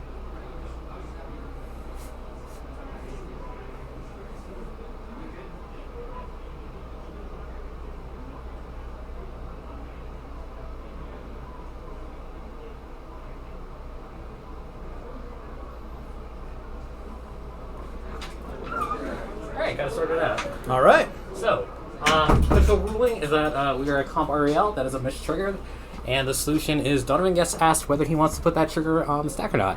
Donovan, I'm gonna assume that he said nah. yeah, Donovan said no, thank you. Yep. So, looks like we're going 2 to 8. Donovan's probably gonna go to 1 from his own Roiling Vortex. Yep. It's now or never. Never mind, it's never. Wait, is this Bone Crusher giant not pointing face? Seems like the stomp maybe would have been lethal.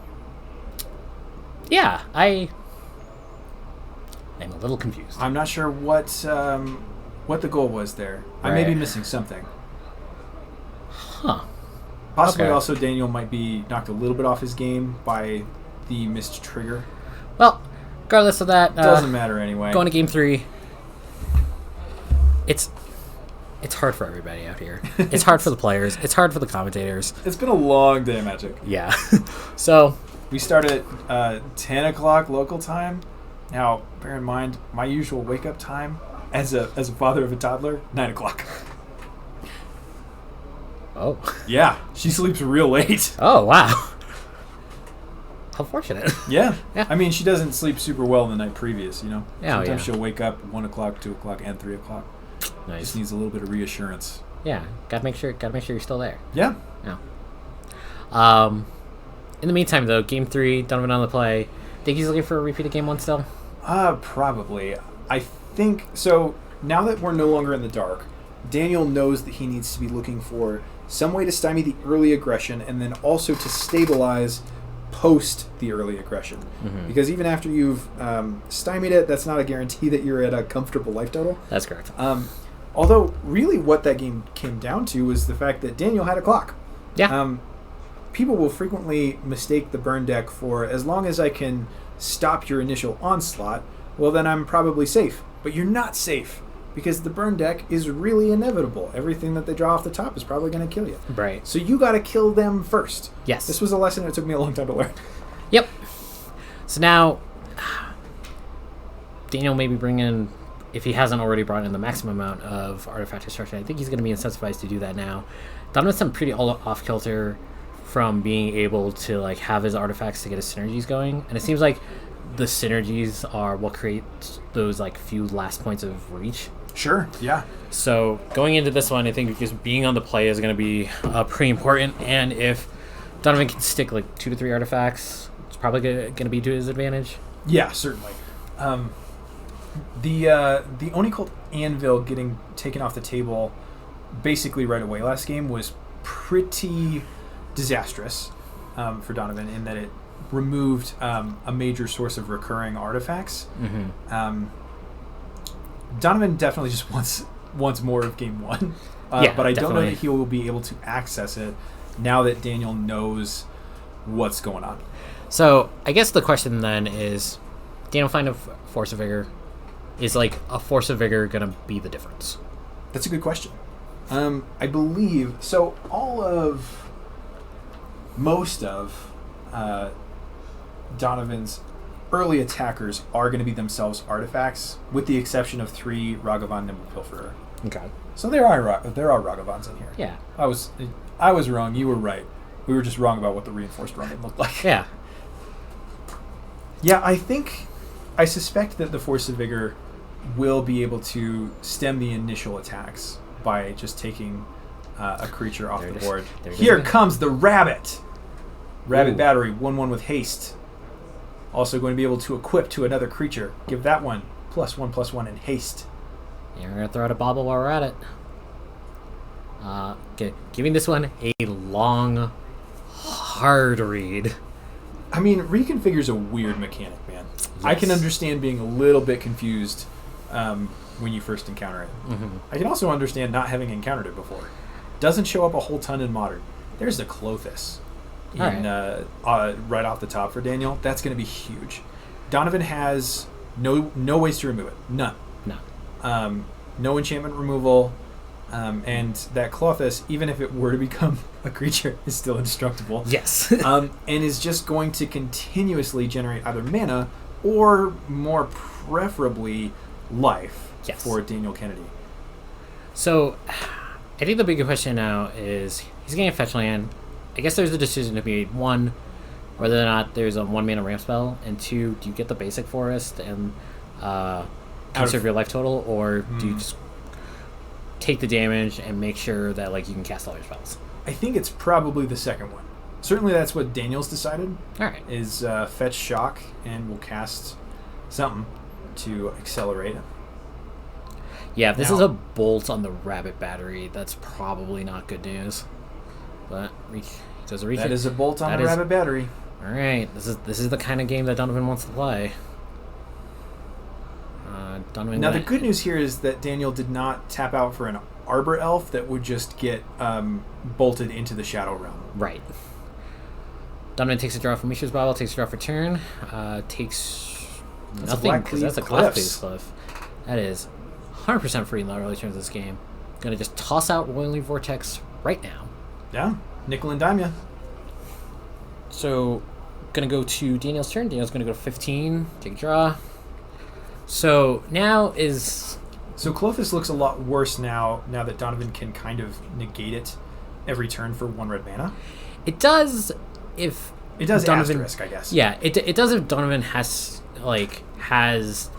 extra mana to commit. If Donovan has to choose between holding a mana up to prevent life gain or like deploying his spells quickly, this Klothys could still be buying Daniel time, but like in a different sense. Oh, for sure. So we have another fetch land. Daniel going to 14, finds Basic Forest. Do we have something exciting on 2 mana? Unlikely? Nope. Daniel not long on 2-drops. So going to take a point from his own Rolling Vortex as Donovan goes to his turn. Finds... This one's going to be Blood Crypt. Donovan's going to go to 15. I see Bolt, Only Cult, Anvil, and Lava Spike. So this is an Oni cult that can only realistically sacrifice itself. Right. Not an ideal setup. So, but Donovan deciding that it's fine. He's fine with this. Yep. Oh, I see. So Daniel has the stomp on the other side, and he will be pointing it upstairs. I believe this is what they call a race to the bottom.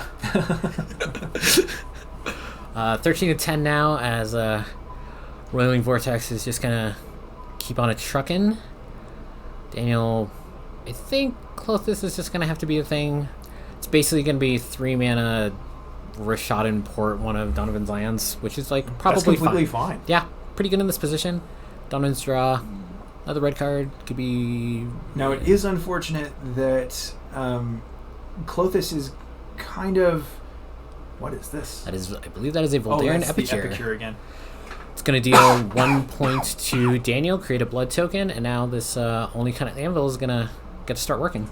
Here we go. Oni Cult getting busy. All right. Gets a token. Donovan up to 13. Pretty important in this race as Daniel goes down to 8. These little pings are... They're not that They're not going to that add big, up but they really are going quick. to add up. Daniel does have the option of, instead of going for the Klothys trigger to gain life, taking the mana instead to go up to 5 total mana. That is that's an Obstinate Bailoff that is effectively going to get countered for 1 mana by this Roiling Vortex, which is not great for Daniel.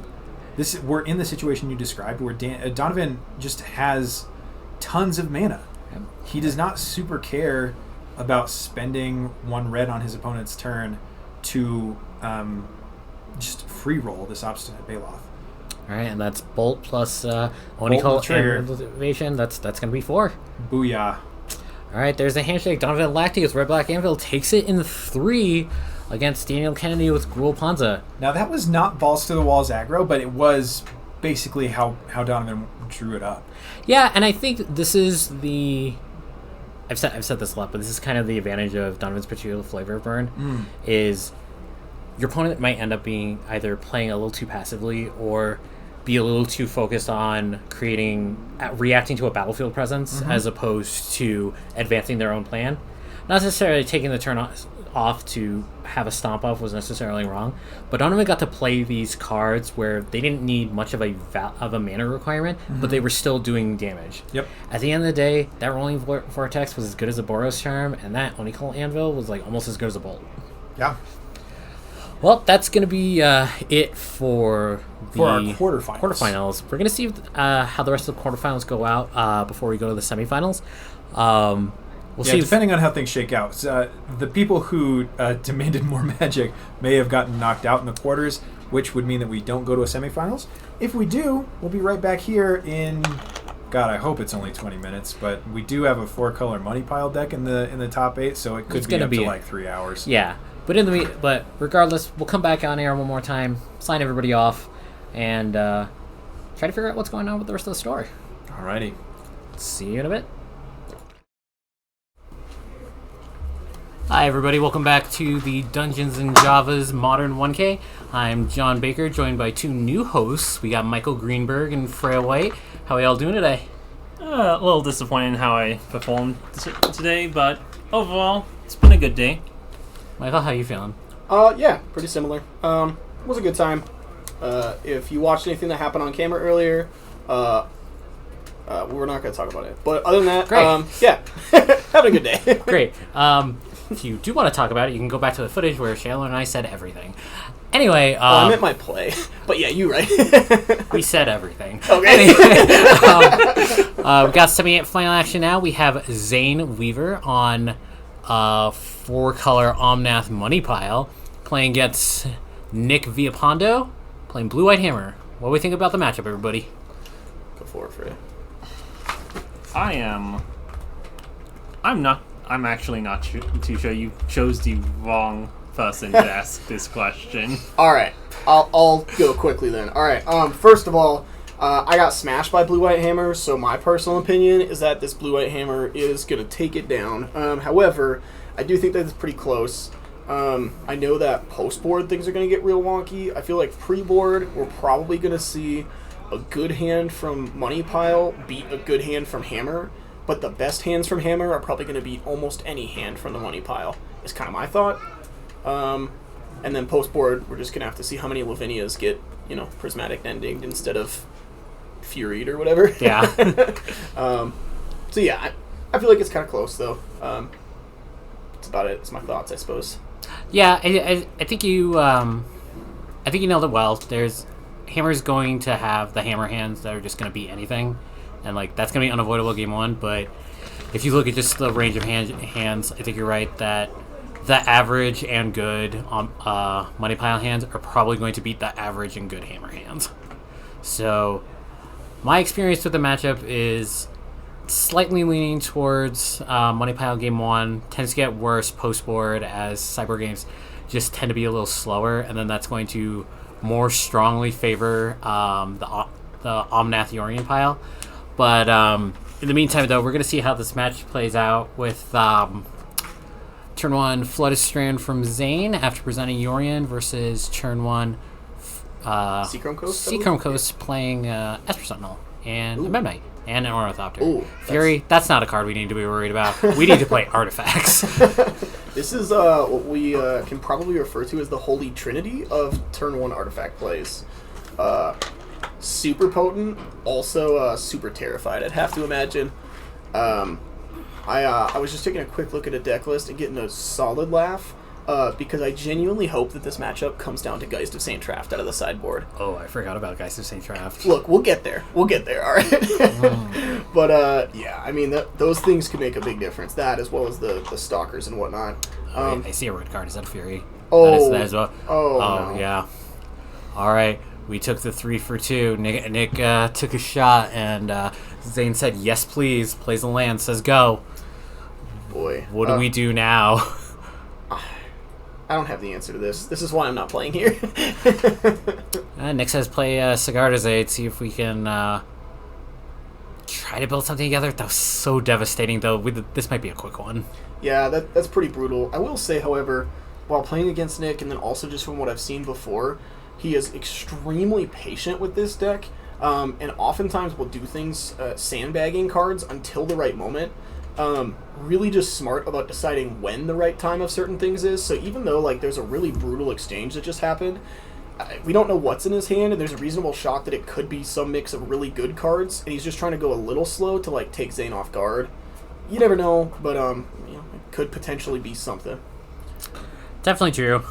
Ooh, expressive. Okay, Cool. so Nick gave Zane a turn off. Zane's going to take the turn to expressive iteration, finds a land, finds a red card that's going to go to hand. Temple Garden is going to be played for turn untapped. 16? Yeah, 16. Dude. Yeah. We got it, everybody. Cool. Ooh. Oh, boy. Wow. That was bold to find the white source off. Oh, he had a fetch land in hand in case he whiffed. I was going to say it was bold to go for the expressive, hoping to hit the white source, but had it rolled up. All right, Nick, probably making the best of a bad situation, has Urza Saga lined up. What's Zane got to worry about now? Just he's just looking for dress down to do everything. Going to be proactive, playing Omnath, and pass the turn back. Boy. Nick gets to Chapter 2 on Urza Saga, plays the land. This is where it gets tough. This is where we have to make decisions about whether or not to use our mana or to use our Urza Saga. Mm-hmm. Nick opting for the latter, plays a Colossal Hammer and says, "Go! We're gonna try to get there with the Urza Saga tokens." As someone who's played Hammer, John, how do you get out of this right now? What does this have to look like? There's got to be a couple of things. I think if one of those lands is an Inkmoth Nexus, which it is, if Nick can fade an instant speed March of Otherworldly Light on a Hammer or a Solitude, there might be a world where Zane lets his guard down for a turn and gives Nick an opening to put a Hammer on the Inkmoth Nexus. Otherwise, if we get into like turn 5 or turn 6, this is exactly the kind of game Zane wants to play, and it's not quite the game that Nick is ready to play outside of potentially finding Invisible Soccer or maybe getting to go the distance with your ally chip. Yeah, my thought on that as well too is like with this Omnath flowing, and I think I might have seen another fetch as well too in Zane's hand. The game might have to come down to infect. We might not be in a spot where life totals are going to be the way that we can finish this game or close this game out in general. It's just a lot of life to gain. I know it deals damage in chunks of like 10, but like when you gain life 4 to 8 every turn cycle, it's just it's brutal. Yeah. It's a lot. You're basically losing life in chunks of 2, and that's okay. Yeah. I can be hit by Grizzly Bear every turn. Yeah, we take those, right? Yeah. So now, looks like we had enough mana to buy and pay for Yorion hitting the battlefield. It's going to exile the Omnath's going to play a Ragavan just for funsies. End of turn, Omnath's going to come back, draw another card. It's getting tough. It's getting real tough out here. Our companion's good. That one is. They're okay. On average, just okay. Yeah. Just okay? Like, Yeah. Okay. we didn't see anybody who got tricked into play Lutri today, so, So some not all companions are built equally. Daniel's not on our stream. We can call him out. You could be sitting in Twitch chat right now. Yeah, All in right, fact. let's take a look. So, Oh, sorry, I was checking some stuff out. oh, So let's get all the way down. cool. Where did Chandler go? Greenberg on my. You know what? This is what you deserve. It's not what you want. But sometimes you don't always get what you want. All right, Mr. Dino. Also, I saw some slander upstairs in the chat. We're gonna have a conversation about this later. Anyway, back to the match. Well, we all know Michael's a pushover since I'm on mic again. Look, After blatantly saying I'm no longer allowed, so... I did no such thing, and there's no proof that you can say otherwise. Anyway, back to the match. We're gonna make our way back. Wow, We found Shadow Spear, so maybe lot of- we're both gonna go up in life totals until we're all at 50. A lot of confidence from Zane if he's just letting the attack go through instead of taking the chump block with Ragavan. Yeah. Hey, No way you're expecting that to connect here, right? Like, seems unreasonable. Yeah, me neither. Huh. Is there anything in this list that we need to know about that, like, in the money pile list that, like, could make this the way to go? Oh, we've got Helixes in the main. I kind of like that. Nice. Like the Helixes, like the Ice Fang Coatls. Boy, that's a Three lot of life. 3 Solitude. Don't love it. Yeah, don't get that one. Also, 2 Boseiju feels like a lot somehow. It's, Sorry. it's 80 cards. You got the space. Yeah, Alright. with 80 cards, I think it's fine. Yeah. I just think that like the Ice Fang Coatls themselves. And do we have any of the snow covered duels? Do we have any of those? I I do. I don't think so. no. Okay. That's a question for later. I'm curious because I enjoy a deck like this, so I may have to ask, hey, Zane, what you think? We'll figure it out. Oh yeah, how was top 8? Hey, great question for someone who wasn't even here. Yeah, if you're here, you'd find out. Alright, looks like we're chilling at 16 to 20 after a fetch. Ooh. Just another Omnath. That's just drawing that's cards. Vigilance. That's pretty cool. Yeah, Vigilance is great. and we're gonna play another Ragged Red for some reason. Okay. Chunk blocker. Yeah, okay. Is Fine. this just Zane keeping the cards flowing, or do you sense a little bit of weakness? Yeah, to be honest, I really do. I think we might be in a spot where one equipper, particularly the creature that lets you Steel equip. Paladin? Thank you. That one could potentially lead to this game swinging the other direction because of exactly what you said with the Ink Moth. Like, if there's not a Solitude hanging out... Howdy. Have a night, guys. Have a good night. Alright. Everybody in the chat, I hope you all have a good night too. But also, don't leave. Yeah. Unless you're Ari. Then leave. Alright, so... What's going on here? We got an attack. So how big are these constructs? What's going on here? I count 1, 2, 3, 4, 5. Yeah, look like 5/5s. Well, one's a 6/6 because it's wearing the Yes. armor, right? Yeah. And that one's gonna get double blocked by Yoyon Omnath, and the other one's just gonna get chumped by the Ragavan. I wonder if this means Zane has another Omnath. I feel like throwing away one Omnath for the sake of vigilance into immediately throwing away a second Omnath could maybe mean that. Yeah, and if that was maybe the read that was available, maybe blocker should have been ordered a little differently and not leave Zane with the Yorion. Sure. Ooh, Stoneforge. What are we finding here? Let's see. Well, This might be Nihilist. This might be Nihilist list, yeah. That. Could have been something cool with Cauldron Complete, but Nihilist, that's fine. Yeah, it's standard. Yeah. It makes a jump. Ari, you say you'll be back when Jund is good. Did you watch my match? Because Jund was pretty good. Alright.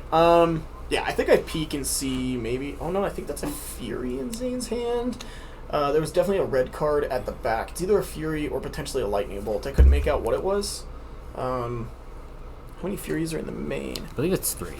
My only reasoning for thinking it may have been a Bolt is it was not full art. Oh boy, we got an appearance here we'll talk about in a second. Never mind. But yeah, it wasn't full art, and I think Zane has mostly full arts for the elementals, so I believe so. we shall see. Anyway, what just happened to that blue boy off in the corner? Anyone want to talk about that? That invisible stalker, did you know that stalking is illegal, even when you're invisible? I would assume so. Yeah. So, now without deploying anything else to the battlefield now, kind of smell blood in the water. Yeah. So, against all hope, it's kind of seeming like this Urza Saga might help Nick cross the finish line here. Yeah, and I mean, we do have the mana up to activate this Stoneforge, and like, all it takes is a big old Nettle Cyst with a Shadow Spear, and that crosses a finish line pretty quickly. I mean, it's effectively an Urza Saga token, for the most part. Pretty big deal. I think Zane's pretty flooded here. Looks like Ripped a March though. That's a pretty big deal. That's a Sacred Foundry. Sacred Foundry, Stomping Ground, and March. Yeah. Okay. Not looking good for Zane. I mean, the March can answer the Nettle Cyst, and maybe there's a world where Nick goes for end of turn, put in Nettle Cyst via Stoneforge, untap, and tries to equip the Shadow Spear. Mm-hmm. And then if you tag the Nettle Cyst, well, I guess the token would still be alive as a 1/1, but at least you get the block, right? Yeah. Yeah. So maybe that's all right. I don't know. I feel think like- a little bit yeah. of missed operations. That Stoneforge mistake had Summoning Sickness and thus cannot tap to put a Nihilist into play just yet. Man, fooled me too. Oops. So now, like we said, Nick's probably thinking that he might be able to go for an all-out Alpha Strike. I think even with What was that? All right, who has knowledge of inventions? That's a sword of some kind. It's sort of fire and ice. Ooh, Yorian does not get to block. Oof, well, We're gonna see Yeah, how good this march is gonna be. It might just have to tag the sword. That's true. That's a good tag then. All right, we're gonna hit sword, fire, and ice. how big is that token right now? 1, 2, 3, 4, 5. Oh, It is sweet. a 4/4. So, yeah, clean It's a block. 4/4, no mana left to activate. Dang. That's a big swing then. Yeah, I mean, we still know that Nick has a Nettle Assist in hand, and that could potentially beat another awful top deck if that's what Zane has, although that's a lot of mana. That's a Fury. that's Fury. 1, 2, 3, 4. I mean, if we can find some artifacts to make this Nettle Assist big enough, it might be alright wearing a Shadow Spear, though. I mean, Yeah. it doesn't look great, but, there's been some swings here. Definitely true. Now we're gonna untap, take a draw. Plays another Inkmoth Nexus. Okay. Just gonna go for Nelslist. Is there any world that the game plan is to start putting that on a Inkmoth and maybe hope that over the course of 2 or 3 turns? I mean, I suppose 3 turns is probably a lot to ask for at this point, but Yeah, with the 3/3 double striker, I think the clock is a lot shorter than it looks. Especially when we're gonna play another Fury Ooh. now. Yeah. Nick and Haver gonna make it a 5/5 with the activation of 2 Inkmoth Nexuses, coming in for 10 total. Nick's gonna go down to 4. Just That's- Sacred Foundry in hand. Nick's gotta draw hot. look like maybe a Stoneforge? Server. Maybe?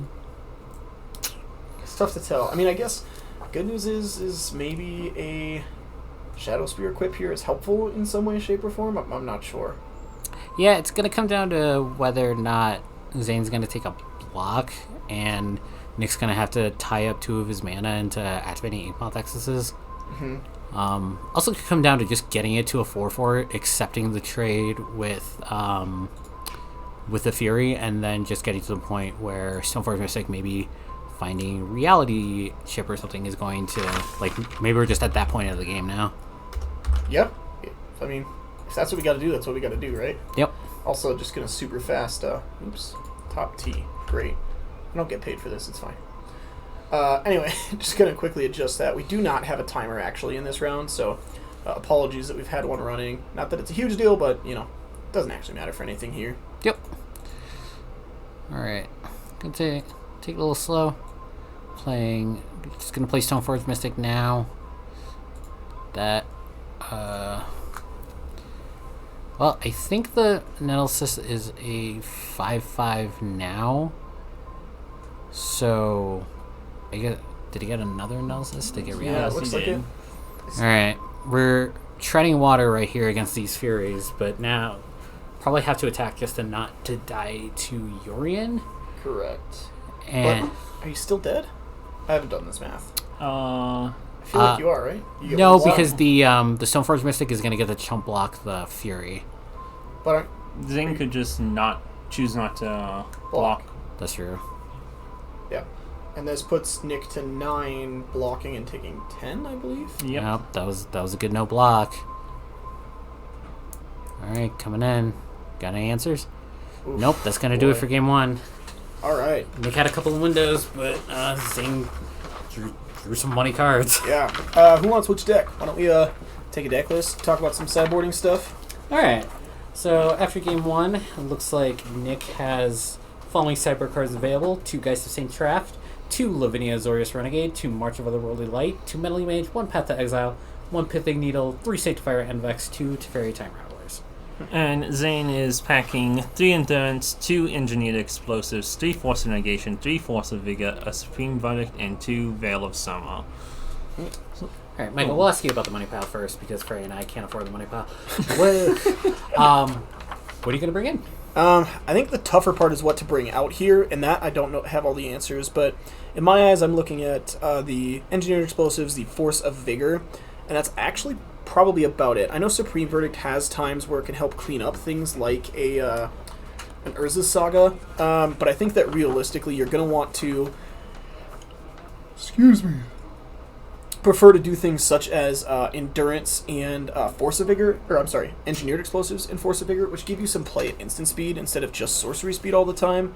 I guess 3 Fairy might change that, but outside of that, which I'm assuming we have some in here, do we?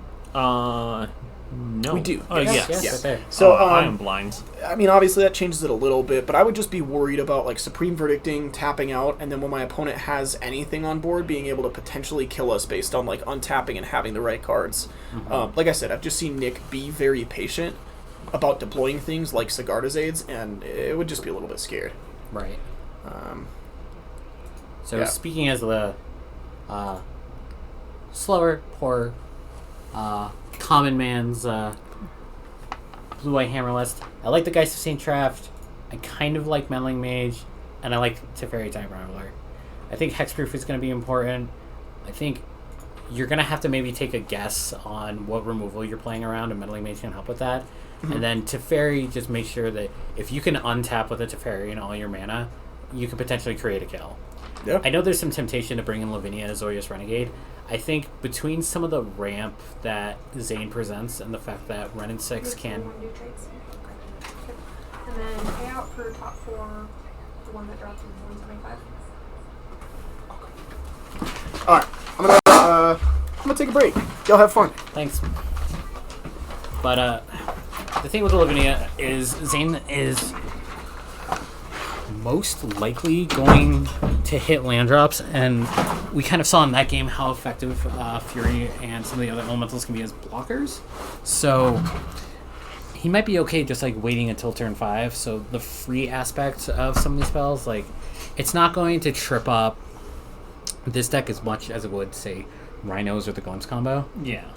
So I think it's still going to be a bit of an uphill battle. I think we saw there, though, that just by the nature of Zane's deck, there are going to be windows, and if Nick can present lethal when those windows are presented, then that's going to be his best shot to win. Yeah, like, I can agree on that. Speaking to what Zane might be taking out, looking at this list, I would probably be taking out the Prismatic Endings and Marches. Just for more, those only hit one target, as opposed to Force of Vigor and EE will hit multiple targets. That's a good point.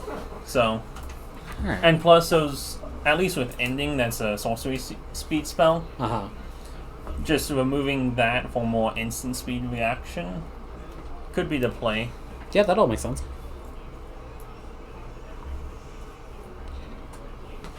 We're going to take a moment and let the players get situated. Freya, just a little bit, how about your... Do you want to talk a little bit about how your tournament went today?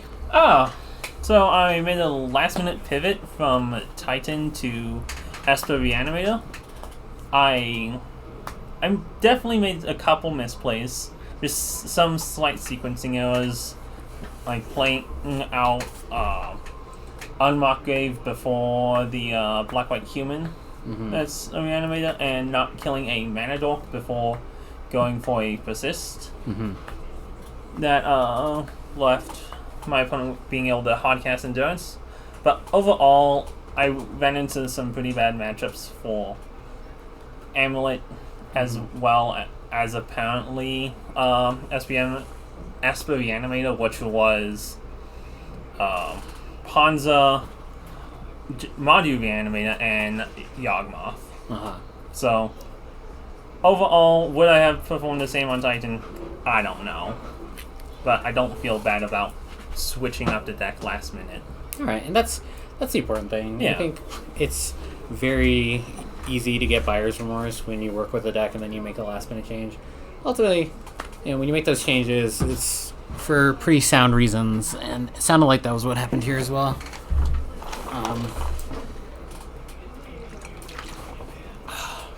Looks like we're going to shuffle left for game 2. Nick's going to be on the play. I think this is where it's most demoralizing to play Hammer. You got blown out by a big Fury. If you have a quick 7 that might get there, you have to weigh it against what that hand looks like with Solitude and Fury. Nick going down to 6. Looks like Zane might be keeping a 7. I would have loved to switch to John, but I don't own all the cards for that. I am missing 2 Ragavans and 2 Goyfs to be able to actually play that deck. I have Ragavans if you want to borrow. Okay. Still missing Goyfs. Huh? I'm still missing Goyfs. Let's play Play Summon Advocate. It's like the same card. Oh yeah, exactly the same. Yeah. 2 mana, 2/3 gets bigger. Yeah. Yeah. In the meantime, I'm so tired. I'm so sorry. Apparently, drinking water has been checked off my list of things I can do today. So, Nick looking at a 6. Seems to be a lot of action, maybe not necessarily a lot of lands. We're in the tank on this one. Frey, do you have much experience playing Hammer? I do not. Okay. I have a little bit of experience playing Hammer. It looks like we're going to keep on 6. Nick is going to crack a fetch land, go to 19, probably getting basic planes. Might just be setting up Sagarda's Aid? Possibly. Maybe just playing on a Hammer? I would imagine Sagarda's Aid or Esper Sentinel. Mm-hmm. So, I guess now is a good time to ask. It seems like if you watch a lot of the footage today, it seems like a lot of the power in Modern is localized around Modern Horizon 2 stables, and specifically getting them to interact either with very narrow strategies or getting them to just have every card in your deck be some equivalent of drawing a card. Do you think that that's good for the format? I don't think so. Mm-hmm. Like, having every, like, powerful card being centered around one set and in one set, it just kind of, it killed a lot of things going forwards. I had a point to that, I swear. I'm just not smart. Okay.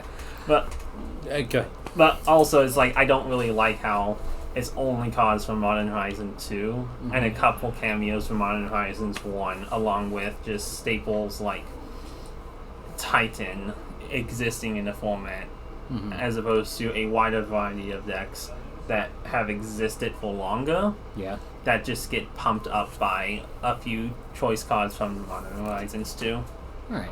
I guess my follow-up question then would be, do you, supposing you have enough of the Modern Horizons 2 cards to like build these like tiered decks, is the gameplay good enough to be worth it? I really think that depends on what you're playing against mostly. Because if you, like with Money Pile, like I think the mirror matches are very interesting. Yeah. Or the elemental deck, elemental control decks is a very interesting matchup. Sure.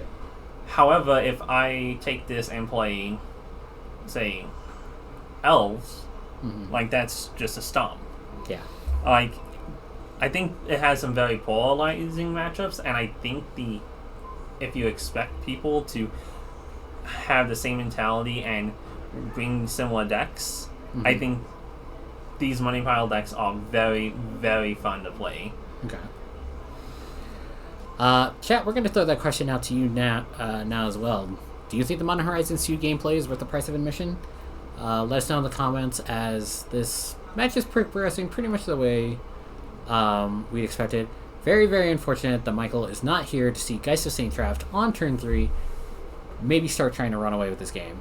Geist being hexproof is just so good. Yeah, and it's, despite being an elementals deck, or at least having a lot of elementals, Zane can't really put a lot of blockers in front of this. Yeah, that's a good one though. Yeah, Vagavan might be on chump block duty. All right. Oh, will there be a Shadow Spear or Shadow Spear analysis, like or even just like Sword of Fire and Ice? Yeah, even just like a pretty okay hammer would be like, I'm okay delaying 12 damage for a turn. Also, I would love to see you at the next 1K here, Tiny. It has been a long time. Yeah, hope to see you at the next 1K. Probably going to be Pioneer. Maybe. Yeah.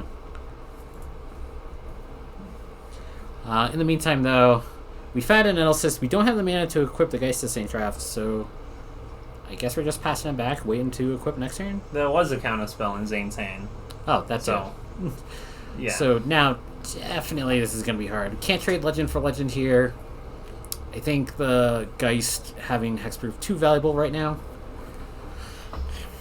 So we're just gonna stare at each other for a little while until someone finds some more action. Yeah, and I think the tough part too now is, say we have a removal spell for the Ornithopter. Ragavan attacking suddenly looks very, very appealing. Oh yeah. Right, gonna untap. Zane is going to take his draw. There you go. Take out Run 6. Get that one side piece back. Holding what looks like a lot of lands and a Lightning Helix. Yeah, I think that's please flick it to the... Oh no, you're just flicking the same 2 lands back and forth. Alright, so you have Breeding Pool. See how Lightning Helix? I think there might be a Solitude in there as well. Yeah. I am confident to say that that's a Solitude. Okay. Nick's gonna take a draw. Separates his mana out a little bit. Might have a 2-drop here. Nick's going to tap 2 for probably Stoneforge Mystic. Yeah. Stoneforge Mystic. Look, I'm glad that card's resolving. I am a little jealous that everybody has a nicer Stoneforge Mystic than me. I have the modern, the Masters,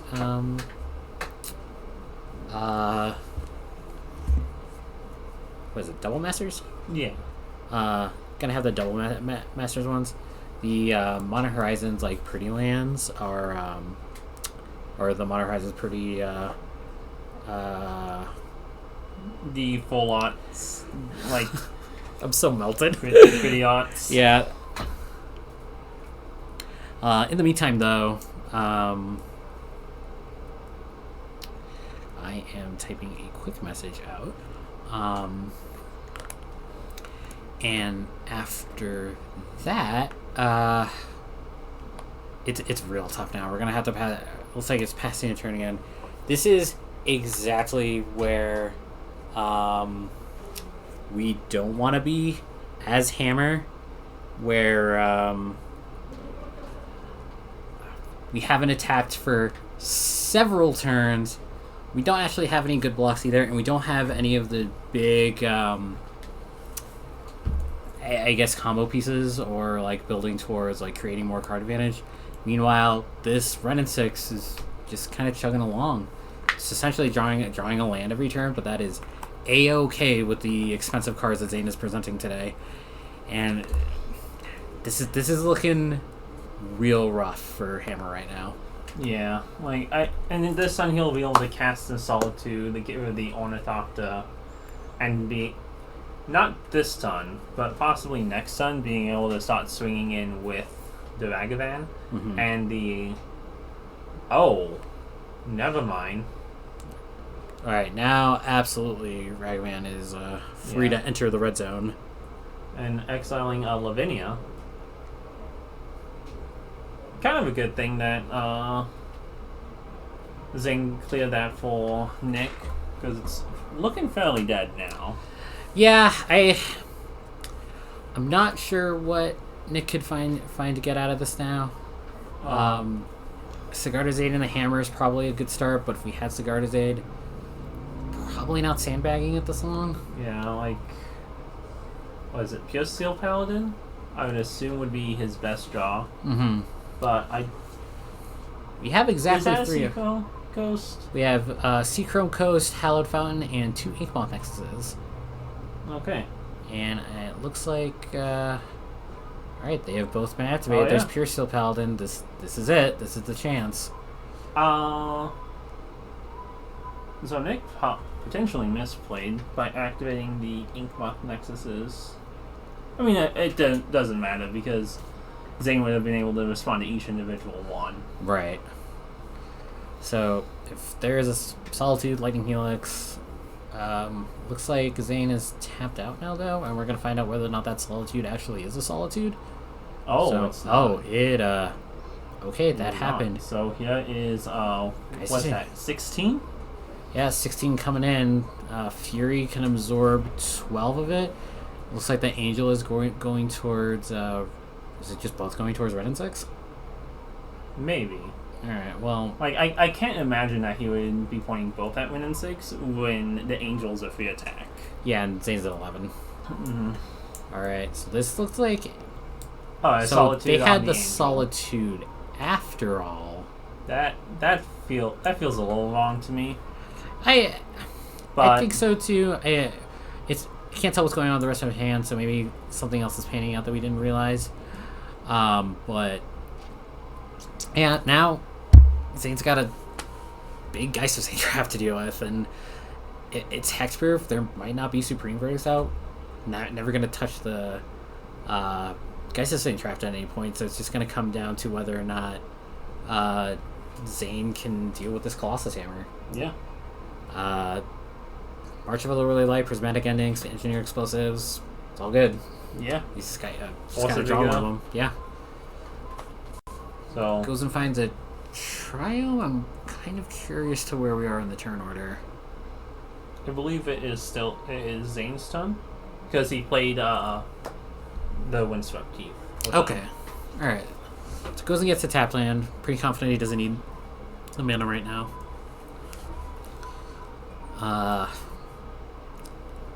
Right, taking a look. See a white card? I'm not quite sure what that white card is. We're going to tick up Running 6 again, get that one side piece right back into his hand. Alright, if Zane's got another trick, now's the time. What I miss? Guys, you you missed- same draft. Guys, Zane Traps is 12th up right now. I what now? What? He managed to get a hammer on a Geist of Zane draft. I called the shot and then I had to leave. Yo. Yeah, I said in stream it's gonna be it was a little too bad, but Oh, I and mean, the you're here Sophie. now. So this Sophie's lethal. If he does not have Anso. Do we have 3 artifacts? now? Yep. We do. That's the That's Sentinel, all right. Sophie, and Hammer. Okay, And then in we come. what's that? +2, so 18. Looks like we've got Go something ahead. coming. Ooh. Oh, a Force of Vigor. That Ooh. is. That is actually brutal. This Ragavan now gets to trade. Zane is happily going to take 4, going down to 6. This Renin 6 is about to ult. Wait, we have a Renin 6 that's about to ult with a Force of Yeah. Vigor in the graveyard? Yeah. This this might be a wrap. This Oh. no longer looks good for Nick. All right. Why did I come back? Everything was going so cool while I was gone. No, however, like if Zane doesn't find a answer to Pure Steel Paladin, which that feels That didn't seem like the thing to do. no. What just But happened? it looks like Pris- Prismatic Ending on an Esper Sentinel. I feel like it could be like saving Force of Vigor Yeah. for Nick's turn. Yeah, that makes sense too. Or it could just be the I'm at 6, but I have no gas left in the tank. What is that? Pure Steel? Yeah, there's another Pure Steel. Alright. So just getting in for 3. And then we are going to discard a land, hard cast, Force of Vigor. Killing the one of Midnight. Yeah, it's a 1-for-1 trade. Is the other creature Yeah. another Pure Steel? Yeah. Yep. Are we gonna lose this game with an emblem and a No way, right? I don't think so. I'm pretty sure there's bolts in the graveyard. And there's an Abundant Growth. Urian has not come into the mix yet. We're playing a land. That's gotta be bad news, right? Alright, going down to 3. No, I think that was an Abundant Growth on the fetch land, and then Zane okay. set it to the side to indicate that. Okay, sure. Alright, discarding a land. Are we just gonna do a bunch of Prismatic Ending? Yeah. Alright, that's 1. Zane just ripe with lands? Looks like it. Oof. Yo, what if your Flood was, like, not Flood? What if Snapcaster Mage didn't exile the cards? Yeah, retrace might have been a mistake. We just have to fire off the second one, too, right? Yeah, like No reason to let yourself go to 2. As long as you have it, I think you do. Well, it looks like he does. Alright, there it is again. Boy. Nick's fighting the good fight here, but... And it's, like... Card's close. Another hexproof creature maybe does it. I mean, an Invisible That is Stalker not might it. find a way to get there, right? As a reality chip, we're going to take a peek at the top. Could you imagine if this game comes down to Invisible Stalker attacking 4 times? That would be something. Yeah, that would be something. Be kind of a shame we hadn't already seen that on camera, but that would be something. Oh, and the Ice Fang Colonel. Wait, what? Wait, what? What? Excuse me? What's happening? It looks like he is exiling Ice Fang Whoa. Coatl to cast the evoke cost of Can you Force of Vigor. do that from... Yes, evoke doesn't have a from hand requirement. No, but retrace is a separate casting cost. All right, can we go Yeah, stop them then? All right, so we're gonna ask that our players pause for a minute.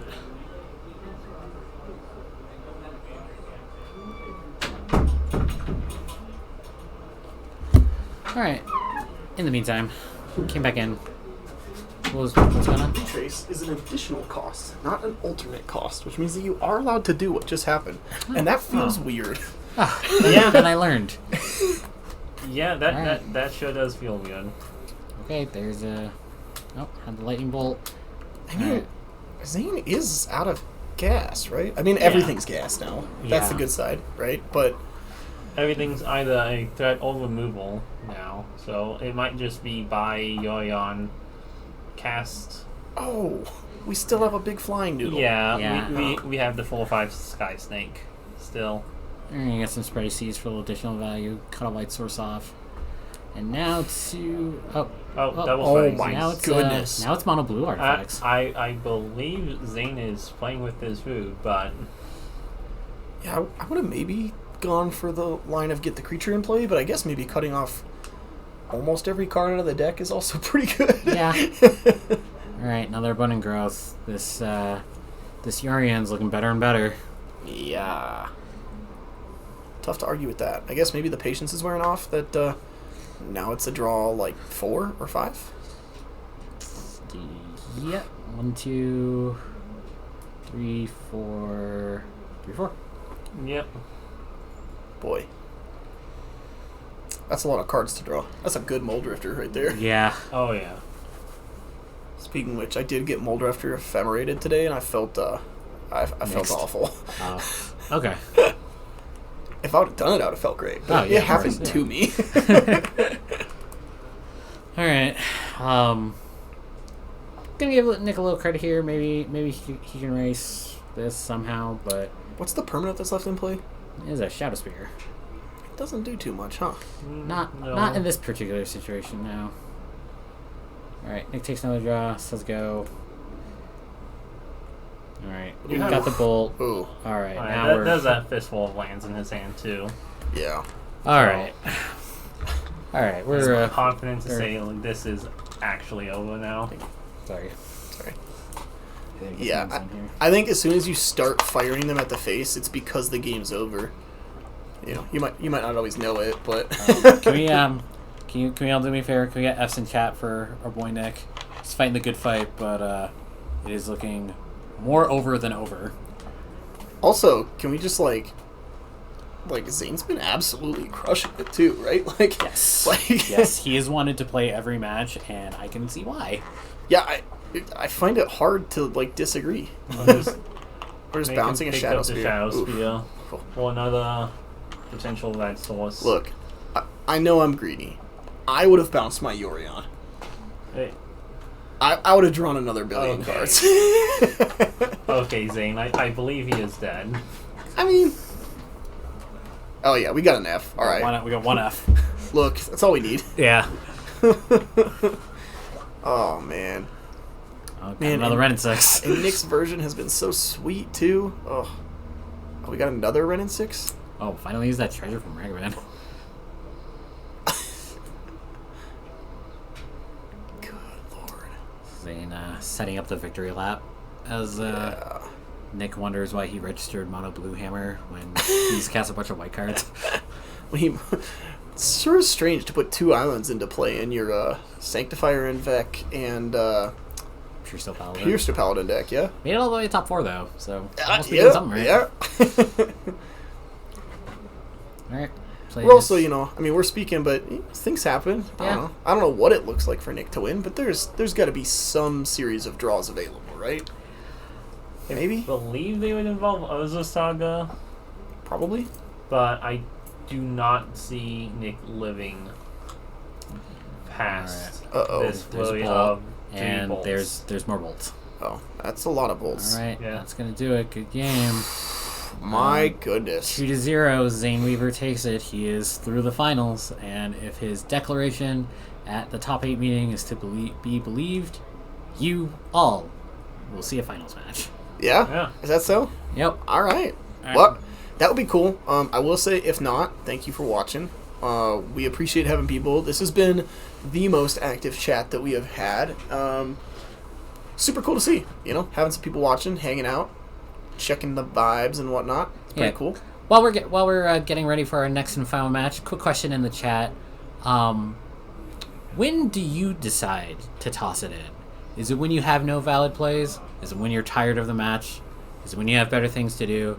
Is it when your opponent plays a specific card that you can never beat? Let us know when it's time for you to throw in the towel. Yeah, I'll say mine is when the food shows up.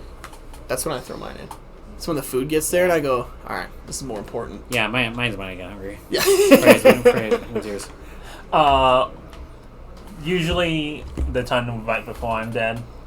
Like, Yeah, okay. yeah, I'll play to every out I have. Mhm. But if I'm deterministically dead, like there's nothing I can draw. Like, Yeah. I'll just back it in. I'll say the minute and a half. I will say I did get a great moment today where my Titan opponent, who had 2 Titans in play, a Valakut, and a Dryad, said move to combat, expected that I was going to be tapping down all of their Titans, because otherwise I do die, because I believe I was at like 4 or some number that was very dead to any lands. Mm-hmm. And I said, yeah, that's fine. Looked him straight in the eyes and he went, what? So sometimes you gotta just let him kill you, Yeah. Because then he had to take a second and he was kind of thinking like, man, what's about to happen to me here? Yeah. And after the match, when I talked, was told like, maybe there was a settle wreckage involved, and I had to think about not attacking with my Dryad, and I was like, that's kind of cool. Yeah. But I just had lands. Anyway. All right. Then turn the chat off, and we will see you all in a little bit. Yeah. All right, and just like that, we are into the finals. Zane Weaver on Omnath Money Pile versus Donovan Lacting on Red Black Anvil. Zane has the play draw advantage by being first seed, and we are into the finals, top 2. Freya, what do you think about the matchup? I have not seen a whole lot of Donovan's second action. It seems pretty sweet, and much like I feel like it's going to be similar with Hammer. Mm-hmm. If Donovan can get his best draws, he can close out the game very quickly, even before Zane can get going with his elementals and just all of his threats. All right. Based on what I've seen of Donovan's deck, I think the primary difference between this and the match from last time is Donovan plays a little more on the stack and can go a little more directly at face than the Hammer deck was able to. So if Zane can't present a counter spell at some point or some way to incidentally gain a little bit of life, we might just see Donovan go from 20 to 0, or see Donovan get Zane from 20 to 0. Yeah. And, like, the only way he can gain, well, Lightning Helix and Solitude Connecting. Yeah, you can also, I suppose, Solitude your own stuff. Yeah. In the meantime, though, resolving mulligans, probably worth noting, maybe not really, is the last 2 players we have are 2 of the few players who presented companions today. If there's anybody in chat from Wizards of the Coast, please take note. Please ban companions. Please, just do it. Just do it. Just ban companions. Or just like just delete the mechanic. Yeah, It could have been really cool, but you broke it too quickly. Yeah, and I guess, like, there was an argument I heard once that companions are less oppressive if everybody has a companion for their deck. If every companion is on equal footing, I'd be okay with that. Yeah. But if the companions aren't, such as like Lois, Yorion, and Zidra in some formats, like no, like there's no way companions are not oppressive. Okay. Turn 1, Zane, fetch a Triumph. Turn 1 for Donovan. We have a Blood Crypt into Voldaren Epicure and a Mistress Bubble. So Donovan has artifact synergies primed and ready to go, and just looking for burn spells now. Yeah. One thing I've noticed too is Donovan's been very patient with his Mistress Baubles, and that's probably working to his advantage here in the early stretch of the game. Michael joining us here right now. Michael, what do you think about the matchup? I think it's great. I think that playing Magic is great, and anytime you get to play Magic is great, and I think that these two get to play Magic, so it's great. Yep, they have gotten to play more Magic than anybody else. You're right. That's one way to put it. Yeah. So that means, if Magic is a zero-sum game, and all the fun is to be had, or none of the fun is to be had, then they are having all of it, and we are having none of it, right? No, Zane is having the most fun, though. Like, he has played the most Magic out of everyone here, Yeah, including Donovan. If you add up all the time, Donovan might have the least active playtime of anybody in the room, and that includes people who went 0-2 drop. Yeah. Yeah, I'd believe it. So what do you think? Let's say everyone had like a 3-hour chess clock. How much time does Donovan still have on his? Like, it started at the beginning of the day, right? He's now on round, 6, 7, 8. This is his 9th round of play, right? He had a 3-hour chess clock. How much is left? 2:45. Come on, I would have said at least an hour. Okay. A serious answer? Yeah. A serious answer? 2:30. No, I'm actually being serious. I think his pace of play and like how much thinking he does on his opponent's turn. I don't think he takes a lot of time actively like playing during the game. I think he's very committed to, I know what I want to do before I have to do it. I just have to pull the trigger. So I honestly say I'd be surprised if Donovan's played more than an hour of total Magic today. See, I'd be surprised if he was under that. Honestly. Like, because even regardless of how quickly you play, like, this is 9 rounds, right? 9 rounds is potentially, I mean, it's going to be less because, A, Donovan's playing quickly, but B, he's won a lot of his games quickly. Right. Like, if you take 9 rounds and say you've only played for 1 hour of it, that's, I don't know, that's pretty drastic, but it's probably not out of the realm of possibility for sure. Yeah. Outside of that, we're seeing some things happen. Anyone want to talk about the actual game instead of speculating on? No, because I actually want to talk about Zane's 3-hour time. Oh yeah, the We know. 1 3-hour game he had. Yeah. Yeah. Look, and this is no slant towards any individuals, right? Yeah. Zane's been playing really well. I'm not trying to talk some smack or anything, but like the deck just takes a long time to win games. And I was just out there talking to someone else about 4-color in general. And how it is probably, if you wanted to classify it, you should classify it as the best deck in Modern at not losing the game. That's very true. and of course, no shade to Zane. He's in the finals. Obviously, high skill player. I say this very seriously. He is taking all the Magic that we have that we can throw at him, and he has taken every minute of it. Oh yeah, man, Yeah. soak it up. Yeah. We can talk all we want, but he's sitting there and we're not. Yep. Whoa, there's actual lava spike in this? Yeah, like Whoa. yeah, take a look. Yeah, I need to see this list. I'm sorry. If you can read his handwriting. Anyway, we've got Zane at 13, Donovan at 17, fired off a Lava Axe. Looks like he's holding Fistful of Fire. I see a Galvanic Blast. I see the 1 Rabbit Battery, and I don't see much else. I gotta ask. Yes. How do we have Reinforced Ronin, Rabbit Battery, Yes. and Bomat Courier? And when you add the numbers of those cards together, you have more of those than you do monkeys in the deck. Interesting. You need artifacts. Yeah. And you need the Alright. artifact you need an artifact without the creature having to connect. What do you mean? So Ragavan makes artifact tokens, but it has to connect. All the creatures you listed just give you an artifact. Gotcha. Understood. Yeah. Understood. Okay, in the meantime, Fairy Time Model is coming down. And setting Donovan back a land Wait, what? Oh, because it's target no. artifact enchantment. So we bounce one of the artifact lands. Yeah, that's Heads Oh. up. And that was one of those fancy tapped lands too. Yeah, So- we don't love to see that if we're Donovan stands. We might have actually put Donovan back 2 turns. Yeah. That's That's Oof. tough. When your opponent doesn't do anything and then you Rashad import them the next turn, That's just what we call fancy time walk at that worse point. than Yeah. It's worse than Rashawn Port for Donovan. Because at least I can play a new land if you Rashawn Port me. You're right. Yeah. You're right. All right, what's Donovan got in the chamber now? Bolt to... All right, we're just going upstairs. Yeah. We're just doing it. Oh, yeah. Okay, going to 9. That is a Galvanic Blast and a Shrapnel Blast away from dead. Crazy that you would go into double shrapnel blast range. I mean, what are you thinking? Potentially going down to 10. Just absurd. Just absurd. I will say, I make jokes about this. I was playing against Donovan and Pioneer a little while ago. Those of you who are watching will probably be surprised to hear he plays a similar deck in Pioneer. No way.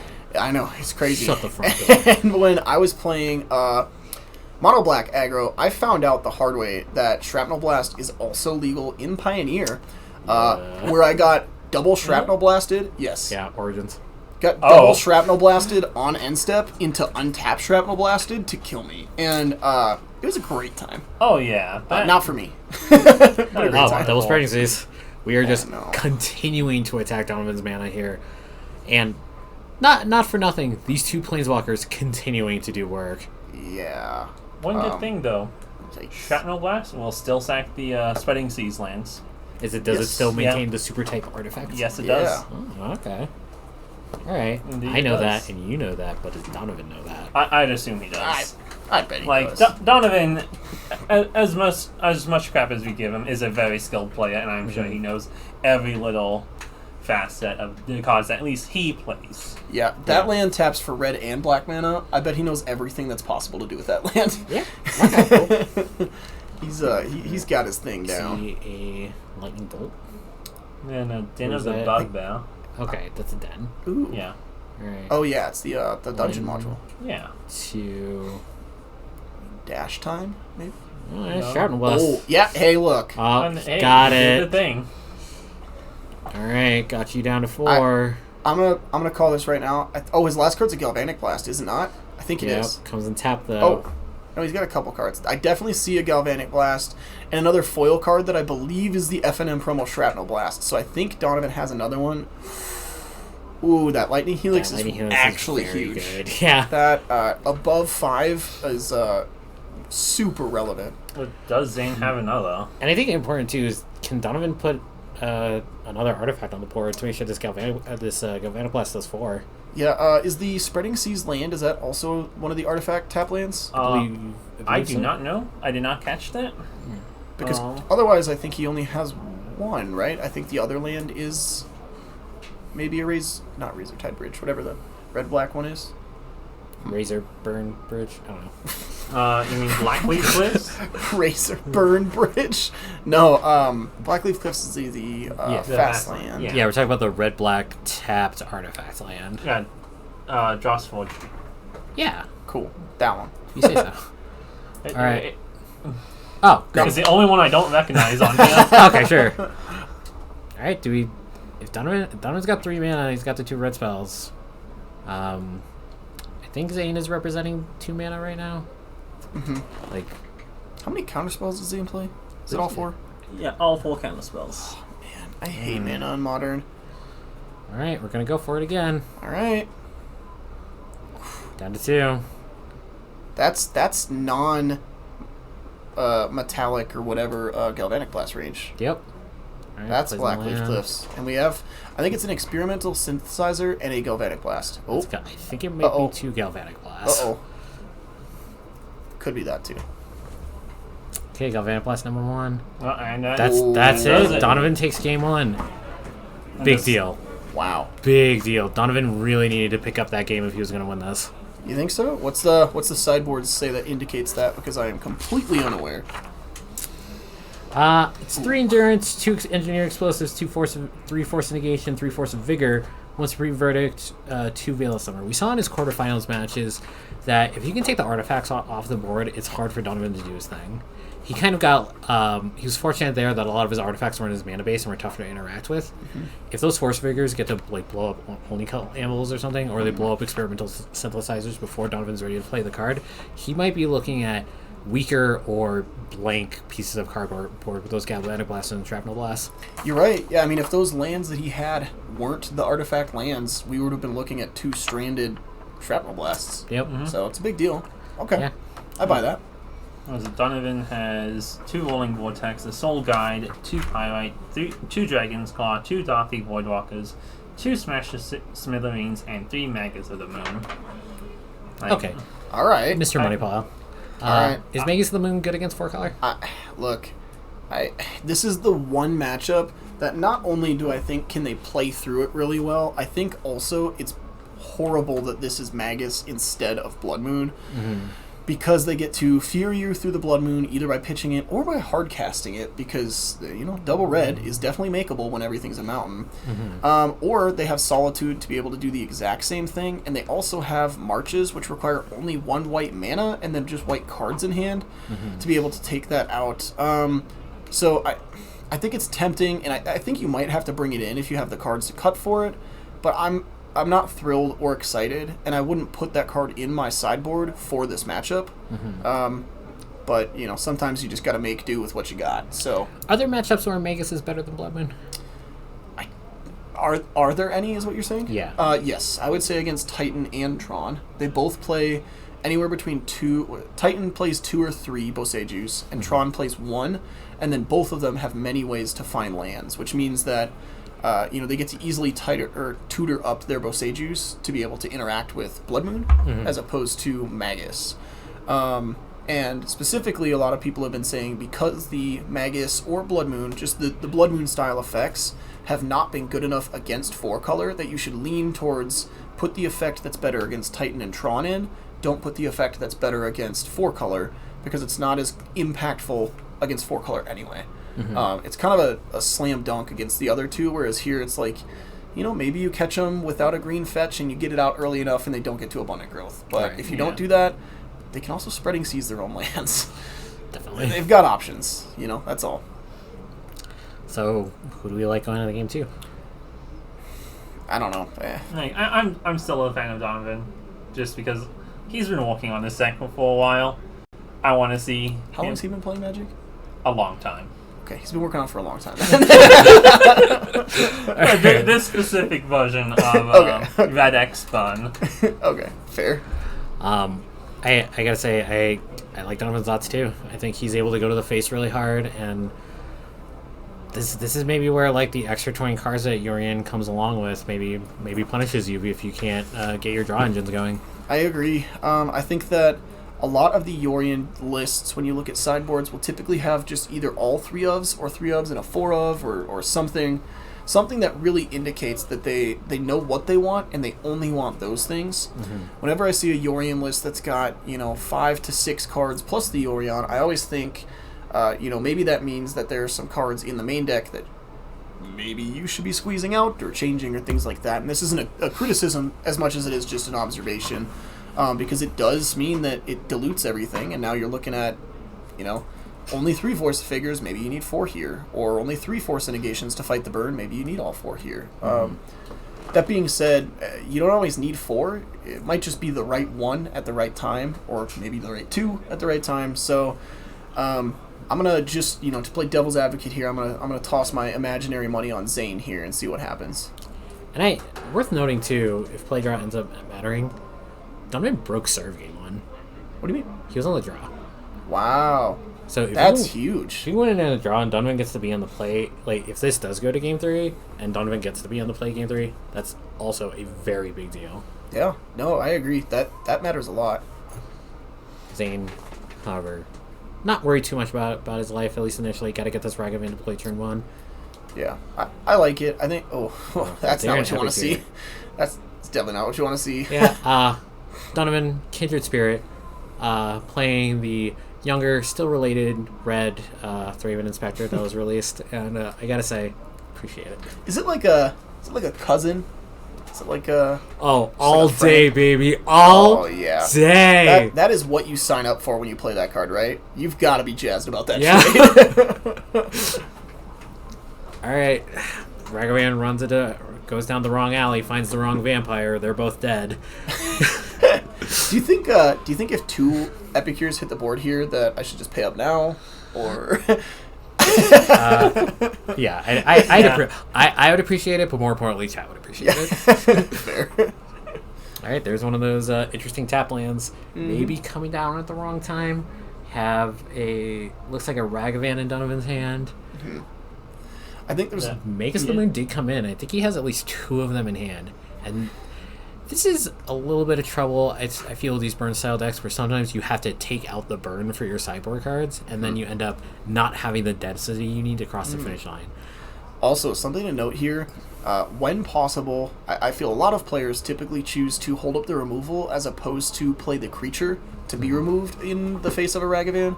So Donovan playing a creature to block here instead of a removal spell indicates to me that he might just not have one.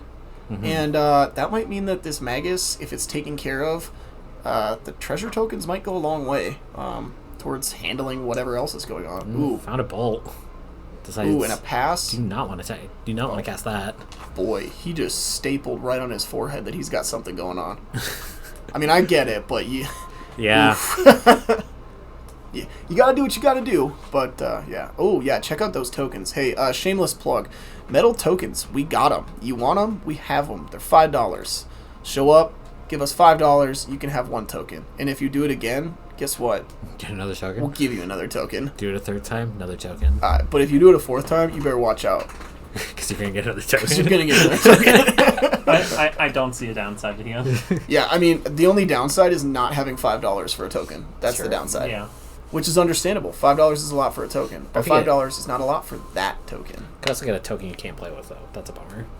Don't want to be playing Hammer and like load up on a bunch of rhinos. Hey, yeah, you're right. All right, Experimental Synthesizer finds only Cult Anvil. Ooh. Donovan's just gonna run into what looks like a counterspell. What if I'm Zane? I might debate letting this one resolve because there's still no board presence, and I know that Oni Cult can put in work, but like if you have something that can take care of it, i.e. Force and or Prismatic Ending or March, I might just be like, yeah, okay, let you do it, sack it to itself, whatever. I'm just trying to sit here and push through with my monkey. I think the problem might be if Donovan gets this sack and make a token, like on his turn, and then you have to point to get your Ragavan through. You have to point your removal spell at the token instead of the Oni Cult Anvil. Oh, sure. Zane avoids that train wreck entirely, just counters the Oni Cult Anvil, gets in with Ragavan again. Money pile apparently continues to make money. Yeah. Here's an Omnath. Straight cash, homie. I don't know. No 4th land, though. I don't know if any of you know that, but that's a Randy Moss quote. It sure is. That's how some people prefer to pay their fines, is straight cash, homie. Anyway, obscure references aside, there's an Omnath in play. Are we shrapnel blasting the... Oh, yeah, baby. Shrapnel blasting the Omnath, getting rid of Experimental Frenzy. Kind of maybe draw a card. It's a Rolling Vortex. Does Donovan have land for? Land. It does not look like it. That is most definitely a Magus, though. You were correct. We're going to bolt the Ragavan. This is kind of where the burn deck doesn't want to be. A lot of burn has gone at Zane's permanence, and he's still at 17. It's a very comfortable place for the burn deck, for the Omnath deck to be right now. Yeah. That 9 and 6 was such a good pickup. Yeah, I was just going to say we might be running out of gas here because we don't know exactly what Zane has, but now we just, like, overflowed on gas. Like, this is dangerous. Now, we probably have to Magus just to shut this nonsense down. Right? Yeah. Okay, so no basics. Did Zane say okay? Okay. Looks like gonna crack a plan in response. All right. I was like, are we letting this happen? Because that does not seem right. Yeah, that's a choice. You know. I did see a otherworldly. March of Otherworldly. Yeah. Okay. Well, I at least I think it was. All right, got a basic island. If there's a March there, March plus white card clears Magus. that's true. But does it clear the second Magus that we suspect is in Donovan's hand? Oh, we know it's in there. All right, fair enough. Oh, We no. just untapped. This just happened. Okay. Yeah. Well, I mean, like I was saying earlier, there are definitely a lot of... Oh, that's... Oh, that is not a March. No. All right, found another mountain. Did we find Fury? Sure did. Yeah. I think the card he drew as well, too, was a Boseiju. which is got to be a pretty decent pickup once we deal with that. All right. So I'm not a number scientist, but I've played a lot of limited. Somebody tells me what wins. 3 mana 2/2. 5 mana 3/3 double strike. Who's gonna win the race? I believe the 3/3 double strike. However, have you Double strike. considered 8 mana 5/5? Because that's what Gigantha is, and that might matter. It Maybe. might be a little slow. Donovan's gonna have to go after Ren and 6 if he doesn't want to lose to 2 Fury attacks and 2 Ren and 6 pings. Mhm. But outside of that, yeah, maybe. I mean, I know that Zane has like a Teferi in his hands, so and we're going up because we're just trying to ultimate this, which I don't know about that, but I don't there's hate cards it. we don't know about, so. I guess the big takeaway is Donovan's either got to attack somebody, and like attacking Ren and 6 is like kind of fine in its own way because it's just 2 more life every turn. Yeah. And then if you attack Zane himself, like yeah, that's fine too. I got a Ragavan though. Yeah, that's pretty good. It may let Donovan unlock some black spells as well too, potentially in the future, which could come up with like a Oni cult or something. I believe the only black spell he has is the Oni cult. Yeah. Anvil. I'm not too familiar, but I mean, I think we're casting one because he just used a treasure. Sure are. Yeah. All right, there's only All call. right. It's got 2 blood tokens primed up to create chump blockers. I mean, Yeah, maybe we're gonna win this race after all. yeah, it might not be about 5 mana 3/3 double strike. It might be about 2 mana 2/1 haste. Yeah. That's it did some work here. All right, so if you're Zane, are we gonna get off the Ren and 6 ult plan and start paying down these only cult anvil tokens, or I believe Donovan's going to try to... I think Donovan will try to limit the Ven and 6 once it hits alt range.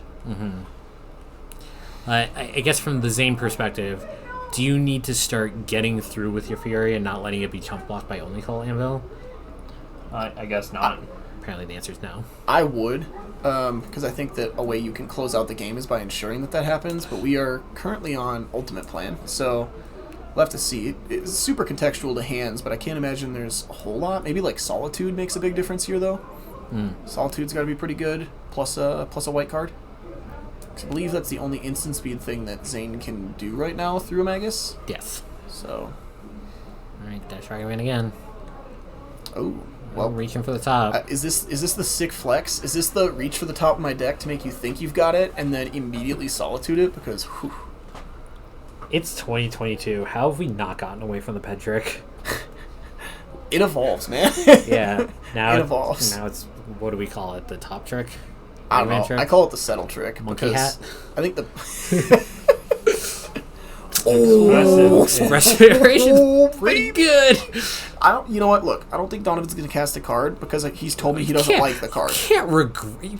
It's free though. He told me he doesn't like it, so he Zane- can't cast it. But Zane handed it to him and said, "Hey, go ahead and cast this." All right, fair enough. Also, he did cast it. All right, 3 cards. I think now Donovan's perspective might be, yeah, I want to go 3 cards deep and look for another burn spell. Yeah, we might be in like. Experimental synthesizer that's actively excellent with Oni Cold Anvil. Sure is, and we haven't made a land drop yet, correct? Believe not. Yeah. What did we cast that with? Okay. Didn't see that, but I'm sure we'll figure it out. All right. Oh, Yeah, there we go. Okay, there it is. Now Okay, we're now he's casting it. All right. Okay. I mean, I joked earlier, but there's a real chance that this Gigantha comes down and is just like big and meaty, right? Like if Zane starts to hold back, a 5/5 is going to be able to punch through some things. What is that? Procedure. Oh, we that can't he do can't that. cast. Never mind. We can't do that. Thanks for letting me know there's a Besage there. Yeah. However, points for Magus over Blood Moon. Yeah. All right. Clearly, I was wrong. Okay. 100%. Although, whatever, it doesn't matter. There's no green source in play. But still, All right. And finds the land off of the synthesizer. that's a fancy mountain. That is... Yes, it is. Nope. I'll Can't crack Oh, that either. oh. Can't crack that fancy mountain. But it is expensive, and it is pretty. Are we in game 3? I've lost track of so much time. You're is in, game this is game 2. And right. Donovan might wrap this up. Yeah, we could see it for sure. I think. Was that a fetch land I think I saw? Maybe another Misty? That's the case. That's not great news, because I don't think... Is there anything that can be cast with this run? It looks like a Bolt or a Helix. I'm not too sure. And one Expressive Yeah, iteration. the Expressive is maybe interesting, though, because you are going to have to dig for something to get out of this, right? Yeah. Right. And, like, all these fetch lands don't do anything, so maybe if you ult this Ren, you're in a spot where you're just like, look, this is bad for me, but, that's what it means. Like, And he find can a have Bolt. Or, Expressive once a ton. yeah. And but if that's a Bolt, he can just bolt down Magus. I think it's Ragavan, Helix, Is that Helix? Counterspell. Yeah. Yeah. Okay, unfortunate for Zane. Yeah. Alright. Optics, that's... Okay. I am very curious about that one. Yeah, I'm interested. We're cracking this blood, it appears. That doesn't do anything with Anvil, right? That is only on your turn that Anvil lets you... Yeah, I Get, believe that, I believe creatures? that is correct. Okay. Alright, he's going to tap, sacrifice Anvil. That does something. Gonna lose one, gain one for Donovan. Untap. Boy, he's untapping fast. Does he have something that we don't know about that ends this game? Does he have a Shrapnel Blast? I think I saw something that might be a Shrapnel Blast, but we're gonna go reach in with Anvil first. Gonna get another drain. Take another peek at the top card. Alright, takes a flip. Shrapnel Blast. That's a pretty good card. I'm just Here going we to throw go. this out there.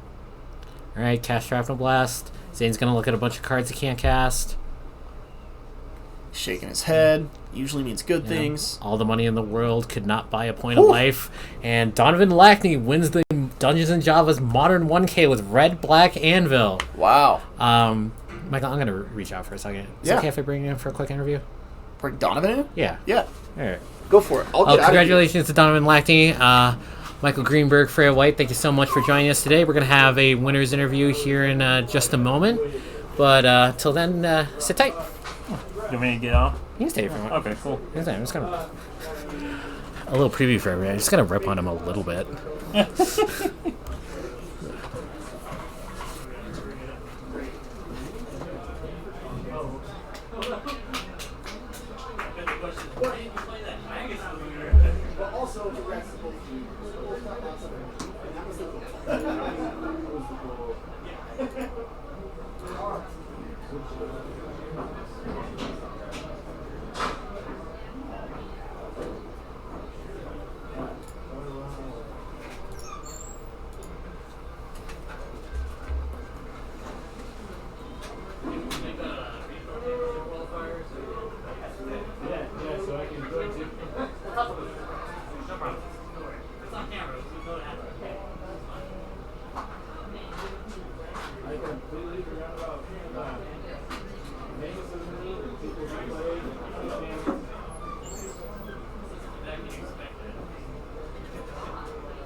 Alright, come on into the office. Do I have to talk into a mic? You just need to talk. The mic is right here. If you want to close the door behind you, please. What's going on here? Alright, got Freya White, John Baker here with Donovan Lackney, the winner of the Dungeons and Java's Modern 1K. Donovan, how you feeling today? Hey guys. I'm good. We'll receive some questions. Chat, go ahead and give us some questions if you have some some questions for Donovan. Here's my first question for Donovan, which is, so what's up, man? You think you're good at Magic now or something? No. that was fun to play though, for sure. Yeah, we were in the we were in here in chat talking about where we had the odds are. I had you as a slight favorite in game one. I figured he didn't have a lot of on the stack interaction, didn't have a lot of life gain in game one. I said if Donovan could just burn him out, then Yeah. he's gonna do it. And it played out exactly how it happened. And I said too, I think Donovan's an incredible favorite right now. Broke serve, gonna get to be on the play for game 3 if it comes to game 3. Fell behind a little bit early game 2. Clawed back into it with some good Ragavan hits and makes the moon, buying you infinite turns. Oh yeah. I was surprised he wasn't. I think he should have been killing my blocker with his Ren to just jam 12 at me or 6. Yeah. I think he might have overvalued the run all with cards that he couldn't cast. Yeah, I was like, yeah, he's gonna kill my Magus the Moon, and that's gonna be it. That'd be it. But second one did it. All right, so think you're going to be sticking with this deck moving forward, or are we changing focus to Pioneer? Oh, well, in Modern, I'll definitely be playing this, but I play similar lists in Pioneer with 4-drop Karn, the Pants Karn, makes constructs. Can you explain what is the name of 4-drop Karn? That's not Liberated. It's Scion of Urza. That's the Gotcha. one. The one from Standard way back in the day. All right. Dominaria, right? Huh? Dominaria? Yes, Yeah. sounds right. Well, doesn't look like we're getting too many questions from chat, but we're glad to have this recording. Donovan, thank you very much for joining us. Yeah. Looking forward to seeing you in the RCQ grinds and probably seeing the Regional Championship. Yeah, for sure. Thanks for having me. All right. This is Donovan, John, and Freya signing off. Have a good night, everybody. Thanks for joining us, and we'll see you at the next event. Later.